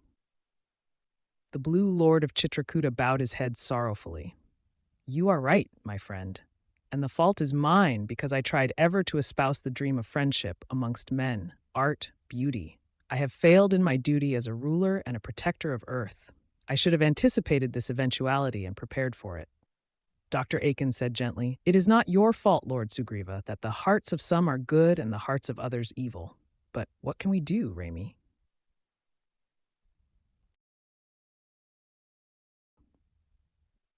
I'm trying to think, fumed Raimi desperately. I know we must do something and swiftly, but the fact remains that we stand here boatless, powerless to move against Ravana's Gibraltar. He laughed ruefully. The Isle of Lanka is more secure from invasion than even that bit of rock, because it's farther from the mainland. Sid O'Brien said gloomily. Yes, but don't forget, Winters, there's an Achilles heel to any place if you can only find it. Armies have been trying unsuccessfully to take Gibraltar for centuries, but it's invaded every night by those who know how to do it. Red Barrett stared at the pessimistic twin, puzzled. Invaded? Old Gib invaded? What are you trying to hand us, chum? You mean from the air? But we ain't got no airplanes. Dr. Aiken said, No, Barrett, that's not what Sydney means. He is referring to a well-known fact which has baffled engineers, soldiers, and scientists alike for many years. The fact that the Rock of Gibraltar, though a rock-bound island, is invaded and deserted at will by the Barbary apes. The who-berry which? Barbary apes. The monkeys whose natural habitat is the African coast, some 12 miles distant. How these apes enter and leave the rock is and has been and probably always will be a mystery. Raimi said impatiently. Very interesting. But we've no time for legends now, Doctor. Suppose we... He was interrupted by the single member of that assemblage least prone to voicing opinions. That one was the monkey captain, Khorasan. It was hard to read emotion on his curiously wizened face, but his eyes had widened as Dr. Ian Aiken spoke. Now he leaped from his seat excitedly, pushed forward. Excuse me, my Lord Jana Khan, he chattered in that voice which, though it spoke human words, would always carry a flavor of the jungles whence he had sprung. Excuse me, but these invaders you called apes? Were they new men like myself? Yes, Captain Khorasan, quite like yourself, save that they do not speak the tongue of men. The burrowers, cried Khorasan. I have heard of them not only at this Gibraltar you speak of, but here at the Lake of Lanka. It may be true, the tales I have heard. The little warrior was wildly excited now, beside himself with thoughts incomprehensible to the less impetuous humans. "Excuse me, my lords. Your permission to withdraw, my lord Sugriva? Thank you." And without even waiting for the Ganilian's acquiescence, he scampered from the meeting. Red Barrett stared after him, amused. "Nice little guy, just the same," he said. "Kind of wacky, maybe, but a lot of humans are that way, too." "You were saying, Raimi?" "I was saying," continued Raimi, "that our best bet seems to be another attempt to get the bow of Rudra. We must give up our dream of an invasion in force. Select a group of our sturdiest fighters, join Vibhishana, and somehow gain our way to Ravana's chamber. Once we have the bow, we are still powerless," finished Sugriva. "Hate me, O my friends, for ever thus disrupting your dreams. But the fact remains that we, no more than Ravana, have the fuel with which to charge the precious weapon." Lake O'Brien, who had been strangely silent for one usually so volatile, glanced at Raimi quizzically now. "Tuche, Winters," he acknowledged. "The bow is no earthly use to us if it isn't working, and we have even less likelihood of fueling it within the deadline than has Ravana. Damn his rotten hide," he concluded almost as an afterthought. It was, thought Raimi Winters with a sickening sense of fate preordained, like standing up against a fighter who outweighed you by 50 pounds, whose skill and reach and strength were all greater than yours. Every time a plan presented itself, logic came rushing in to overthrow it. He said shakenly, "And what is this fuel, Sugriva? Have you none whatsoever at Chitrakuta?" The Blue Lord shook his head regretfully. "Not an ounce, child of Earth. It is too rare. My brother Rudra, with all his scientific wisdom, succeeded in deriving only a tiny amount for his purposes from the mines at our disposal. Now all that has been used up. It is a metal, a most precious metal, ash-silver in hue, light as the down of a swan's breast, smooth to the touch." Raimi surrendered. "Okay," he said haggardly. "I'm licked. That's what Vibhishana told me too. So I guess my idea wasn't so good either. We'll have to think of some." "Sugriva!" That was Dr. Aiken breaking into the conversation. "The rare and precious metal you spoke of." "Banaratha," supplied the Blue Lord. "That is its name." "Banaratha," nodded the old archaeologist. "Would it by any chance look like this?" And he brought from his pocket an object, handed it to the Ganelian. For the first time since they had met him, Sugriva's calm was shattered into 1,000 bits. His mouth dropped agape, his eyes widened, he rose, hand half a-tremble. "But this," he cried, "this is Banaratha itself, the pure metal, the rare and vital gem of metals." "Sweet potatoes," howled Red Barrett. "Now where'd Doc get a hunk of that boogie-woogie stuff? Give me a gander, Doc." Then, as he craned at the object Sugriva so tremulously held in his palm, his tone changed to one of disappointment. "Why, what's all the shouting about? That stuff's nothing but plain old everyday." "Aluminum," cried Lake O'Brien, glimpsing it. "Now I understand, Doctor. Of course it was rare, in this day and age. Until 1886, aluminum was so rare and so expensive as to be a laboratory curiosity. Then Charles Martin Hall discovered that an electrolysis of bauxite dissolved in cryolite did the trick. So that's the rare metal which fuels the bow. Then, boys, we're walking ore mines. Turn out your pockets." Raimi Winters had no pockets to turn out. He still wore the garb in which he had first visited Lanka, not having found time yet to change back to more comfortable garments. But his contribution was not needed. Dr. Aiken, Sid, and Lake O'Brien, Red Barrett, all wore 20th century clothes. They went to work on themselves, like mongrels scratching for fleas, as Lake O'Brien put it. And the result of their self-appraisal was, a few minutes later, a pile of miscellaneous objects on a table before them, which Sugriva declared positively would not only charge, but recharge and charge yet again the dreadful bow of Rudra. Tunic buttons, luck pieces, Barrett had picked up in Shanghai, a belt buckle, suspender clips from Sid's gaudy braces. These were some of the aluminum items they found on them. The tiny reflector Dr. Aiken had first shown Sugriva, a waterproof matchbox from Sid, a patent screw-top container of ephedrine inhalant used by Lake in hay fever season. These joined the growing pile. It was an amazing assortment of junk. But looking upon it, the time-farers felt new hope dawning within them for the first time since Ravana's flight from Chitrakuta. And Raimi cried exultantly, "We'll go back to the plan I suggested. We'll We'll take the bow from Ravana if I have to kill him with my bare hands to do it. We'll reach Lanka if we have to swim there. But, chattered a shrill and jubilant voice from the doorway, it will not be necessary to do that, my lord Ramaiah. Raimi whirled to look into the grinning face of the ape captain Kori-san. Eh? What's that, Captain? Why not? Because, declared the furry warrior staunchly, I have won us new allies and found a better way. We will walk to the Isle of Lanka.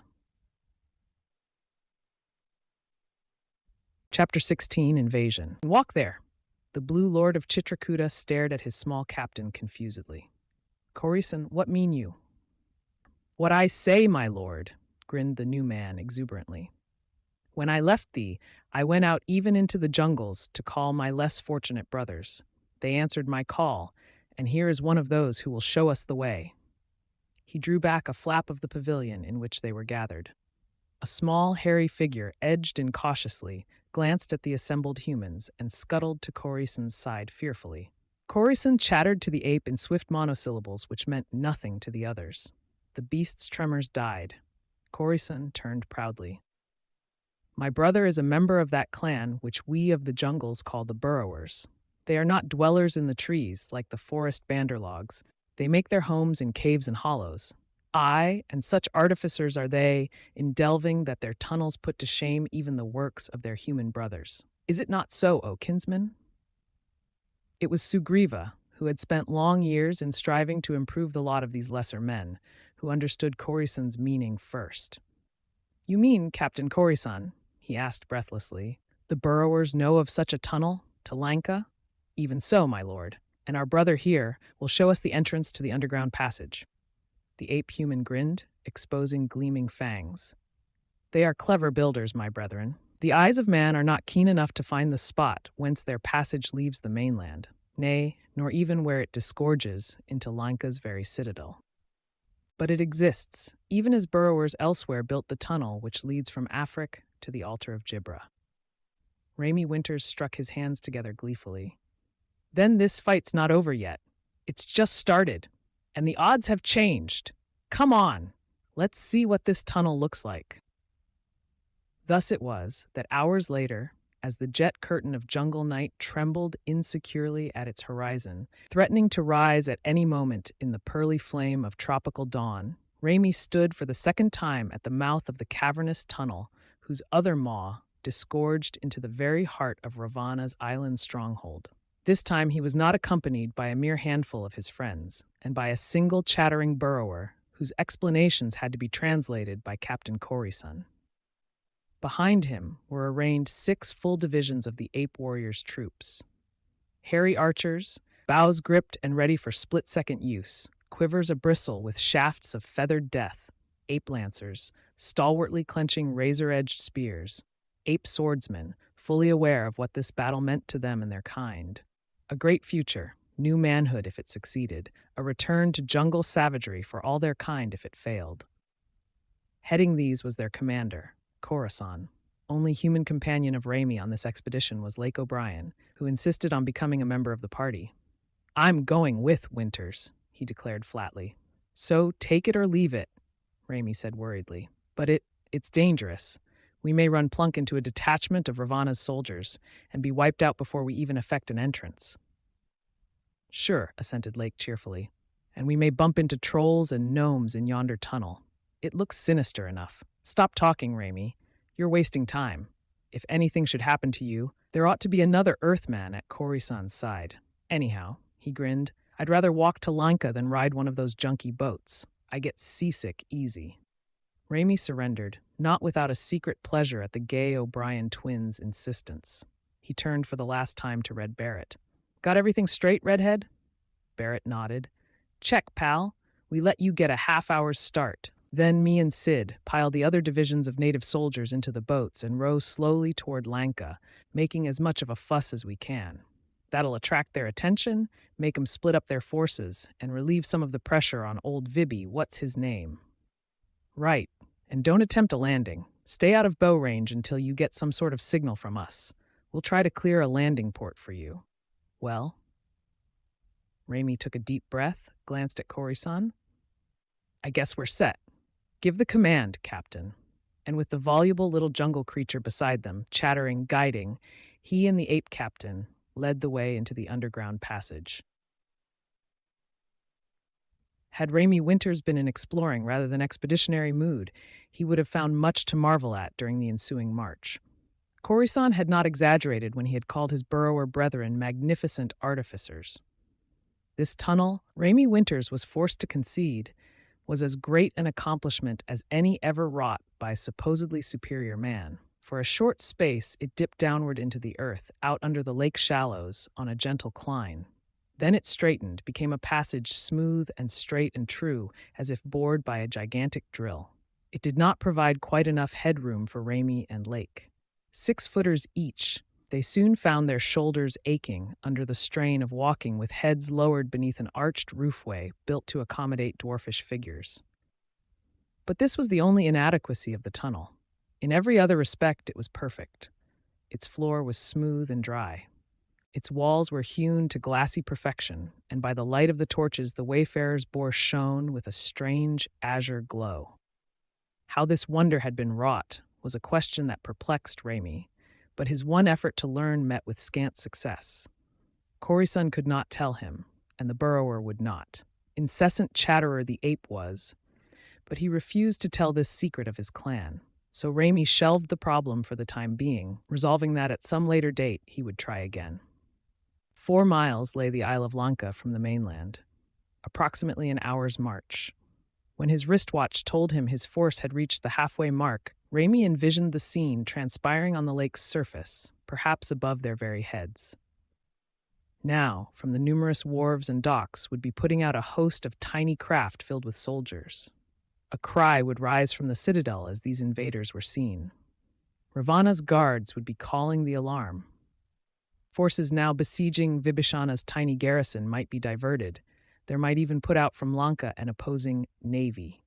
But he could not concern himself with these things. He and his followers had their own allotted duty. Upon their success or failure hung the whole campaign. "On," he said to Khorisan. "Faster!" And Lake Brian, irrepressible even under circumstances as vital as these, chuckled. "Sail on," he quoted extravagantly. "And on! Sail on! Hey, Raimi!" Old Columbus must have been a bargain hunter, the way he kept yapping about a sail on. Still on they pressed, while moments winged by at a tempo set by the slur of marching feet. And finally came an interruption to their swift progress. The burrower chattered something to Khorisan. The ape captain cried the command to halt. Raimi glanced at him curiously. "What is it, Captain? Something wrong?" "Nay, my lord, but the moment for extra caution is come. Behold the torch in thy hand." The torch, which had been spluttering illumination in smoky waves before them, was now flaring more brightly. Its resined wood was licked by hungry flames that seemed to leap forward. "Fresh air," said Raimi. "A draught. Are we nearly there, Khorisan?" "Very near, my lord. It is time to extinguish the torches and move forward silently." "But we can't see in this darkness," Lake demurred. "There will be light enough. See?" Khorisan smothered his own torch against a wall, passed word back that all other torchbearers should do the same. Soon all the lights were crushed into ash, but still the passageway glowed with a dull, gray illumination emanating from a tiny circle dimly seen before them. "The end of the tunnel, my lords," whispered Khorisan. "The moment for attack is ripe." "And where does the tunnel emerge?" asked Raimi. But the burrower's answer was unsatisfactory. Inside the palace was the only information Khorisan got from him. Thus, unknowing whether the next few minutes would see them stepping forward to greet friends or foes, but with every likelihood pointing toward the latter, the tiny army of invasion again moved forward. This time lightless, voiceless, and on creeping feet. But at least a portion of their caution was a waste of energies. They need not have spoken in whispers, for as they approached nearer and ever nearer the circle which was the tunnel's exit, there smote their ears in full, reverberant cry the clash and clamor of battle waging wildly. Shouts of men, alive and angry, wounded and in pain, dying and fearful. The strident clang of metal upon metal, the whir of arrows seeking fleshy targets. These were the sounds which greeted their arrival. And as they gained the exit, Raimi saw whence originated this tumult. Also he saw, and with a sense of sick despair, why the burrower ape had boasted his clan's tunnel was so well concealed from the search of men. For it was bitter battle between troops of Vibhishana and Ravana's hordes upon which Rami and his rescue squad looked down. Down, from a tiny, freeze-embellished exit hole near the roof of one of Lanka's highest chambers, fully 50 feet below them waged the conflict, a battle between forces hopelessly outmatched. At the front of the decimated rebel group, Rami recognized men he knew, men who had been his companions in the dungeon. His great bulk, sturdier still in battle mail, Tauthus of Kush headed a handful of men desperately striving to hold a narrow doorway. Left flank of this party was protected by soldiers in the livery of Vidalia, loyalists rallied by Thalaka, whose sword was among their own. Even as Rami watched, an arrow shattered on the breastplate of the faithful guardsman, and Thalaka tottered and fell, driven to his knees by the sheer driving impact of that shaft. A glowering foe, seeing Thalaka's plight, leaped forward, stabbing viciously at the fallen man. But as his sword lifted for the destroying blow, the young Martian who had opposed Tauthus yesterday in the gale sprang forward to parry it with a thrust of his own. Thalaka's attacker fell, blood gushing from a great wound in his breast, and even as he rolled lifeless to the floor, Thalaka was on his feet again. All this 50 feet below, and they, 6 fighting divisions, helpless to aid their friends. Rami whirled to Khorasan frantically. "But how do we get down from here?" Khorasan grinned. There was fire in the ape-man's eye now. Rami thought that never had Captain Khorasan seemed less the man, more the jungle beast, than now. Battle lust seemed to have thickened even his speech. It was with difficulty he made the human words intelligible. But his words were not directed to Rami. He spoke to the warriors behind him, and they, obediently, sprang to their task. One wrapped his arms round a pillar standing at the lip of the exit. A second gripped the first ape's legs, and himself slipped over the ledge to dangle by his companion's heels. A third clambered over the body of his comrade to dangle a few more feet down the wall. A fourth, a fifth. Lake cried hoarsely, "A ladder! A ladder of flesh and blood, Rami! Of course! It is part of their jungle heritage." "But," said Rami to Khorasan, "if one of them be killed, then the ladder is broken." "And it will be rebuilt, Lord Ramaiah," retorted the captain. "There! Now it reaches the floor below. Forward." Rami said no more. All warfare is a gamble. This was no more desperate a measure than that one nation should hurl the soft bodies of men against the adamant ramparts of machines. Eyes glinting, he let himself over the ledge and hand over hand down the living chain that dangled to the room below. He was but one of many. For now there were other chains, swarms of comrades flinging themselves down over the bodies of their brothers. And before his feet had touched the floor, he was surrounded by a force of more agile ape warriors, turning to him for command. His voice could not be heard in the melee, but a gesture was enough. Forward. And to the relief of the beleaguered loyalists, like a great brown flood of strength, surged the monkey soldiers. From the rear they struck, and there were scores of Vidalians who fell without ever knowing what hand had struck them down. When finally they whirled to see this new danger descending upon them, already they were outnumbered. It scarcely mattered that one courageous archer broke a chain by piercing the key man on the ledge. Though a dozen tumbled headlong to the granite floor, instantly a new chain was forged, and in a trice the complexion of the battle had changed. Now it was Ravana's men, instead of the loyalists, who were on the defensive. Hard pressed, they withdrew from the doorway they had been attacking. But the moment their pressure was withdrawn, Thalaka and Tauthus roared their followers forward. Thus, trapped between two forces, attacked alike by fresh and weary troops, the Vidalians fell.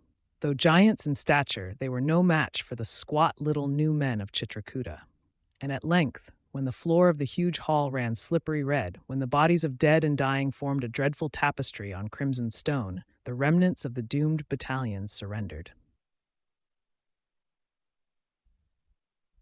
Then it was that Rami, his heart great with gladness, raced to seek those whom strife and a common cause had already bound him into a brotherhood as strong as that of birth. To the grinning Copt he cried, "Well done, Tauthus of Kush! This is a mighty battle you have won this day." And the tall man chuckled in reply, The credit is thine, Ramaiah. You spoke the truth. There is more joy in this than in squabbling with these few Videlians who are our friends. Said Talaka soberly, You came in the nick of time, my friend. We were hard-pressed, nor is the battle yet won. Only this small corner of Lanka is now ours to hold. Ravana has yet thousands at his command elsewhere in the citadel. And we have thousands more on the way, Rami promised him. Ah, my lord Vibhishana, have your guards watched the lakefront? Are our troops on the water? The elderly ex-ruler of Lanka nodded gravely. Their boats hover outside bow range, Ramaiah. The fleet of Ravana dared not attack Sugriva's larger force, but they are held in deadlock unless we can win them a landing place. Is that thy plan? That is the plan. Thalaka, Tauthus, Korisan, I leave its accomplishment to you. Somehow you must succeed in winning some section of the beach where our reinforcements may land. And you, Lord Ramaiah? Asked Tauthus anxiously. Where I go, Rumi told him grimly, one man must go alone. I am going after the bow of Rudra, fuel for which I have found. And I have. Another reason. Lord Vibhishana, point me the way to Ravana's private chambers. Us, corrected a lone voice. Rami turned to find Lake O'Brien at his shoulder. There was determination in the twins' eyes. That's right, Lake repeated. Us. I'm declaring myself in again, Rami. And shut up. Damned if you're not the arguingest guy I ever met, Rami said firmly. No, Lake, I was glad you came along with us through the tunnel. But this is my job, because not only is the bow in Ravana's quarters, but Sheila is there too. You won't understand, but she means more than anything else to me. Lake returned his gaze quietly. For once there was no smile on his lips. He said, But I do understand, Rami. Perfectly. Because, you see, I have known Sheila Aiken for a long time too. But you don't feel, began Rami hotly. Then he stopped, comprehension finally drawing upon him, sympathy and embarrassment suddenly warm upon his cheeks. Oh, so it's that way? I'm sorry, Lake, I didn't realize.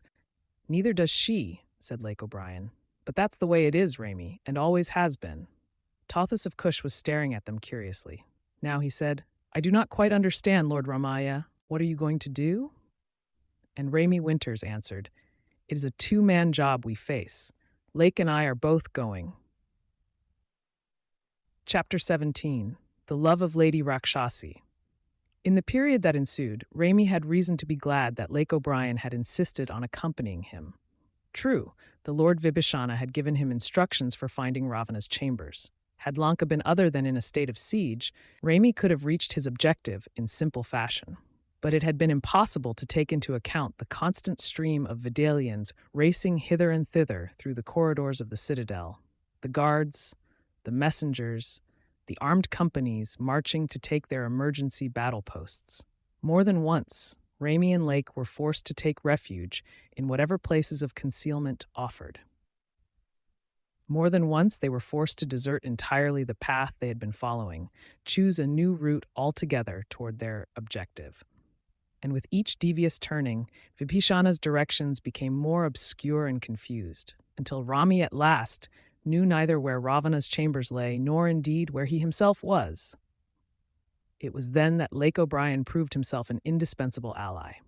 Educated in architecture, trained in the hard and practical school of active archaeology, he displayed an almost psychic sense of location.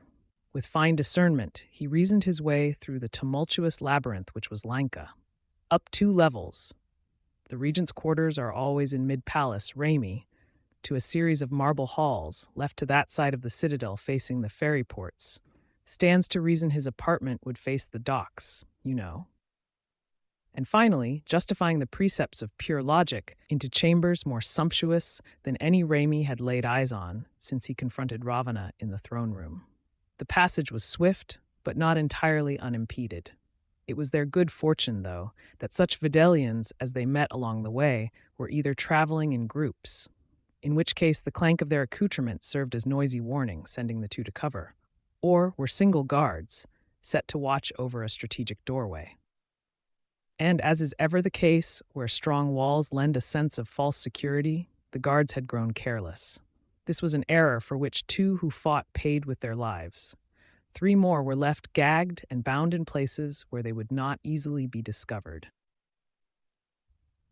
So at last came Rami and Lake to their destination. And reaching there, they experienced the greatest surprise of their entire hazardous journey.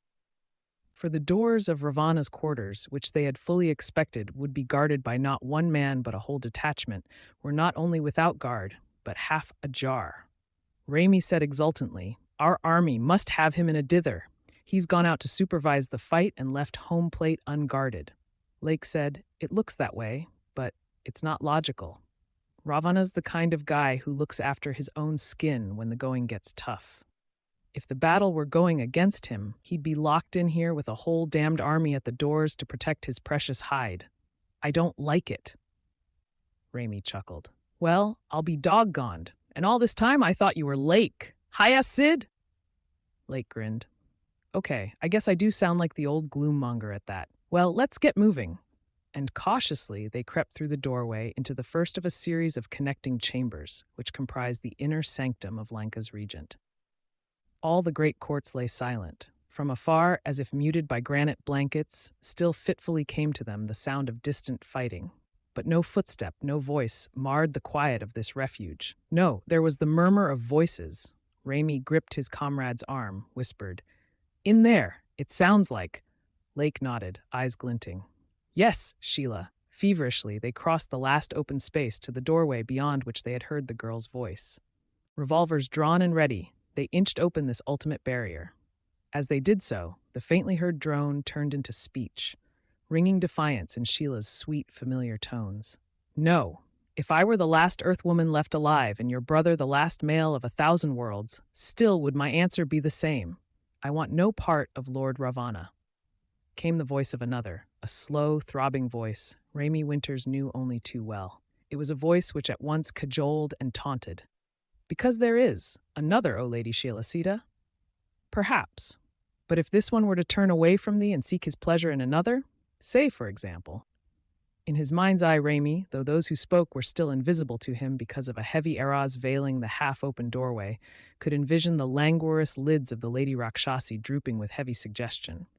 "For example, myself? Then would your faithfulness waver?" Sheila's answer was steadfast, unshaken, scornful. "You speak of impossibilities, woman of Vidalia." "Okay," Raimi nudged Lake. "Now," and he brushed aside the drape, slipped forward into the retiring chamber where conversed the two women. "Well spoken, Sheila. Maybe her ladyship will wise up to the fact that Earthmen aren't bought and sold with promises, after a while. Don't move." He rapped this last to the Lady Rakshasi as, amber cheeks crimsoning, she stirred to rise. "Stay where you are," he commanded. "Sheila, come over here. That's right. Now, Rakshasi, where is the bow your brother stole from me? Speak up, or by the gods." But his answer did not come from the half-open lips of the Vidalian princess. It came from a double source, the eyes of Sheila Aiken leaping open in sudden alarm, her cry, "Raimi, behind you, look out!" and from a mocking voice accosting him from the chambers through which he had lately come. "You want the bow, Lord Ramaya? It is right here in my hands, charged and eager to speak. Would you care to hear its message?" Raimi whirled. Smiling mirthlessly, the bow drawn to his shoulder, advancing toward him was Lord Ravana. Raimi cried, "He's bluffing, Lake. That bow's not fueled. Rush him." And he ducked into a crouch, leaped a step toward the overlord of Lanka. But Ravana's sharp command was not delivered in the voice of one who tries a ruse. It stopped him short, because it was strident and heavy with assurance. "Hold! Another step and you die! Not only you, but your companions also." Indecision trembled through Raimi. Then, measuring his chances, he took the path of caution. There was still a chance Ravana was pulling a fast one, but Sheila, he must not needlessly imperil her life, or that of Lake. He stood still. But he said, "The bow is not munitioned, Ravana. If it were you, would long since have turned it against those who storm your citadel. You would not waste it upon 3 individuals." The grim lord of Lanka smiled at him sourly. "I have said before, Earthman, you are clever. You are half right in your conjecture. I cannot use the bow on those who vainly attack Lanka, and for a reason not hard to explain. So far I have been able to obtain but a minute particle of the precious element. Such a scrap would not hinder an army. But mark me well. It is more than enough to dispose of you and those others who lead the uprising. So dare not my patience. Seshana." He called the name, And at the farther end of the chamber whence he had come appeared that captain whom Raimi had once met on the mainland shore. "Yes, my lord?" "Have a cry or call word to my brother Vibhishana and to the Ghanaian Sugriva, skulking off Lanka's shores in a draggle-tailed navy of rafts that I hold as prisoners, not only the Lady Shilasita, but also Lord Ramaiah and the Laughing One, Lakshmana. If they bring not an end to these mad hostilities within the hour, warn them these hostages die." "Yes, sire." Seshana vanished. Comprehension overwhelmed Raimi Winters, leaving a bitterness on his palate. Then it was a trap. The unguarded doors, the open way to these chambers. Ravana laughed. "I, a trap, dog of earth. Sometimes I fear you children of the green planet are all fools. Imagine a warrior idiot enough to leave in his wake an enemy unslain, merely bound. Long since we discovered one you had tied and hidden, learned your intention. The pathway was cleared that you might readier walk into our midst. And now, stand aside, Rakshasi. I will dispose of these creatures who have thrice pitted themselves against me." Sheila sprang forward with a little cry. "Dispose? You mean you're going to kill them? After having named them hostages against the surrender of our forces?" "Even so, my lady," replied Ravana mockingly. "It is not my folly to leave unharmed those who have proven dangerous to me. But your word, Lord Ravana, your word of honor." "What Ravana does is to be judged by no man," said the Videlian haughtily. "You dirty rat," rasped Lake savagely. "Trick our friends into surrendering to save us, then shoot us anyway." Well, his sidelong glance at Raimi was sign enough. It meant what Raimi had been thinking, that if they separated, rushed Ravana simultaneously, one of them might reach him. Raimi's muscles tensed, his lips framed the starting word, but even as he would have cried it, a warmth brushed by him. The Lady Rakshasi, a great golden panther of a woman, strode past him to confront her brother boldly. "A moment, my kinsman," she pleaded. "You cannot do this thing. Have you forgotten our agreement? You pledged me the life of this earthman, Ramaiah." "Stand aside, sister," ordered Ravana curtly. "No longer do old pledges obtain. Since we struck that pact, much has happened. The man has roused the rabble from my dungeons against me, threatened my citadel, invaded my own private quarters. He must die." "He must live," cried Rakshasi. "Even as you hunger for the Lady Shilasita, so do I demand this human for myself. For the other I care not. Wreak thy vengeance upon him if you will." But, and there would never, saw Raimi Winters suddenly, be a better opportunity than this. For sultry-faced, angry, the Lord Ravana had let the bow slip from his shoulder. His eyes were upon his sister, his grip on the weapon insecure. Raimi's voice was like the crashing of a cymbal. "Now, Lake!"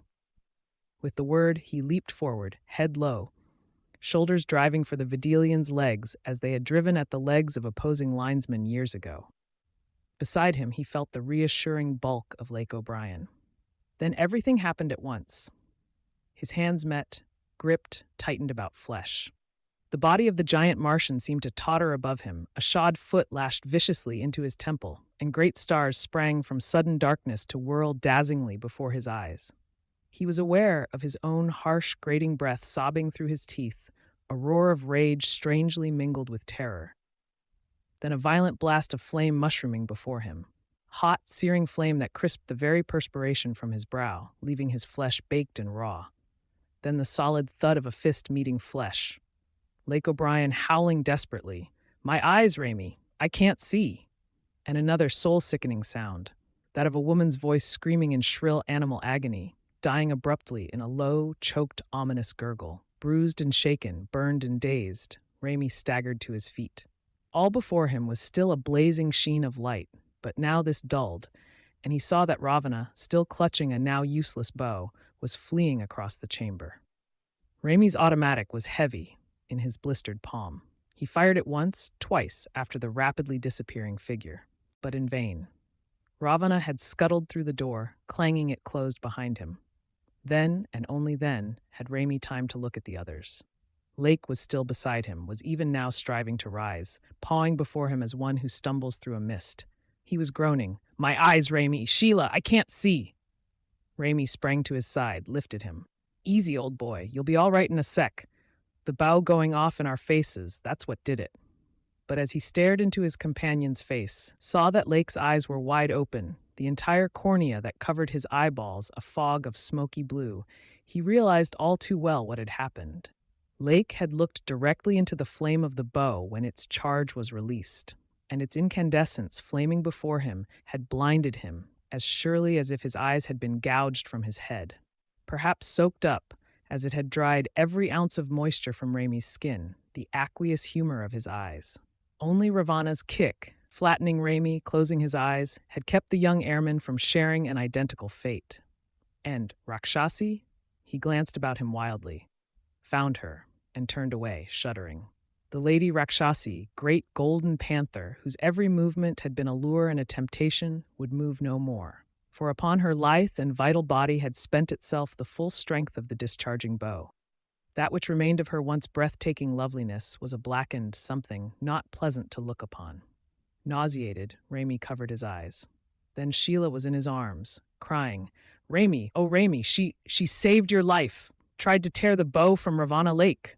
Lake said dazedly, frightenedly, "Sheila, I can't see you. Where are you? Everything is black." Then a new sound rang clear in the farther chamber, the scuff of hurrying footsteps, the clank of mail.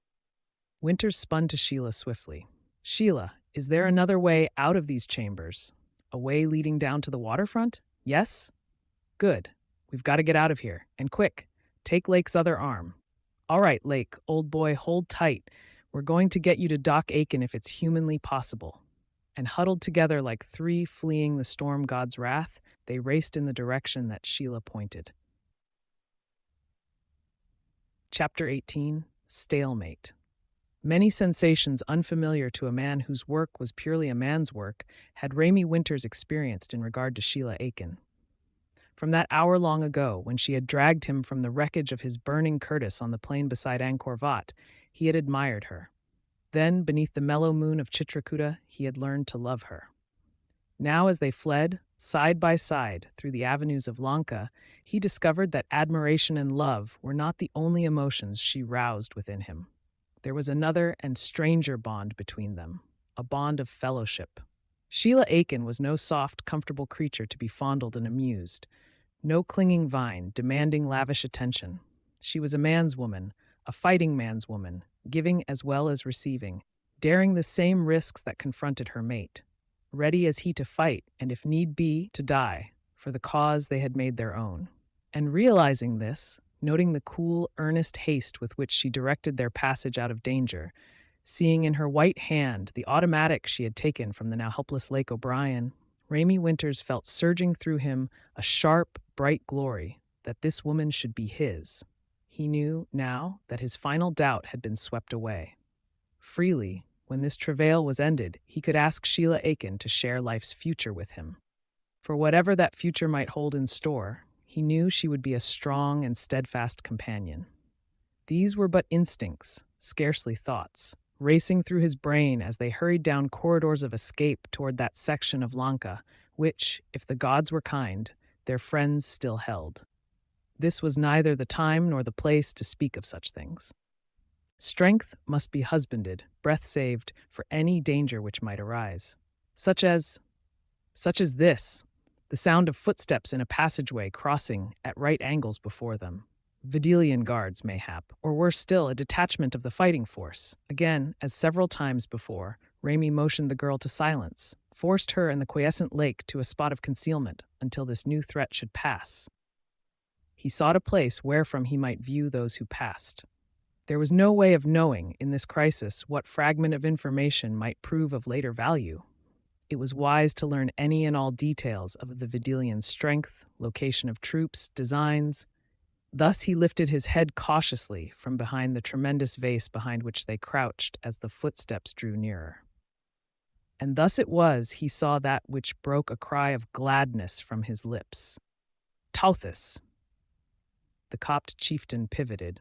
He marched not at the head of an earthling party, but beside Khorisan and before a group of the ape-humans warriors. "Lord Ramaya, you have found the Lady Shailasita?" "The bow." Rami shook his head. "Ravana escaped with it, and with his life. But it is not charged, nor will it be very soon. That much we have learned." The monkey captain moved forward querulously. It was not easy to detect emotion on his simian features. but a note of apprehension was in his voice. "And the gay one, Lakshmana, he is wounded?" "Blinded," said Raimi succinctly. "He looked into the bow's discharging gorge, but this is not all that remains of our land force." He looked with sudden fear on the handful of men led by his two comrades. Kori-san shook his head. "Nay, my lord, we are but a scouting party. Lord Vibhishana and Thalaka have pressed Ravana's hordes back to the vital wharves. Soon these will be ours, and our reserves can safely land." "I'm going with you," decided Raimi swiftly. "Someone must take Lake and Sheila back to Vibhishana, though. One of your men will show them the way, Kori-san?" "I will do so myself, my lord. With Tauthus and thyself in command, my company is well led, and there is much information I can bear to the others." "Good, but have a care, my captain. Ravana's men are spread somewhere between you and our main force. You run a gauntlet of danger," Kori-san said staunchly. "I shall be watchful, Lord Ramaiah. We of the new men know how to face danger." Raimi Winters could never have dreamed, what man could, that one day his hand should press the hairy shoulder of a talking ape in firm companionship. But that is what he did now. And he said, "New men indeed are you and your comrades, Captain, and as worthy of the name as any." Plainly, the move was not to Sheila's liking, but she was too good a soldier to demur, and it was evident that Lake must be taken to a place of safety. So she turned with Kori-san. They disappeared, and Raimi pressed on with Tauthus and the ape warriors. As they marched, Tauthus pointed out the purpose of their move. "Our forces have rolled back Rana's men at every point so far," he said. "We hold the northern chambers of the citadel and all levels below the fourth. Their heaviest concentration, though, is in the southern sector of the isle. This we cannot storm until our reinforcements land. Our boats cannot dock until the wharves are ours. Therefore the wharves must be taken." "And our fleet?" queried Raimi. "How close does it lie to Lanka's shores?" But Tauthus answered that question in the easiest of fashions, by pointing. For they had come to the end of the corridor and stepped through a gateway out onto a balcony. With a start, Raimi realized where they were. On that same ledge from which the Lady Rakshasi had seen and exposed him, scarce 30 feet below them, lay the wharves. And beyond these, bobbing flakes of black against the sun-silver surface of the lake, thick as skating bugs on a stagnant bog, hovered the skiffs and rafts which bore the bulk of Sugriva's army. Studying the salient, Raimi saw with dread despair the insurmountable difficulties his allies had to overcome. From the water, the wharves were invulnerable. Defenseless soldiers creeping into land on slow-moving skiffs would be scythed down mercilessly by the bows of the enemy. Nor was there any safe approach to the walled court, wherein huddled the dock's defenders. Two high and sturdy walls stretched from the citadel itself down across the beach to the quays. Behind these ramparts, a handful of men could withstand an army forever, and the Videlians numbered no mean handful. They swarmed the walls darkly, and at their beck and call, should they find need of additional hands to do their bidding, were the slaves. Two full pens of Earth's natives, locked like cattle in runways adjoining the courtyard. Raimi said, "There's only one place to establish an offensive against the wharves, and that is from our present vantage point. But it would be suicidal for us to try it. Maybe if we went back, gathered a stronger force." An astonished rumble from the throat of his comrade stopped him. "Now by my faith," swore Tauthus of Kush. "What is it?" "That captain. Look at him. Look closely." A small detachment, perhaps a dozen Videlians, had just marched from the interior of the citadel to join the besieged force. Neatly, swiftly, precisely, they swept across the courtyard. None rose to question them. The defenders had other things to think of, for from the southern end of the isle, Vibhishana's attackers maintained a steady barrage of bowfire. Raimi stared at the squad leader, eyes widening. "It's Thalaka, but why?" "Traitor," growled Tauthus deep in his throat. "I knew we should never place faith in a cursed Videlian, but Tauthus of Kush knows how to deal with traitors." His hand flashed to his shoulder. He drew an arrow from his quiver, set it to bowstring, aimed. "Wait." Raimi's hand tensed about the Copt's arm. "This is no treachery, but a most courageous deed. See, at the slave pens." For suddenly the intention of Captain Thalaka was clear. Full across the courtyard had he and his men marched unchallenged, past posts they might have taken, and up to the gates of the slave pens. And now the little detachment whirled, formed a tight circle before the gates, and a cry rose as Thalaka gripped the sole guardian of those gates, hurled him to the ground, and wrenched the keys from his belt. In an instant, all was bedlam. Too late, the Vidalian guards realized what had happened, identified this enemy in their very midst. Men turned from the walls, 100 bows turned on the tiny knot of venturers. Feathered death spangled the court, but the key had grated in the lock, and the gates were open, and Thalaka's voice was raising in clarion cry. Earthmen, rise! Freedom awaits the bold. His cry ended in mid-sentence. His mouth formed a round O of astonishment, a circle from which suddenly a flood of crimson gushed.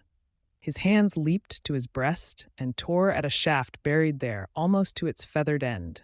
Then he sank to his knees, rolled over, and lay still.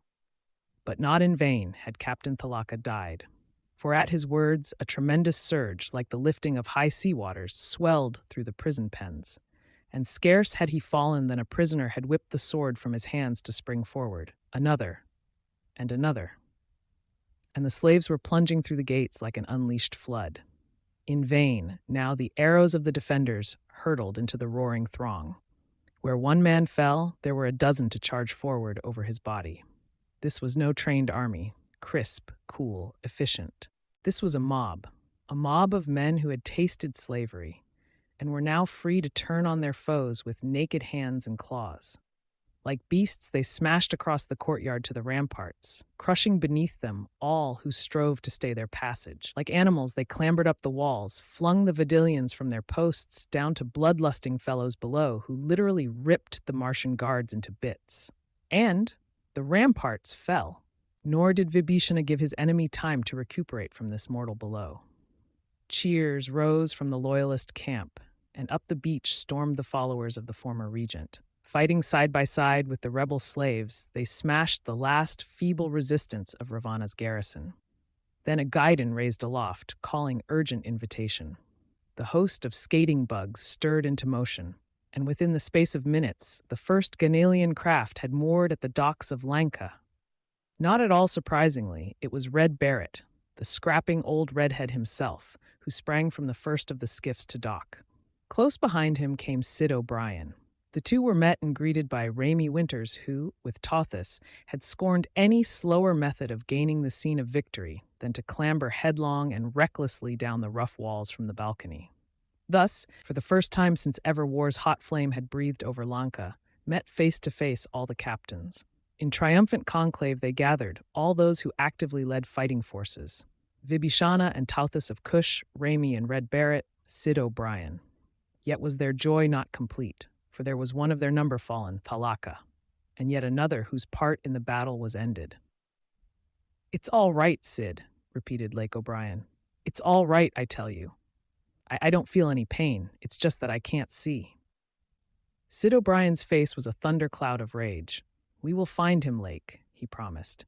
"And when we do," his strong, freckled hands whitened on the butt of his revolver. Here was one from whom the Lord Ravana could expect no grain of mercy should their paths ever cross. Vibhishana said, "Lord Lakshmana must return to the mainland shore. If anyone can repair his vision, that one is the Lord Sugriva, and it were best the girl return too." "Me?" cried Sheila indignantly. "I will not. Listen, Miss Sheila Sita." Barrett stopped, grinned embarrassedly. "Golly, listen to that. These guys got me talking that away now, too. I mean, Miss Sheila, I wish you would go on back and tell Toots I'm okay. She'll kind of be worrying about me, I reckon. Tell her we'll all be coming home as soon as we clean up the rest of this mess." Raimi said, "Yes, Sheila, please go, because from now on, I'm afraid this fight isn't going to be very pleasant. Especially," his eyes were cold, "for his nibs." So Sheila and Lake returned to the mainland. Khorasan, having completed the rally of his scattered forces, now came to join the conclave, and they took stock of their situation. "We hold now, my lords," reported Captain Khorasan, "all the northern half of Lanka's Isle and citadel down to the sounding tower, which is in the exact middle of the fortress. The wharves which feed to the Chitrakuta mainland are in our hands too. Ravana still holds the upper levels of the fort, and all the southern sector, as well as the docks which feed to the opposite shore. but these are valueless to him, since the major portion of his fleet was captured by our men."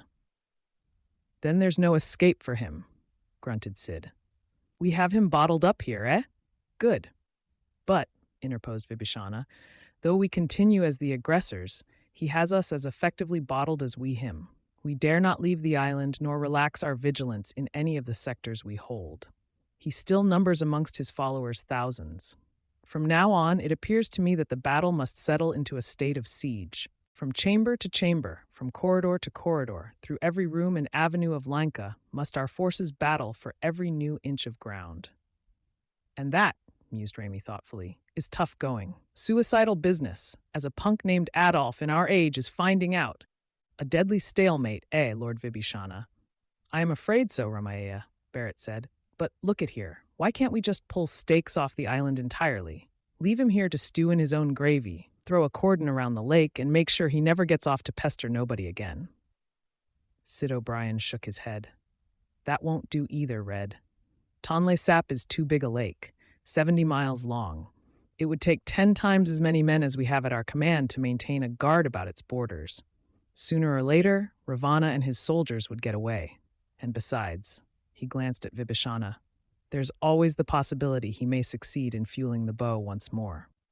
This time effectively. And if he does, we're licked. Isn't that right?" "Unhappily," agreed the older man, "it is. No, our effort must be directed toward breaking the deadlock that now exists, somehow rooting him out of his lair." Raimi said, "This sounding tower you spoke of, Kori-san, what is it?" "The needle which speaks, my lord." "The which?" "Kori-san," explained Vibhishana, "has given it the name used by the natives. It is really a tower from the topmost chamber of which one can address the entire populace of Lanka in a normal voice and have his message reach every ear in full, rolling tones. You have seen the talking idols of Chitrakuta?" "Seen 'em?" chuckled Red. "We was their voice?" Raimi said, "I understand now. A sort of magnified whispering gallery, eh? But say, that gives me an idea. Lord Vibhishana, did not Thalaka often say that there were many who would rally to your cause if they knew you had been freed?" "Aye, even so, Ramaya." "And I'll bet a hair," continued Rami excitedly, "there are plenty of soldiers fighting for Ravana right now who would lay down their arms if they knew who they were being forced to fight.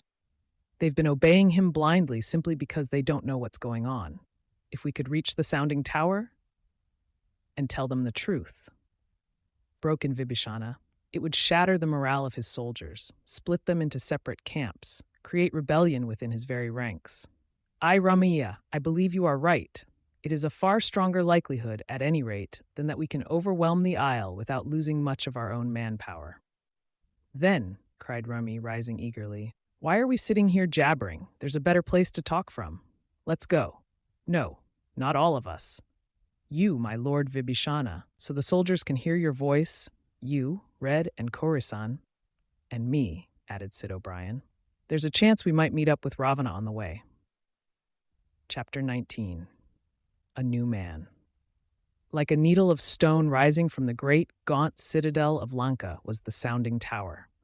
This saw Raimi before he and his companions deserted the open air and dipped once more into the castle itself, seeking the inner passage which led to the tower's base. Swift was their passage at first, hurrying through ranks of their own men, sweeping through corridors and ways whose granite floors proved all too well the cost at which the advance had been made. Lord Vibhishana, shaking his head at sight of these grisly scenes, said sorrowfully, "Though we win our cause, yea, even though the last of my brother's hirelings pay in full for the havoc he has wrought, not in 1,000 years shall the citadel of Lanka be cleansed of this horror, this blood, and this disgrace. It is a shame upon my soul and on the name of Vidalia that these dead lie about us." Even the Captain Korisan, whose valor Raimi Winters knew well, seemed shaken by what he saw. He said puzzledly, "Would that the Lord Sugriva were here to advise me.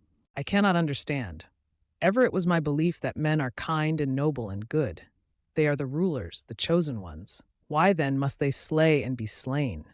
Even we of the jungles do not wantonly kill. For our loins or bellies, for warmth and safety, for these things only do we attack other beasts." Raimi answered him gravely, In your time and in my own, Kori-san, man has proven himself more the brute than the mute beasts over whom he claims superiority. Do not ask me why this is, I do not know. All I can hope is that you new men will bring to us something of your own jungle sense. A spasm passed over the little ape-human's face. As ever, it was difficult to read what emotion he portrayed. He said anxiously, You do not mock me, Lord Ramaya? Mock you? The Lord Sugriva, who gave us human speech, human thought, told us we were indeed new men. But oft-times I wonder if this be true, or if he spoke only from kindness and sympathy. It was the habit of Lord Ravana to taunt me and my brethren. Parodies of man, he called us. Poor imitations masquerading in human dress. But his plaint was left unanswered, for now they had come to the opening at the base of the tower. A spiral staircase loomed before them, winding around and around the inner wall of the Needle to its uppermost chamber. A swift estimate by Ramey placed the tower's height at approximately 200 feet. It was hard to guess accurately, for the spiral staircase was interrupted now and again by platforms, rendering the top of the tower invisible from below. Shafts of light pierced openings at intervals, but for the most part, the Needle was shadowy and silent.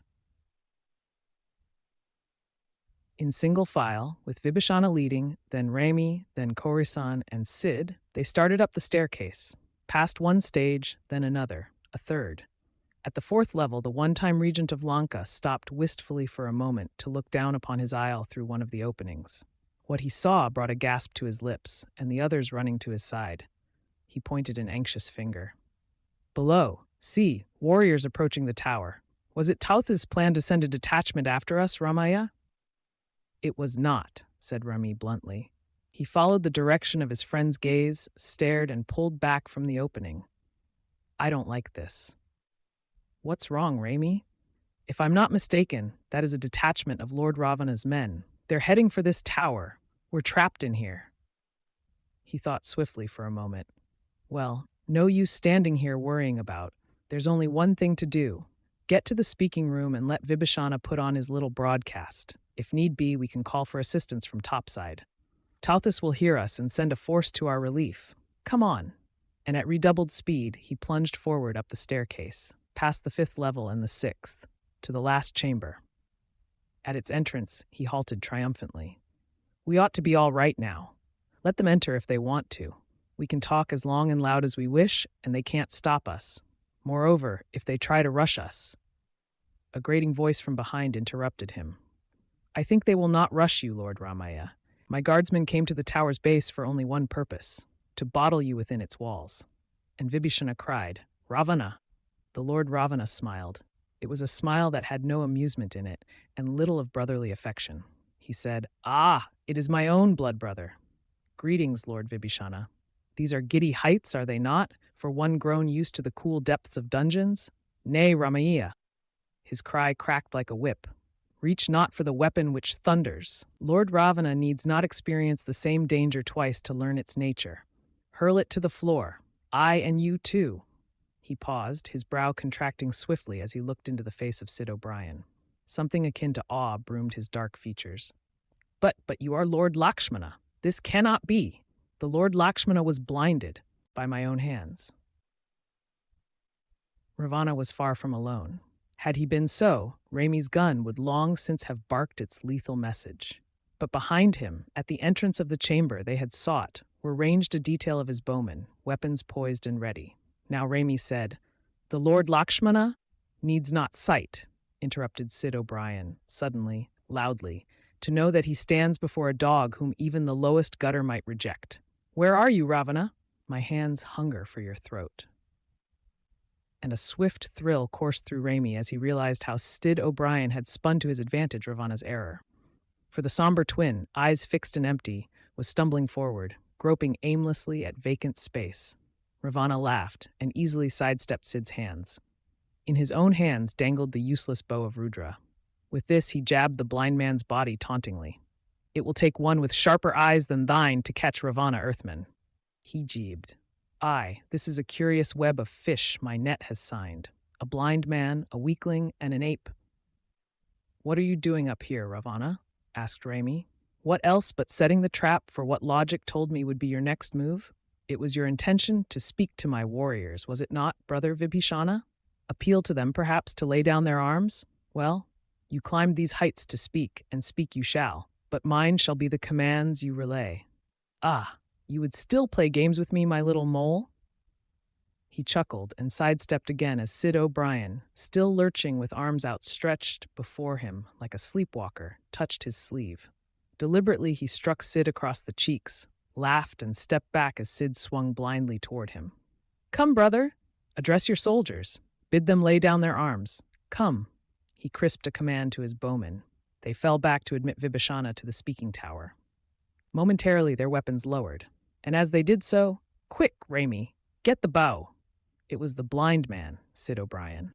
Like a flash, he had sprung upon the Lord Ravana, gripped the giant's arms in a vice-like clasp, spun him around so he was between the guards and his companions, a living barrier the Vidalians dared not risk assaulting. And instantly, Raimi leaped forward.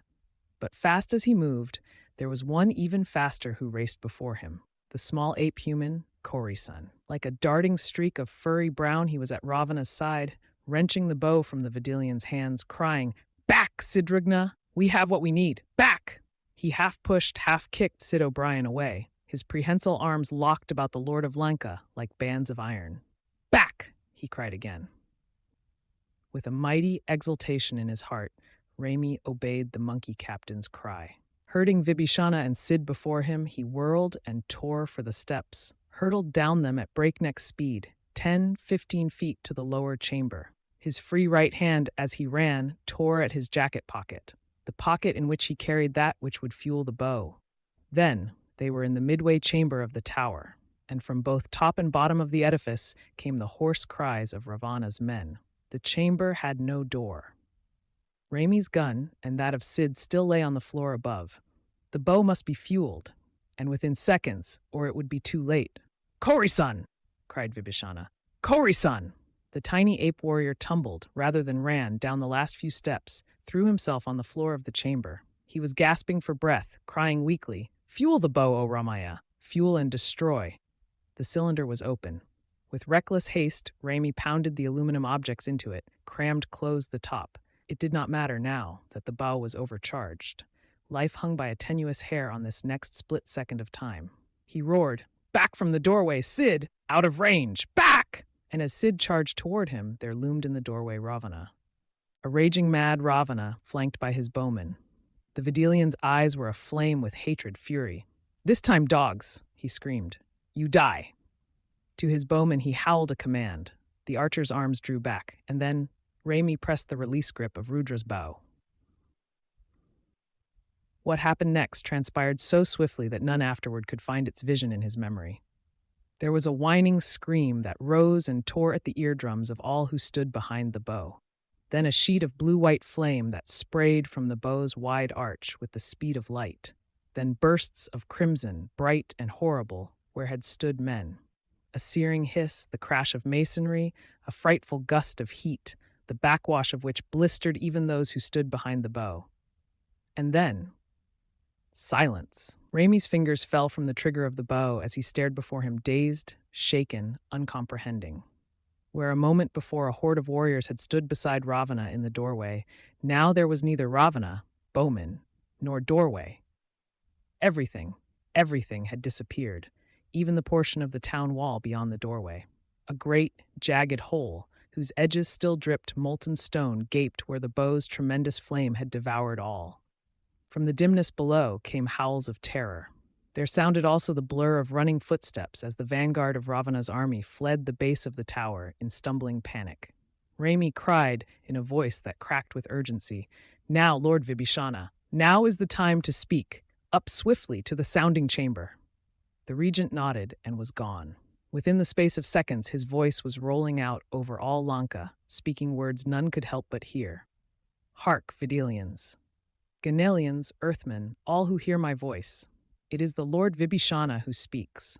Long lay I prisoner in the dungeons of Lanka. Now I am free. Raimi, called Sid O'Brien. Listen, replied Raimi. The sounds of battle below have ended. Everyone is listening to Vibhishana. Ravana is dead, boomed the Vidalian overlord. My brother is slain, victim of his own lust for power and the dreadful bow of Rudra. Lay down your arms, all you who followed him. Amnesty will be granted all those who... It's Cory-san, Raimi. He wants to talk to you. Raimi turned. He had not realized until this moment that the squat ape human had not risen from the chamber floor. Now, hurrying to Cory-san's side, he understood why. The hairy captain held one fist clenched beneath his right breast, and from beneath the curiously man-like fingers of this hand oozed a sluggish stream of scarlet. "Cory-san!" cried Raimi. "The bowmen!" One of them loosed his shaft before I pressed the grip. The small captain smiled feebly. "Nay, my lord," he choked. "It was even before that, in the chamber above, when I held Ravana, that we might escape. Well, hold on. We'll hurry you down to the citadel. Medical aid." "There is no need of that now," whispered Cory-san. "It is too late for medical aid, my lord. I did what I could, Ramaiya. It was what a true man would have done, was it not?" A mist veiled Raimi's eyes, and a tight band knotted about his throat.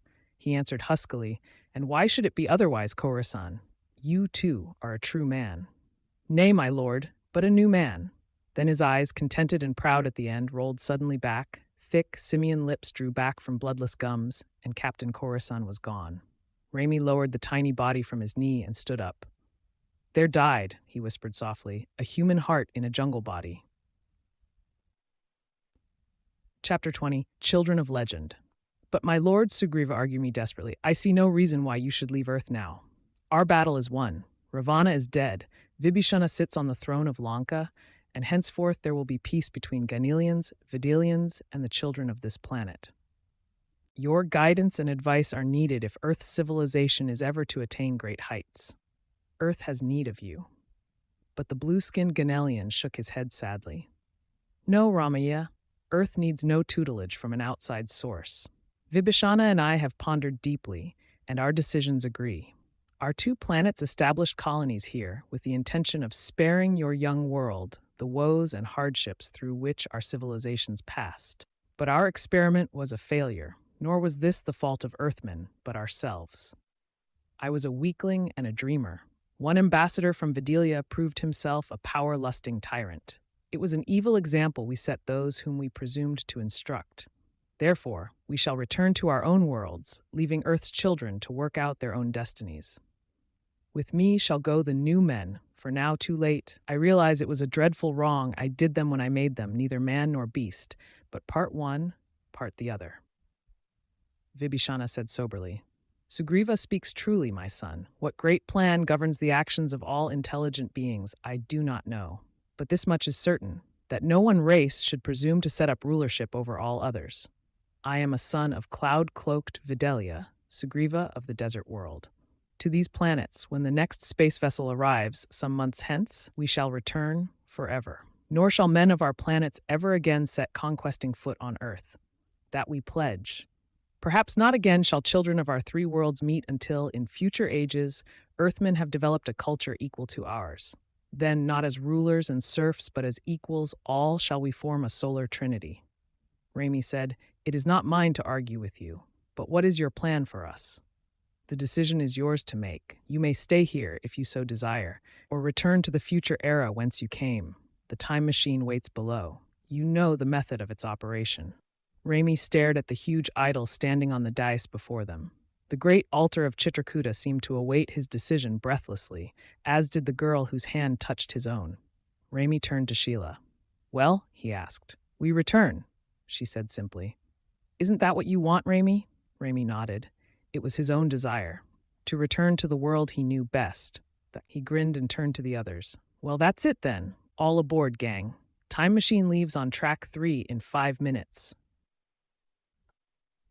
But curiously, none stepped forward to join him and Sheila. Red stared at his companions impatiently.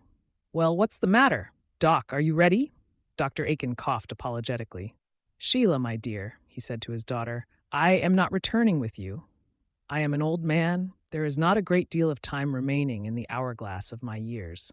I would spend those last remaining sands seeing new things, learning secrets all men have longed to know. Sugriva has said I may return with him to Ganelia. It is a temptation too great to resist." You understand, my dear?" Sheila cried. "But if you don't return, Daddy, then neither will we. Raimi and I will remain with you." "No, The archaeologist's voice was firm. No, you must return. Someone must carry back to the 20th century a knowledge of what we have seen and done here in a forgotten age. You bear precious knowledge, vital information to Earth's scientists. You alone can read the cipher of Angkor Wat, tell men whence it came and why, and where vanished its once mighty populace. Raimi said, We alone? But you speak as if Sheila and I were the only ones returning. Sid O'Brien spoke for the twins. He said, I can't take Lake back to our time now, Raimi. The machine would set us in a desolate spot, perhaps in danger. And he is blind. Here he can receive medical care. Perhaps later on, after Sugriva has lifted the veil from Lake's eyes, as he has said he can and will, we will join you again. But for the time being, well, you see how it is. Then you, Red, you're surely coming with us? Red Barrett shifted uncomfortably from foot to foot. Well, keyed, I think maybe I'd better not. I asked Sugriva about Toots here. He tells me she couldn't take a ride in the time machine without without having happened to her, what happened to Rudra. You see, she wouldn't have no true existence in the future. So I think I'll just stick around for a while. Me and Ivavni is going back to Britain, where she come from. Maybe I can be some help to them folks of hern. He grinned suddenly, like teaching them to talk good English instead of that stuff they talk now. And you, Sheng-Ti? The Bonds said quietly. When Sugriva leaves, Raimi Winters departs from Earth for many centuries the light of wisdom, peace, and truth. These people, though they were born in a different era, are still my people. Someone must stay at Chitrakuta to help them re-establish themselves on a new footing. It is my clear and simple duty to be this one. Were the choice mine, Ramaya, said Tauthus, I would visit that future world of thine, but I cannot. So like Sheng-Ti, I shall go to my people. Much have I learned here at Chitrakuta, much more will the Lord Sugriva teach me.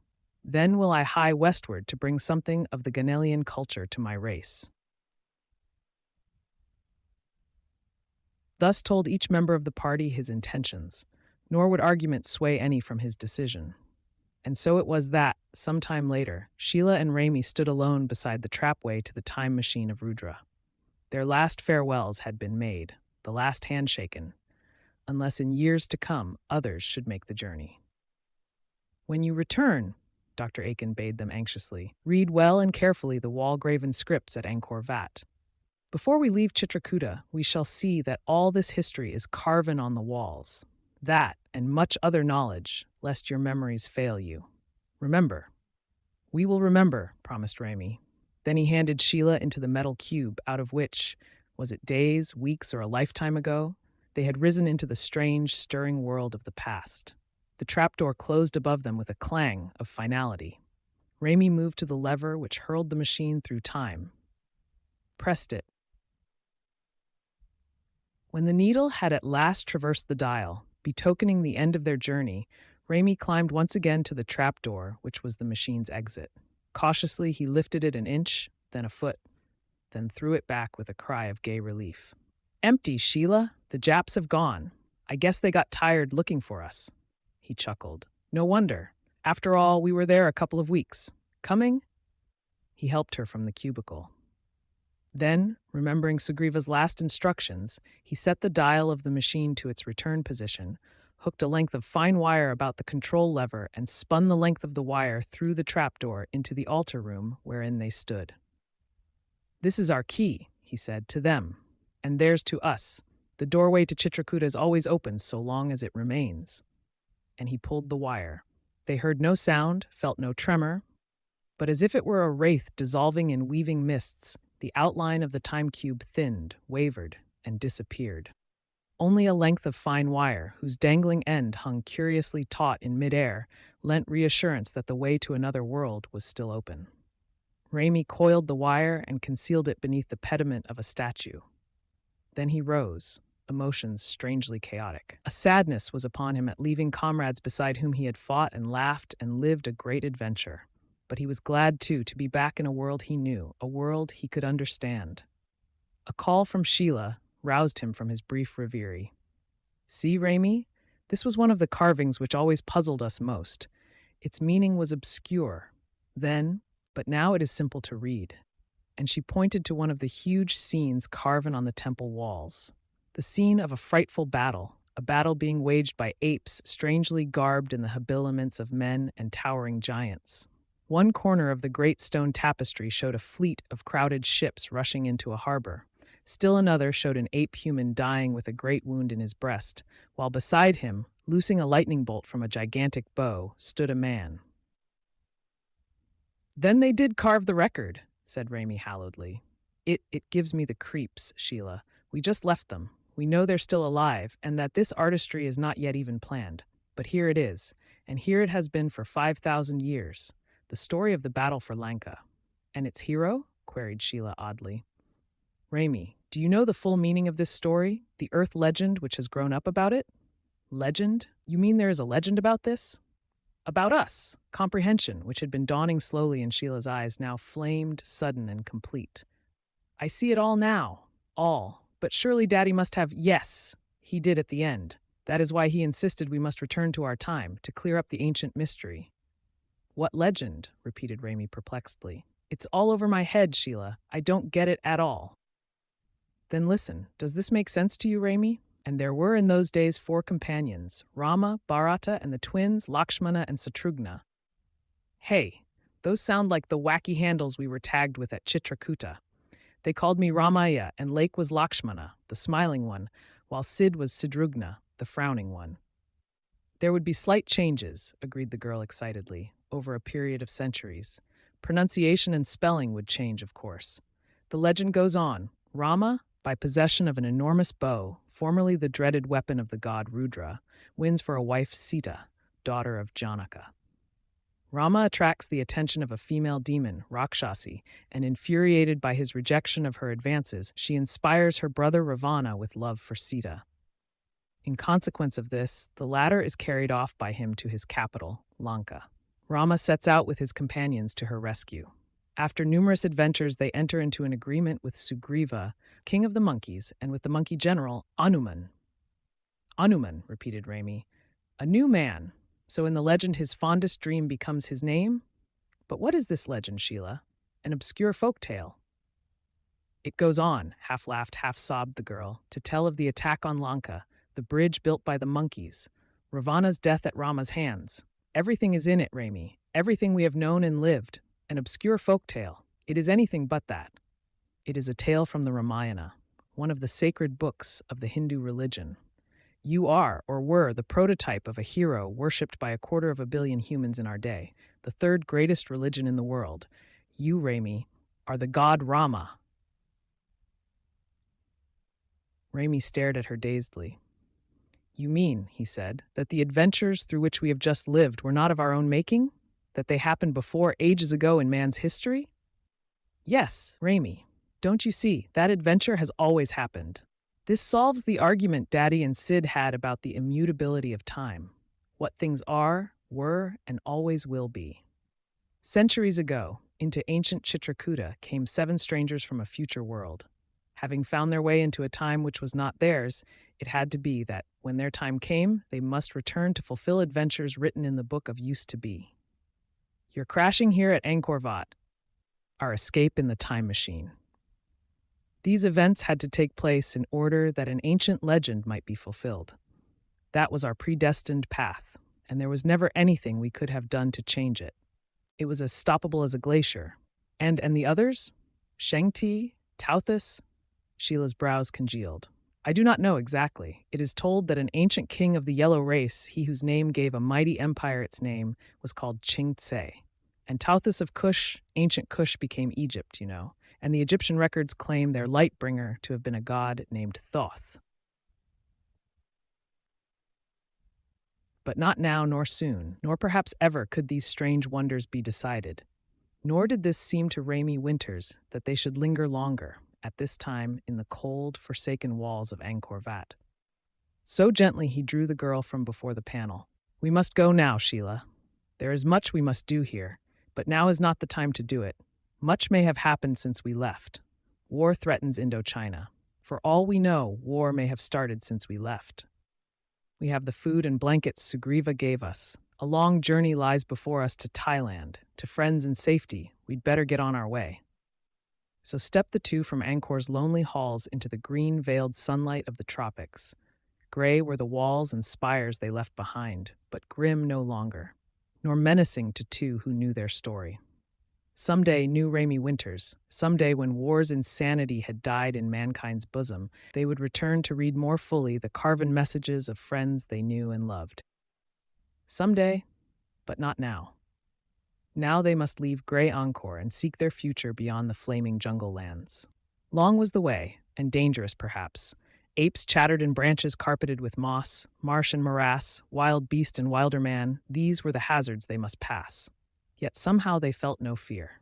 There was lightness in their hearts and in their steps, as hand in hand they stepped forward to meet whatever fate might bring. Thank you for listening to Gods of the Jungle by Nelson S. Bond. We hope you enjoyed this reading. Leave a like to support the channel and share your thoughts and suggestions in the comments below. Be sure to subscribe so you won't miss the next book upload.